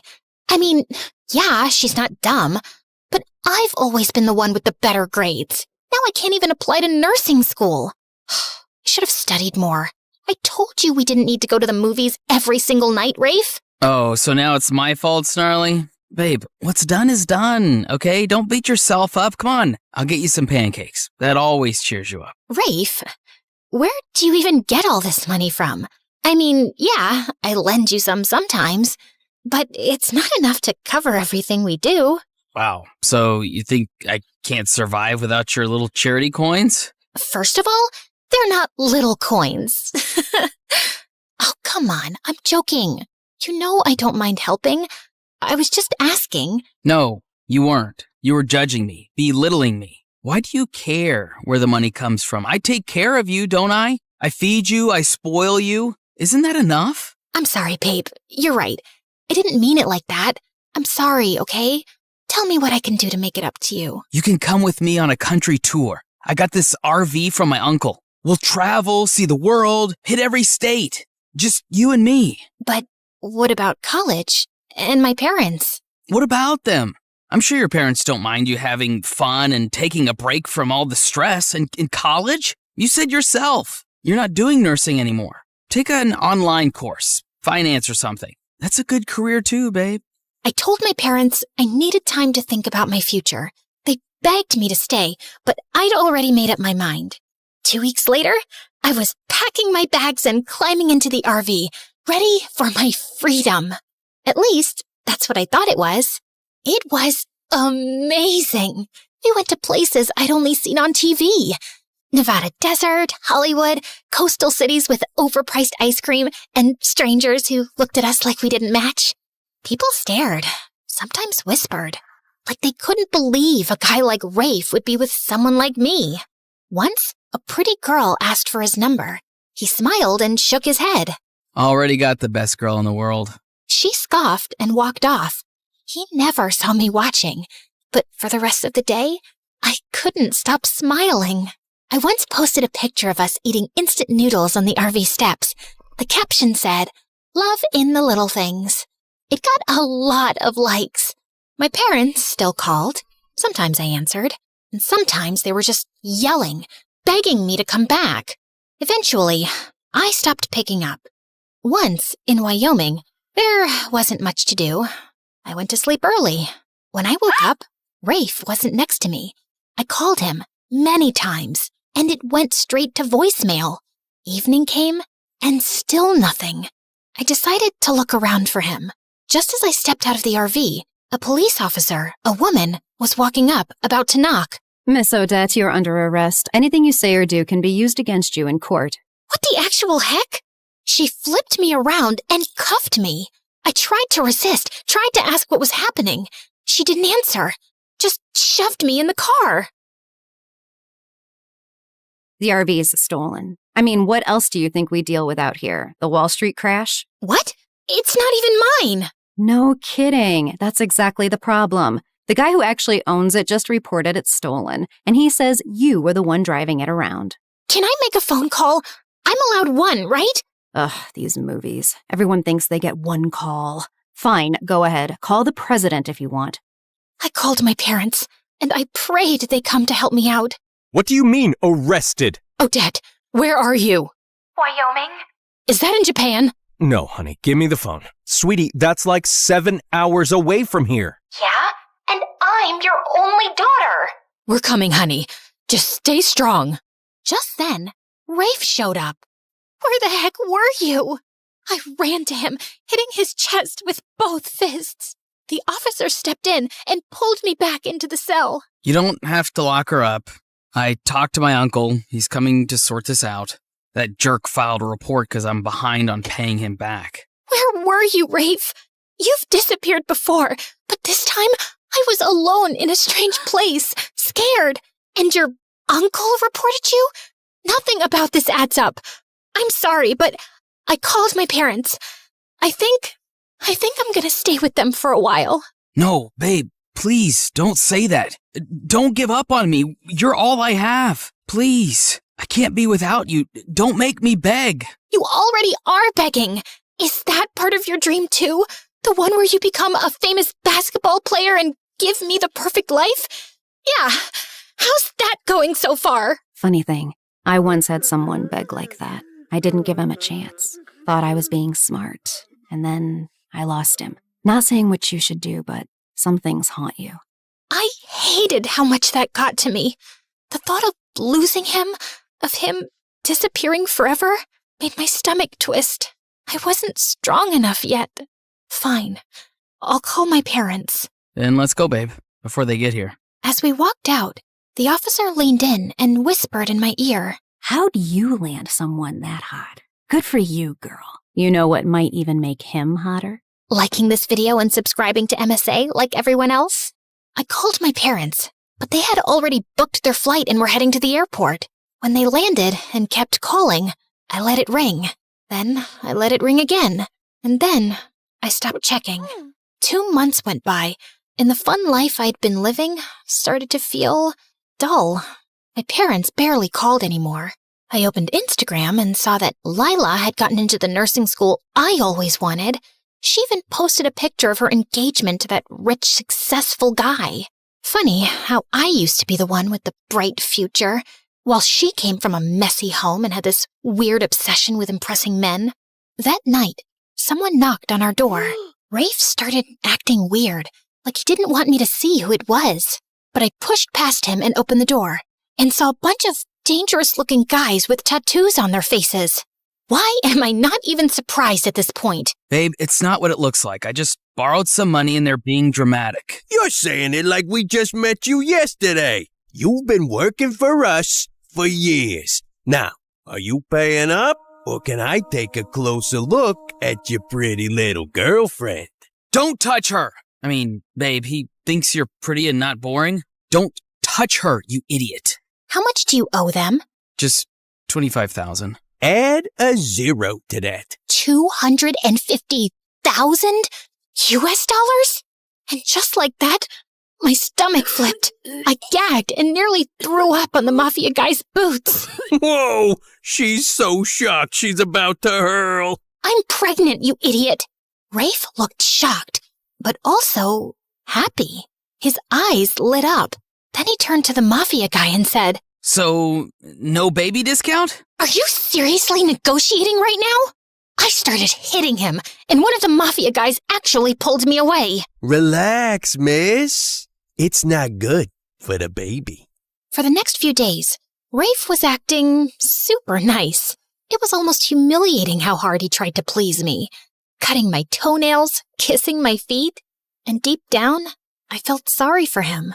With that dysfunctional family and the belittling jerk dad he had, I was sure it all made him the way he is. But I also believed I had lost so many years with him. I knew what was happening was wrong. It was just too hard to let go. That night, I left while Rafe was asleep. I had contacted Lila on Instagram sometime earlier, and we'd agreed to meet up. When I saw her, she didn't even look happy to see me. She was cold and dry. What, you want money now that you know I'm engaged to that rich guy? Whoa, you've changed a lot in the past 2 years. What the heck, Lila? Okay, fine. That was too much, I know. But still, why did you want to meet up? considering your poor life choices. I know you've had problems ever since that thing happened when we were kids, and you can't carry a baby. So, I'm offering you something. Please don't take it as charity. I'm pregnant, and I thought maybe you'd want to adopt the baby. Lila looked shocked. Then her eyes lit up. She smiled wide and hugged me. Oh my God, my man doesn't even know I can't have kids. I've been too afraid to tell him. He'd probably leave me. But this is perfect. I'll just fake being pregnant, and when you give birth, I'll take the baby as mine. Wait, you don't mean legally? You don't want the papers to show I'm the biological mom? Who cares? You always said your life was boring. Abandoning a baby just fits you. I know this might feel hard because, well, having a baby might be your only achievement in life, but babe, if cats can do it, it's not that deep. Let me get this straight. You think this is about achievement? Do you even know how hard it is to give up a baby that came from your own body? Not so hard for you, apparently. I mean, you're handing the baby away the second you found out you had one. What kind of mother does that? And bam! I slapped her. She slapped me back. This'll slap you back to reality. You were my safest place, idiot. Look at you now. Take this. Do you hear yourself? Wake up, you stupid witch. Take this and this and this. So, what are you gonna do? If you can't adopt my baby, then maybe adopt me. Odette, nothing is forcing you to stay with him. But he loves me. And let's be honest, Lila. Girls like me don't exactly get love stories. That's a lie Rafe told you to believe. You're lovable. You just forgot. And sometimes love destroys people, Odette, especially when it's too much, when it blinds you. But he's a victim, Lila. He grew up with an abusive dad and a wrecked home. That messed him up. Maybe so, but your support has to stop when it starts destroying you. Don't turn yourself into the victim of your own choices. I don't even know why I gave him another chance. Maybe I didn't have the strength to leave, or maybe I was afraid of being pregnant and alone. Maybe I believed him when the tears came and he promised he'd change. In the next months, Rafe came home bruised, limping, once even from jail. Other times, he just didn't come at all. I spent nights alone at the hospital while he lost track of time. And when he did show up, it was with apologies and bruised knuckles, not flowers. Then one evening, I came home from a long hospital checkup to find him sitting outside the RV, staring into nothing. I have to sell it, the RV. I owe them and they want their money. Wait, what? No, don't sell it. I think I can help. He looked at me like I was a ghost, then grinned. You're gonna borrow money from your parents. Borrow. As if we'd ever pay them back. I didn't answer. What, are you gonna rob a bank or maybe call a friend that hates me? Just wait for tonight. You'll know. I love you, Snarly. What would I do without you? That night, I messaged Lila, asked her to meet me halfway. I told her I needed to go home, and she came and didn't ask me any questions. The drive was mostly silent. I watched the highway lights. She hummed softly. When we reached my parents' house, I braced for anger and shame. Instead, Mom opened the door, saw my swollen face and belly, and pulled me into an embrace so tight it cracked everything I'd been holding in. Oh, sweetie, welcome home. We missed you so much. I thought being loved meant being useful. I mean, why else would a handsome guy love someone like me? Dad draped my old blanket, the one I'd sworn I didn't need, over my shoulders. The next morning, I enrolled in online classes. Nothing grand, just something manageable with a baby coming, and a life to rebuild. Weeks passed. I got bigger, slower, tired, and then the baby came. It was a long night, too long. I was sweaty, shaking, crying, maybe screaming. I don't remember half of it. But when the nurse placed him in my arms, everything went quiet. He was so tiny, red, wrinkly, angry at the world already. His eyes didn't even open yet, but mine did. I looked at him, and I swore, I'm going to give you the life I never had. The love I spent years begging for. You won't have to earn it. You'll just have it. I found out sometime later that Rafe had been arrested for attempting some robbery. I guess he'd gotten desperate to pay off his debts. I almost felt relieved. He was better off in jail than being killed by some criminal on the streets. And he was no longer my problem, because some people just can't be helped. But my mom was by my side, holding my hand. My dad brought me soup. And Lila sent a message that just said, "I'm proud of you, idiot." And for the first time in years, I didn't feel like running. I was exactly where I was meant to be. Sometimes, the bravest kind of love is the one you give yourself.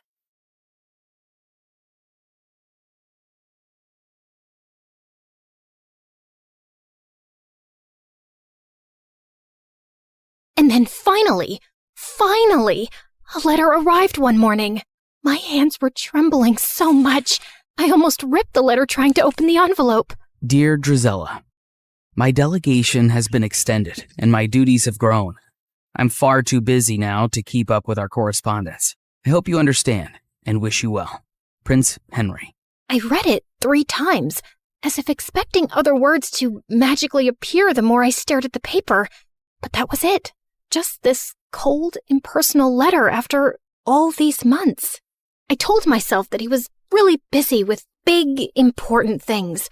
It had been almost a year since he left, and people can change. It's not like he ever said he loved me or promised me anything. And of course, there was nothing left to do now but move on with dignity and grace. I found great comfort in pastries and gained a lot of weight. I considered becoming a nun, but decided against it since nuns aren't allowed to curse. I went to the village witch and said a friend was asking about ways to hex a prince. I started writing a vicious breakup letter to Henry, then realized you can't break up with someone you were never technically with, so I ate more pastries. Then I started running at dawn, lost all the weight, and used Cinderella's stupidly good skin and hair stuff so he'd choke on his regret the next time he laid eyes on me. But no matter what I did, it didn't dull the ache of missing someone who didn't miss me back anymore. It had been months since that last letter, and I had picked myself up and moved on. So I wasn't expecting my stomach to lurch when an official invitation arrived from the palace, announcing a grand ball in honor of the prince's return. Great. Other people could honor him. I wasn't going. Besides, Anastasia was terrified of dancing, and Mother wouldn't be up for it either. Over the past few months, she'd grown very weak and was always tired. I'd asked a couple of doctors to examine her, but they had no answers. Cinderella had been on top of her care, of course, always fluffing her pillows, rubbing her feet, making her special herbal teas. And the thought had crossed my mind more than once. What exactly was she putting in those concoctions? I didn't think she was beyond slowly poisoning a woman for her inheritance. I'd thrown the invitation in the trash. But sometime later, Cinderella came into the living room, clutching it to her chest. You're invited to a royal ball. Can you believe it? Oh, I've never been to a proper ball or worn a ball gown, and I've never seen the palace. I know I'm not invited, but maybe I could go, if you could take me with you. Yeah, no. We're not going. Royal balls are dull. Take our invitation and go, love. I'll arrange a carriage for you. You deserve to have some fun. Yeah, there was no cute fairy swishing a wand and going bibbidi-bobbidi-boo. Just my own mother handing Cinderella one of her finest gowns, a string of expensive pearls, and some money to buy shoes. Because naturally, Cinderella's feet were impossibly tiny and delicate, and she couldn't borrow shoes from us ogres. And off went Cinderella, looking like a vision. Since she was finally out of the house for a few hours, there was no way I wasn't going to snoop through her room, which was, as I suspected, disgustingly perfect. Not a speck of dust, and everything was arranged with military precision. Psychopath. I rifled through her drawers, opened her wardrobe, peered under the bed. I didn't find some secret stash of poisons or a diary confessing to slow murder. I wasn't even sure what I was looking for. and I was beginning to feel stupid. I turned to leave when suddenly, my elbow bumped into a picture frame on her vanity, knocking it to the floor. I cursed under my breath as I picked it up. Luckily, nothing was broken, and the picture had just come out. As I was placing it back in, something slipped out. A folded piece of paper tucked away carefully. And when I opened it, I recognized the handwriting instantly. I would have known it anywhere. Dearest Drizella, I'm so sorry I haven't written in a while. A sudden, strange illness gripped me and I was too sick to be moved or even lift my head. The royal court kept quiet to avoid panic, and it took me months to recover. Even now, the physicians say the worst is not over. I'm healthy otherwise, but my vision has been compromised permanently. They expect it will continue to worsen until I lose it entirely, perhaps within a few months or a year. Before that happens, before I lose my ability to pen down words myself, I need to tell you that I'm in love with you. I'm not the man you deserve, but if you could ever imagine a future with me, one where I will not have my sight, but you will have all my heart, I would ask you to marry me. Yours always, Just Henry. I read it again and again and again. My knees gave out and I sank to the floor. He had loved me. He had wanted to marry me. He had needed me when he had gotten such terrible news, and I'd never even known. I'd spent all this time thinking he'd forgotten me so easily, but it wasn't true. None of it was true. But Cinderella had known. How had she gotten this letter? Had she stolen it before it reached me? Did she intercept others too? Did Henry get mine? A broken sound escaped my throat. I wasn't crazy or paranoid. I'd been right about her all along. Suddenly, the sound of the front door opening snapped me back to reality. Cinderella had returned from the ball. I rose to my feet, pure rage surging through my veins. She'd taken everything from me, but this time, she wasn't getting away with it. I ran downstairs and found Cinderella by the fireplace, humming softly, and I lunged towards her and grabbed her hair. Oh my God, what are you doing? I shoved the letter in her face. Why do you have this? What did you do? What did you say to him? Her blue eyes went wide. Then slowly, she smiled. And before I could react, she grabbed the letter from me and flung it into the fire. What letter? I saw red as I screamed and tried to yank her hair from her skull. She managed to pull away from me, but I grabbed her dress, tearing away the silk. She shoved me, and I stumbled back as I ripped the pearls from her throat. Mother and Anastasia came running in at the noise. What is happening? She's attacking me! She's gone mad! Get her out of here. I swear I will kill her if you don't. You don't know what she's done. She stole him from me. What? Who are you talking about? Henry, the crown prince. We were in love. He wanted to marry me. Mother and Anastasia just stared at me like I was speaking a foreign language. She's crazy and jealous. She's always hated me. Drizella, you've lost your mind and you're scaring us. No, I'm not crazy. I'll prove it. I tore up the stairs, running to my room. I flung open the chest under my bed where I'd kept all our letters. They were gone. All of them. I stumbled back down the stairs, half mad with grief and rage. I charged at Cinderella again, but Mother blocked my path and shielded her. You will not come near her again, you hear me? Enough. I couldn't breathe. I bolted from the house and ran out into the cold. I stumbled into the barn and sank onto the dirt floor, sobbing until my whole body hurt. I didn't know how much time had passed, but eventually the door creaked open and Anastasia walked in softly, kneeling beside me. If you say you talked to the prince, if you say you loved him, I believe you. You do? I knew you were hurting this past year. I mean, I know what eating your feelings looks like, but you just shut me out. I wish you hadn't. I leaned into her, the way we used to when we were little girls, feeling scared of thunder, and she pulled me into a warm hug. Thank you. I didn't sleep a wink that night. Henry's letter replaying itself over and over in my mind. Tomorrow, I was going to the palace. I didn't have a plan or some speech prepared. I just knew I had to see him, and I wasn't coming back home without doing it. It was soon after dawn that I prepared my horse to leave, when a servant handed over a letter. Important news! By decree of His Majesty, members of the royal family will be visiting each household in this town today. What? Why would the royal family be doing that? Would Henry be among them? I didn't know what was going on, but I had to stay back for the visit. Cinderella was probably still holed up in Mother's room, which was good for her, because if I saw her face, I would tear her apart. I paced around impatiently, looking out the window for any signs of the royal delegation approaching. I thought I'd get a better view from the attic, so I ran up. And as I stood there, with my face pressed to the window, suddenly, the hair on the back of my neck stood up. I turned, and Cinderella was standing in the doorway, her eyes gleaming. Before I could run towards her, she slammed the door shut, and I heard the lock click. "Let me out! You crazy witch! Let me out!" And when I saw the royal delegation arrive at our house, I felt manic. I kicked and banged and screamed until my throat was raw. But no one heard me.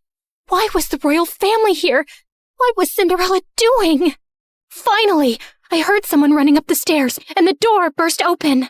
The prince, he's here. He's here. And he just asked Cinderella to marry him. The words punched the air out of my lungs. You have to go. You have to stop him. Hurry.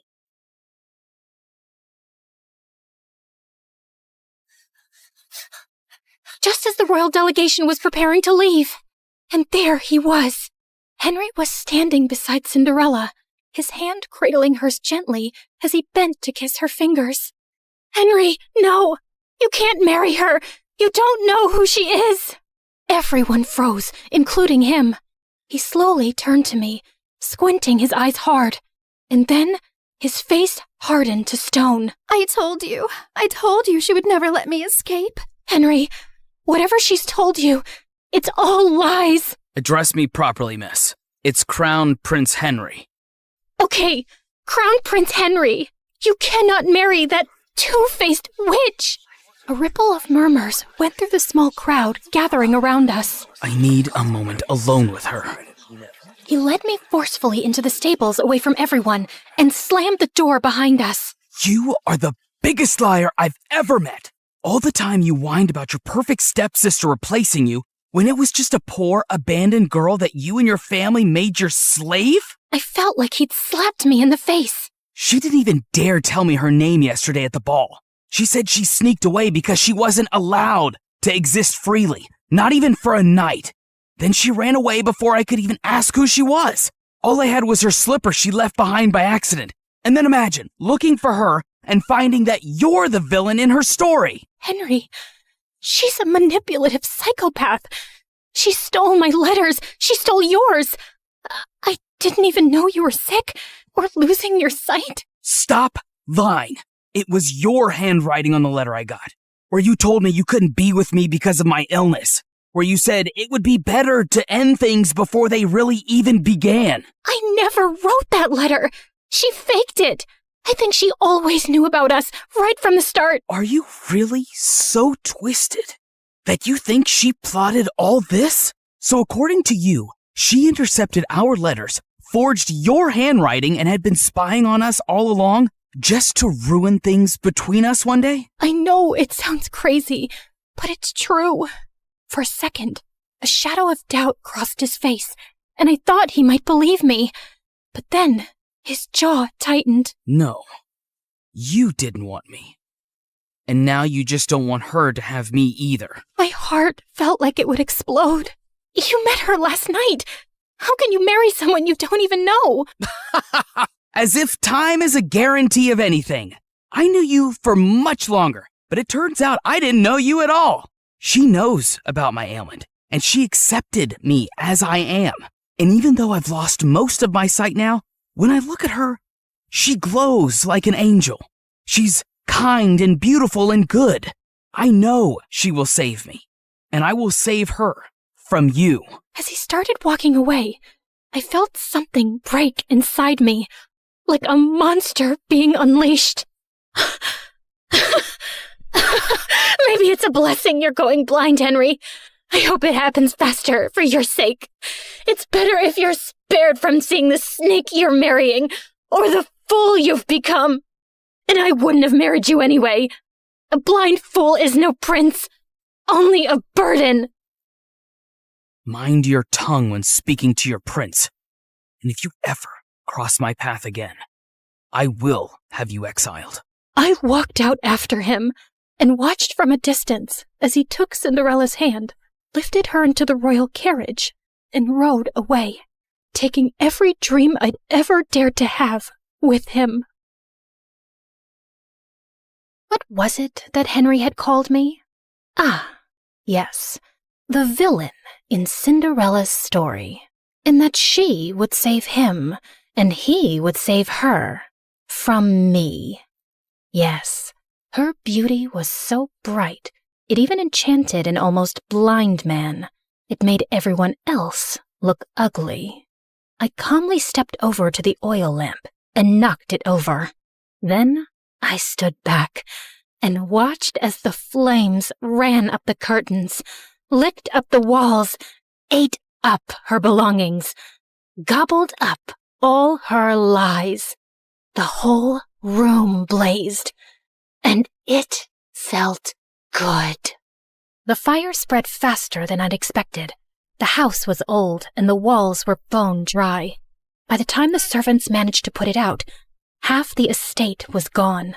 Mother, heartbroken and sickly, packed up what little we had left and moved in with some distant relatives. Anastasia went with her. And me? Well, I was declared unwell, hysterical, and quite dangerous. I was locked up in a sanatorium, just a fancy word for a prison with prettier walls. Anastasia tried to visit me regularly the first few years, bringing me sweet treats and books, but over time, the visits got fewer, and eventually they stopped altogether. And so, here I stayed, my name forgotten, just one half of the ugly stepsisters duo. The real question is, did Cinderella get her famous happy ending? Honestly, I don't know. The crown prince had a relapse of his disease a few years later, and this time, he did not survive it.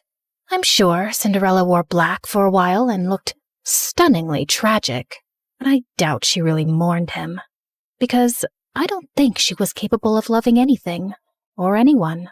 But who knows? Maybe she lived happily ever after anyway, bedecked in jewels and finery, admired and beloved by the people, and with a whole castle to scrub to sparkling perfection. Anyway, this is how my story ends. It's so depressing, isn't it? But don't worry. This version won't stick, because no one really wants the truth. Not when the truth is ugly, and the liar is beautiful. Hey, before you click away, can we talk? Like, really talk? You just spent time with me and my story. Not 30 seconds, not a quick swipe, actual time. And that's kind of rare now, isn't it? Look, I get it. TikTok is addictive. Those quick dopamine hits, one after another. But here's the thing. Do you remember any of those videos from last week? Last month? They blur together, don't they? But a story? A real story sticks with you. It changes how you see things. Maybe after watching mine, you'll think differently about the villains in other stories.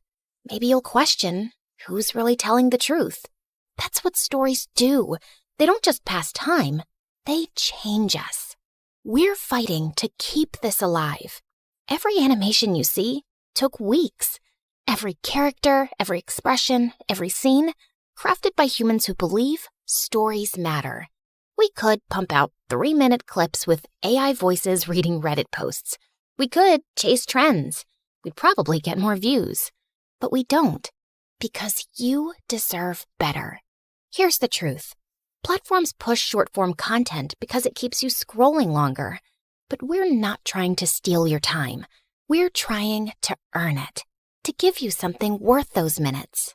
So if this story made you feel something, anything, then please share it. Not for the algorithm, not for us, but for everyone who's hungry for real stories and doesn't even know it yet. Send it to that friend who says, I wish movies were like they used to be. Drop it in the group chat where people actually discuss things. Because every share is a vote that says, yes, storytelling matters. Yes, we still want narratives that challenge us, surprise us, make us think. The art of storytelling survived thousands of years. From cave paintings to campfires to Shakespeare to cinema. Don't let it die on our watch. Not for a 5-second dance trend. Help us prove that in a world of infinite scroll, some things are still worth stopping for. Share this story. Save storytelling.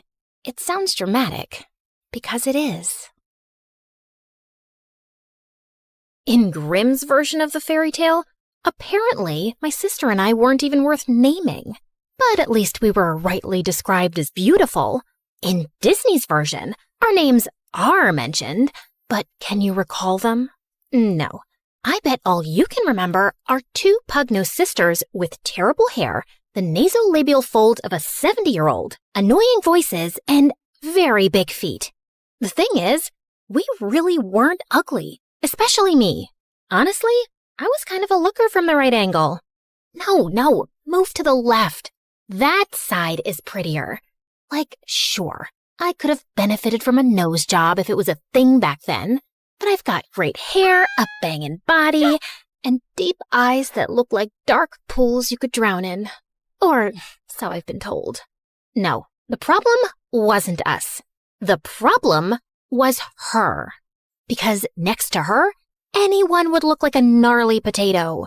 You know how one day you feel you're looking really good? The skin is skinning, the hair is hairing, the outfit's outfitting. And then you see some celebrity on Instagram and feel like you two can't even be creatures from the same planet? Yeah, that's what the Cinderella effect was. Making everyone around her look like E.T. And you know what the biggest joke is? She was never a victim or forced to be our maid. She was very OCD, so scrubbing everything like a maniac all the time is entirely on her. No one asked her to do that.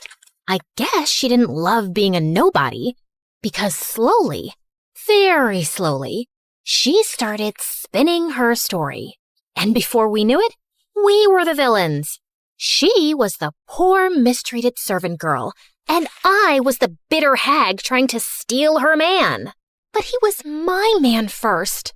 My name is Drizella, and I'm here from the dead to tell you the true story of how Cinderella pulled off one of the greatest cons in history. She got the name, the ball, the prince, the animated pigeons, the march, the eternal adoration. And it's built on lies, all of it. Well, except for the part about me having really big feet. Like, I was told most of my life to shop from the men's section of the shoe store. I bet that's half the reason I've ended up being a villain in every version. Because how dare I imagine myself as a worthy princess with my US size 11 feet? I digress. I must stay on track. And even though my version of events is no charming fairy tale, I must begin the story the right way. Once upon a time, there was a man with a family, a fortune, and a functioning household. So naturally, he had a midlife crisis and ran for the hills. Gone to figure myself out. Don't wait for me. And tell your mother, it's not me, it's her. I hope you figure out you suck big time. Yeah, I wasn't shocked. Because honestly, we'd be idiots if we hadn't seen this coming. I crave adventure. This provincial family life is suffocating my soul. Someday I'll leave to seek my higher purpose. Marriage and fatherhood can't be it. I have to find myself, and I really don't think I can do it, while married to you specifically. But Mother was still blindsided, shocked, bamboozled. Why had he left?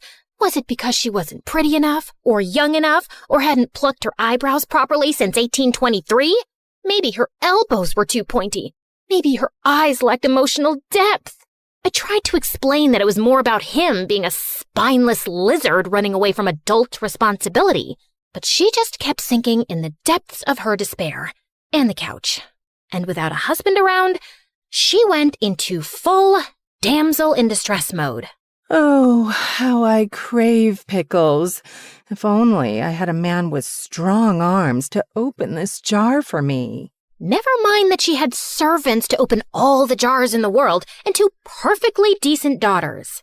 Okay, fine. She had 1 decent daughter, because the other one was Anastasia. Let's just say that we didn't know back then that excessive glue sniffing causes brain damage. And that kid always had her head stuck in a pot of glue. Anastasia, focus! With father gone and mother officially losing her mind, you and I have to run this household. Mother has plenty of money, but we need to start budgeting. Why? Mother is always telling me to stop budgeting when I'm around horses because it makes them nervous. Like, hello, lady, I'm the nervous one here. I'm the one who got kicked by a horse in the head. No, she's telling you to stop fidgeting. Those are 2 completely unrelated things. Are you sure? They sound a little related. They're not! Look, budgeting just means that we need to keep track of our expenses. For instance, how much do we spend on candles per week? Oh, candles? At least 11.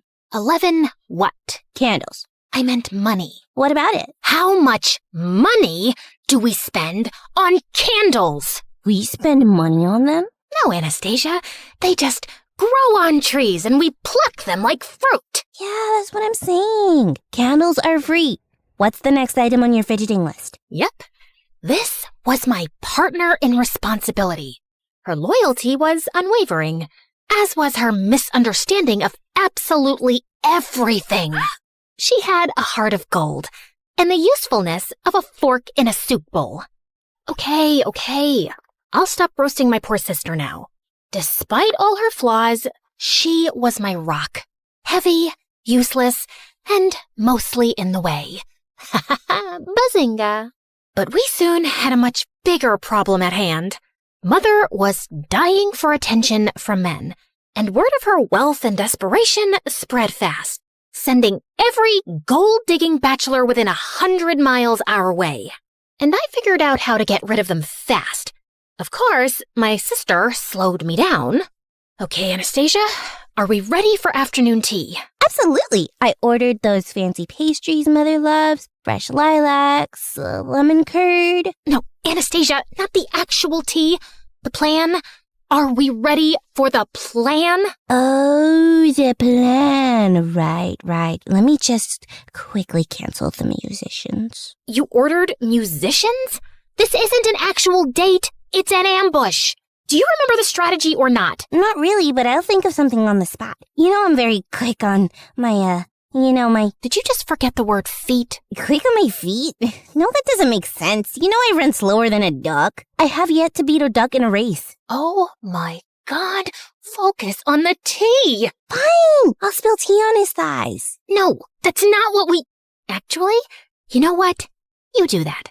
Leave the rest to me. Great. And afterwards, we can eat the pastries? Yes, we can eat the pastries. And the lemon curd? Yes, fine. The lemon curd, too.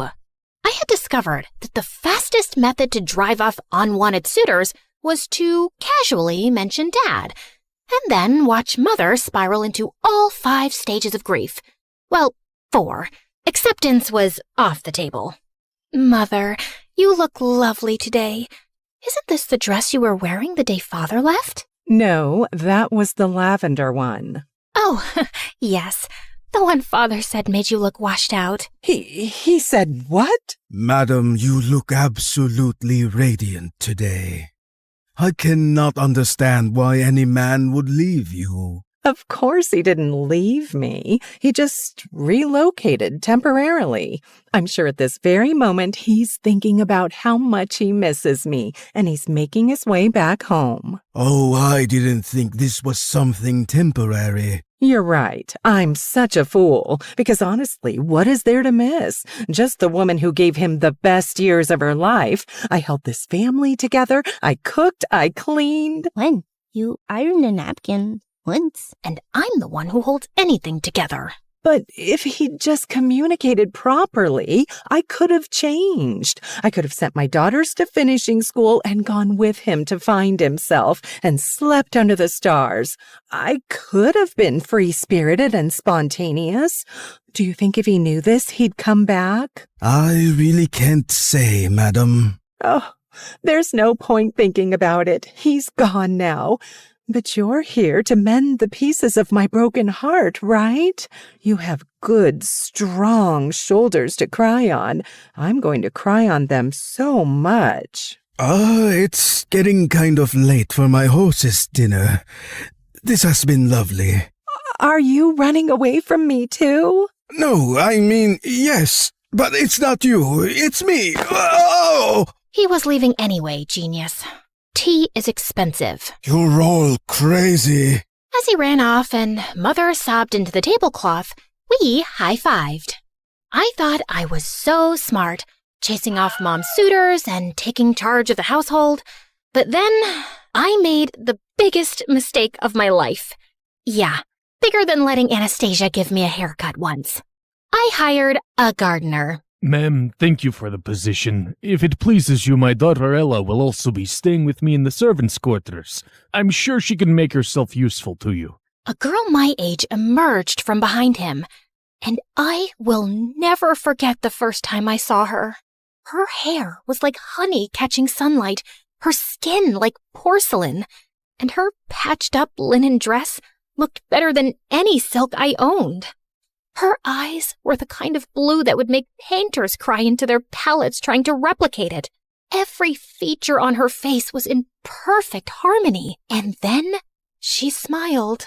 We didn't know it yet, but the entire trajectory of our lives was rewritten at that moment. Oh my, just look at you, child, like something out of a dream. You're perfect. You're too kind, ma'am. I'm so grateful to you for letting me stay. She's glowing. Should people glow? Do you use some kind of special shampoo made from unicorn tears and fairy dust? You're funny. I like you. Did you hear that, Gisela? She likes me. As Mother led her father away to show him their living quarters, and, I don't know, Anastasia went after a butterfly, Cinderella stayed back and looked directly at me. Drizella, isn't it? Yes. And you're Ella? Yes, but my late mother nicknamed me Cinderella because I'd always sleep by the fireplace and get covered in ashes. You know how nicknames stick. You don't have one? No, but you can call me Miss. You hired my father, Miss. That means you changed my life, and I'll be sure to return the favor. I felt a chill down my spine that had nothing to do with the weather. As she walked away, I just knew I disliked her intensely. Part of me thought it was because I was jealous, and yeah, of course I was. But I just had a feeling that beneath that flawless facade was someone calculating and dangerous. And oh, how I wish I wasn't right for once. At first, she just helped. She polished the silver, dusted the bookshelves, organized the pantry, but then she started having ideas for everything. She rearranged the furniture, suggested new colors for the curtains, and started embroidering tablecloths and crocheting bedspreads. It's like watching angels knit. Even I couldn't deny her taste was impeccable. And soon, Mother wanted her opinion on everything. And then she was suddenly instructing all the maids, the butlers, and even the cook. The cook! That toad never listened to anything I said. The house sparkled, the cutlery gleamed, the food actually had flavor, and I could see my reflection in the floors now. How could I complain about that? But I couldn't help being bothered by how she had Mother and Anastasia wrapped around her little finger. She would make them face masks and hair oils, play the piano for them like she was Mozart's daughter, and sing like a nightingale. And then there was the dancing. There was a celebration, as always, at the end of the harvest season. And as the servants gathered to dance, Cinderella joined them. She didn't dance like a girl raised in servant quarters. She danced like the air was conspiring to hold her up, like the music was written just for her, like she'd spent her whole life rehearsing her steps to perfection. Everyone was mesmerized. She's so graceful. Not like my girls. That was the first time I heard her say it. Not like my girls. But it wasn't the last. Soon, Mother was drawing comparisons between her and us all the time, telling us how we could try to be more like her.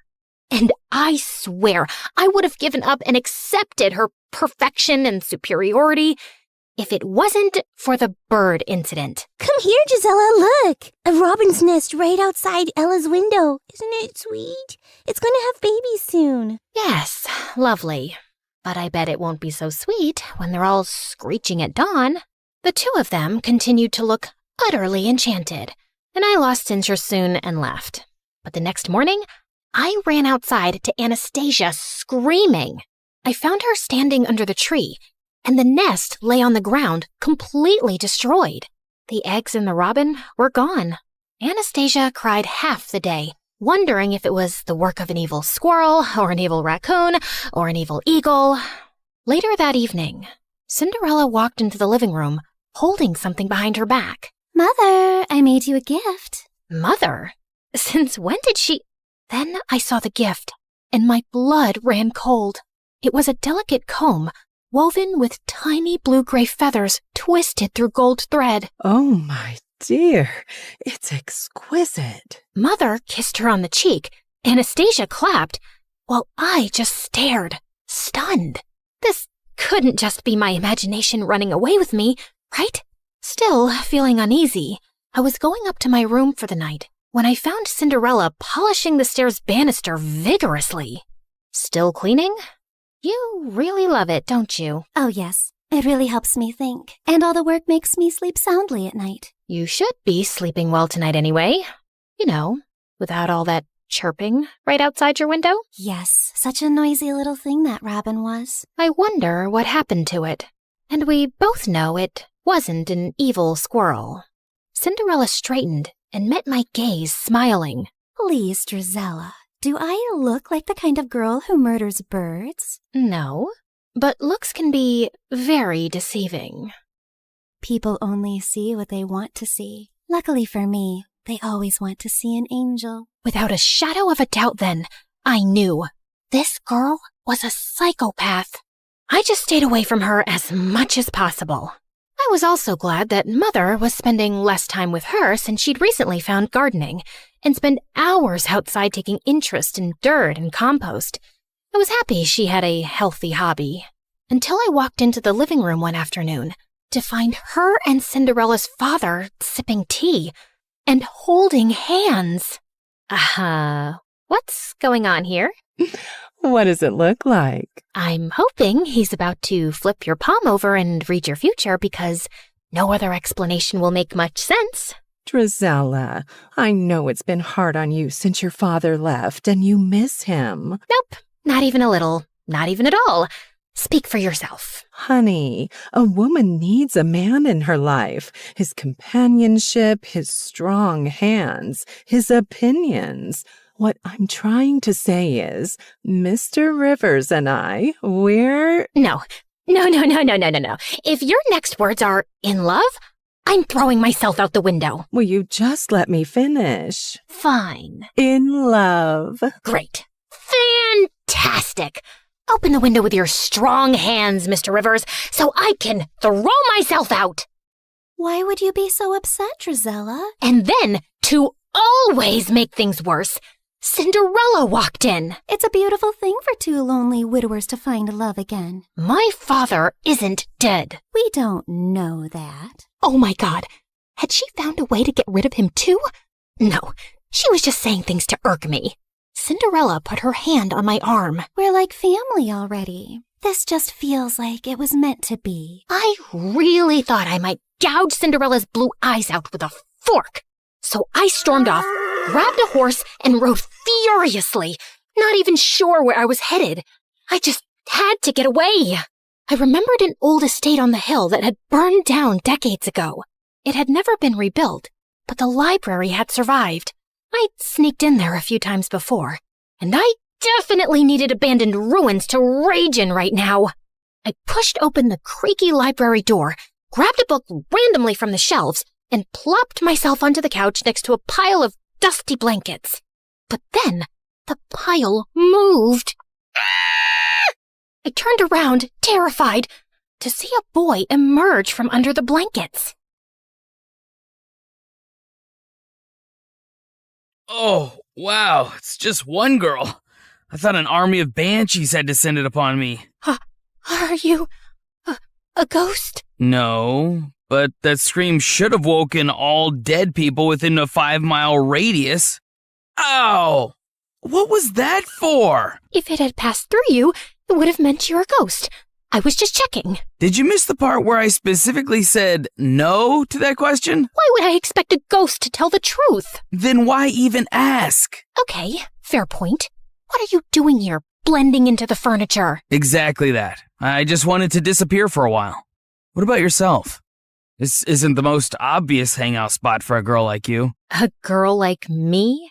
Well, you don't look homeless in your silk gown. You're not exactly some local goat farmer yourself. How dare you? I'll have you know I milked a goat. Once. It ran away crying, but still. My name's Henry. Henry what? Just Henry. First name Just. Okay then. Just Henry? Countess Dracula. Charmed to make your acquaintance. Now, is there any chance we could both disappear here together for a while? We don't have to talk about what we're running away from. I like the sound of that. And somehow, after that, Henry and I started meeting at the old estate. Not often, maybe once every week. We didn't ask why the other was there. He didn't even ask real names. Of course, a part of me was growing curious, but not knowing also felt weirdly nice. Like we were two fugitives, hiding out here and talking about books, ideas, the world, anything but ourselves. But one afternoon, as I rode back home after meeting him, I came upon a scene of chaos. Mother was wailing like someone had died, Anastasia was blocking out the sound with pastries, and Cinderella was on the floor at Mother's feet, a picture of despair. It turned out that Mr. Rivers was a greasy rat who had run off with Mother's jewels, and he'd left Cinderella behind. Man, I would have given him the jewels myself if he'd just taken her. He took advantage of me. He played with my heart and threw dirt in my eyes. I will never forgive him. I will tear out every flower he planted with my bare hands. For a moment, I felt hope. Surely Mother would toss Cinderella out after this. She would be a constant reminder of his betrayal. Please don't send me away. Please don't send me away. This is the only place I've ever felt safe. I will do whatever you ask of me. Please, I love you. I love our home, Mother. Ugh. Oh, my poor precious child. How could I hate you? You're betrayed and abandoned just like me. Of course you will stay here and we will heal together. Anastasia and I were abandoned too, and Mother never paid attention to our healing. As Cinderella sobbed into Mother's lap, she shot me a sideways glance that clearly said, checkmate. Mr. Rivers' betrayal just cemented Cinderella's place in our home more firmly. Now she wasn't just beautiful, she was tragic too. She needed love and care, and everyone from the servants to the house cat wanted to give it to her. Mother now referred to her as my precious girl, while Anastasia and I were quietly downgraded to the other two. And I just found being around Cinderella unbearable. It's not like I was even needed around the house anymore. So I started slipping away more often to Henry. One afternoon, we decided to explore the woods near the estate. And barely 20 minutes in, there was a loud snap, a startled yelp, and I turned around to see Henry dangling upside down from a tree in a hunter's trap.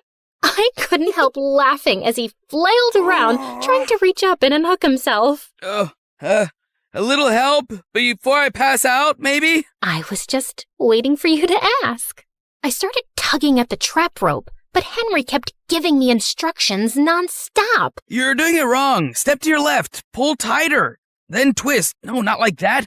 Oh, you'll break it. Do you think I'm a helpless little girl who can't possibly figure out a rope trap for herself? Have you ever seen a rope trap before in your life? Of course not, because all I do is embroider cushions and sigh dramatically. I bet you don't even know how to embroider. You're right. I hate it. My threads get so tangled up that I want to poke someone in the eye with my needle. Violent and unladylike. You're a real catch. I yanked hard at the rope, and his face swung towards mine.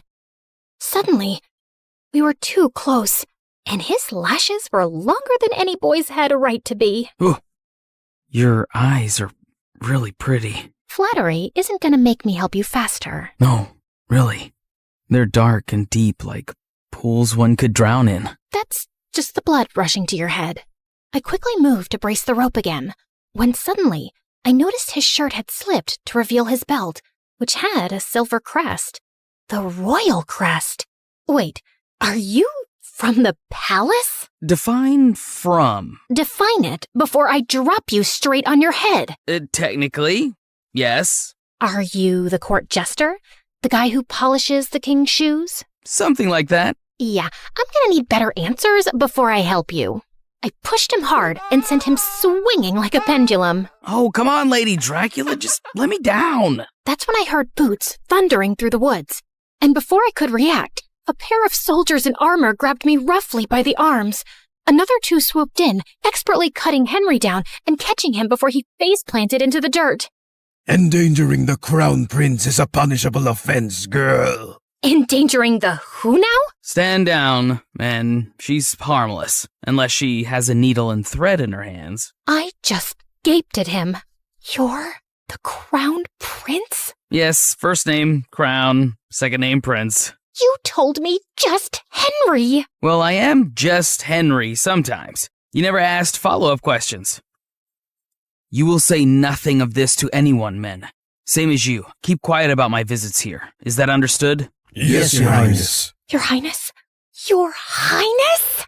You look like you're both spiraling and want to murder me. No, that's just my normal expression. Now, since we're being honest and going for full disclosure...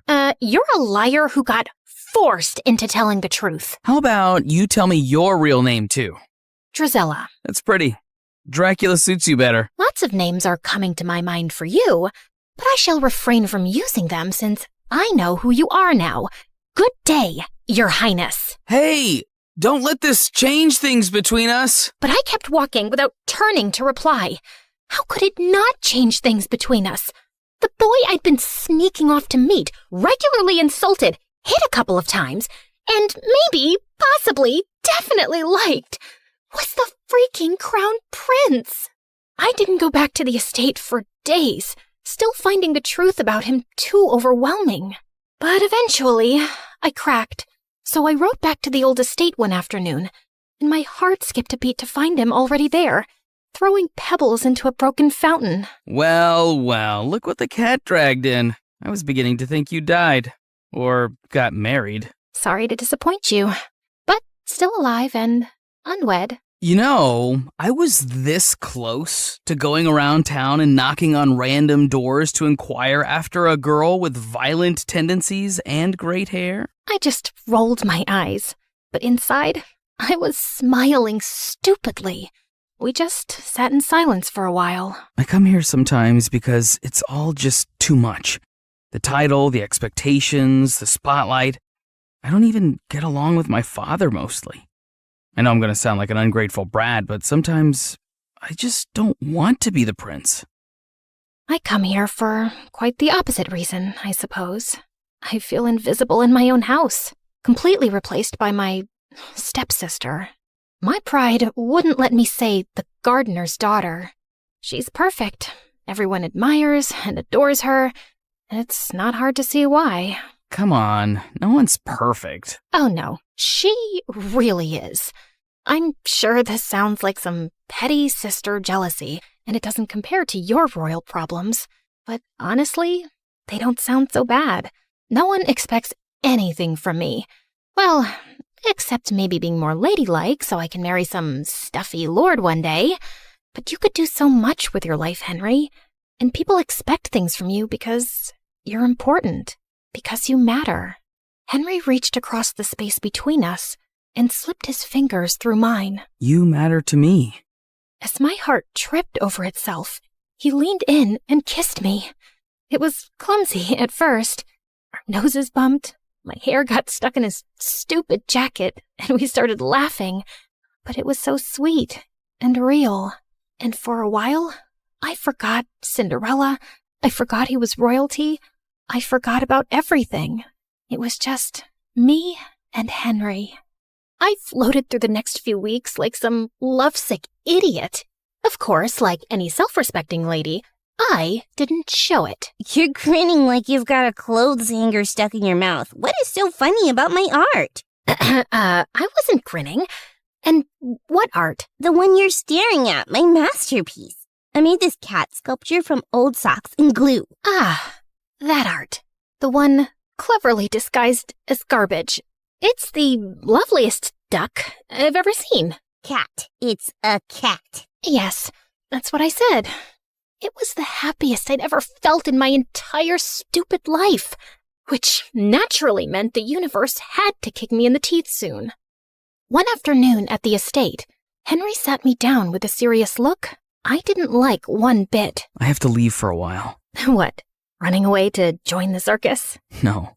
Father's sending me across the sea for an official royal delegation. It could be months, even a year, maybe. I forgot how to breathe for a few seconds. Drizella, you made me realize that I need to take my position and privilege more seriously instead of whining about it. So, yeah, I'm really trying. I'm really proud of you, Henry, and I just know you're gonna be brilliant. But a small, selfish part of me wanted to scream, "Don't go. Just stay." We promised to write regularly, no matter what, and for a while, his letters were the only thing keeping me sane. Of course, I always picked them up from the post office. I didn't want to draw anyone's attention to our correspondence. Dearest Countess Dracula, you will be thrilled to know that the local delicacy here is fermented fish eyeballs. Guess who had to eat 3? Smiling all the while. I cannot sleep at night because I keep imagining those eyeballs swimming around my gut, winking at each other. Send help. Dearest one-time goat milker, I regret to inform you that my life is way more exciting than yours. Just today, Cinderella invented chamomile soap and taught our cat to fetch her ribbons. Anastasia lost an intense staring match to a goat. Mother tried flirting with the milkman, and he fled on the aforementioned goat. I am so close to faking my own death. P.S. I miss your face and your insults. Mostly your insults. Fine, also your face. P.S. I miss insulting you too. I'm forced to practice my skills on vendors at the market, but it's not the same. They cry too easily. Of course, it wasn't ideal, but every letter kept him close, and for now, it was enough. But then, the letters stopped coming. At first, I told myself it was all fine. There could be a million reasons for delays. But when 2 months passed by with no word, I started to feel a bit crazy. Still nothing for you, same as earlier this afternoon. You want me to save you a trip and scream no at you from across the street every morning? You might consider picking up a hobby. How about embroidery? I wasn't getting any letters, but I didn't stop sending them. Pages filled with jokes, questions, news, bad drawings. But weeks and weeks went by, and still there was no reply. By now, my heart was filled with dread. What if something had happened to him? But if that was the case, the news would be everywhere. And then finally, a letter arrived one morning. My hands were trembling so much, I almost ripped the letter trying to open the envelope. Dear Drizella,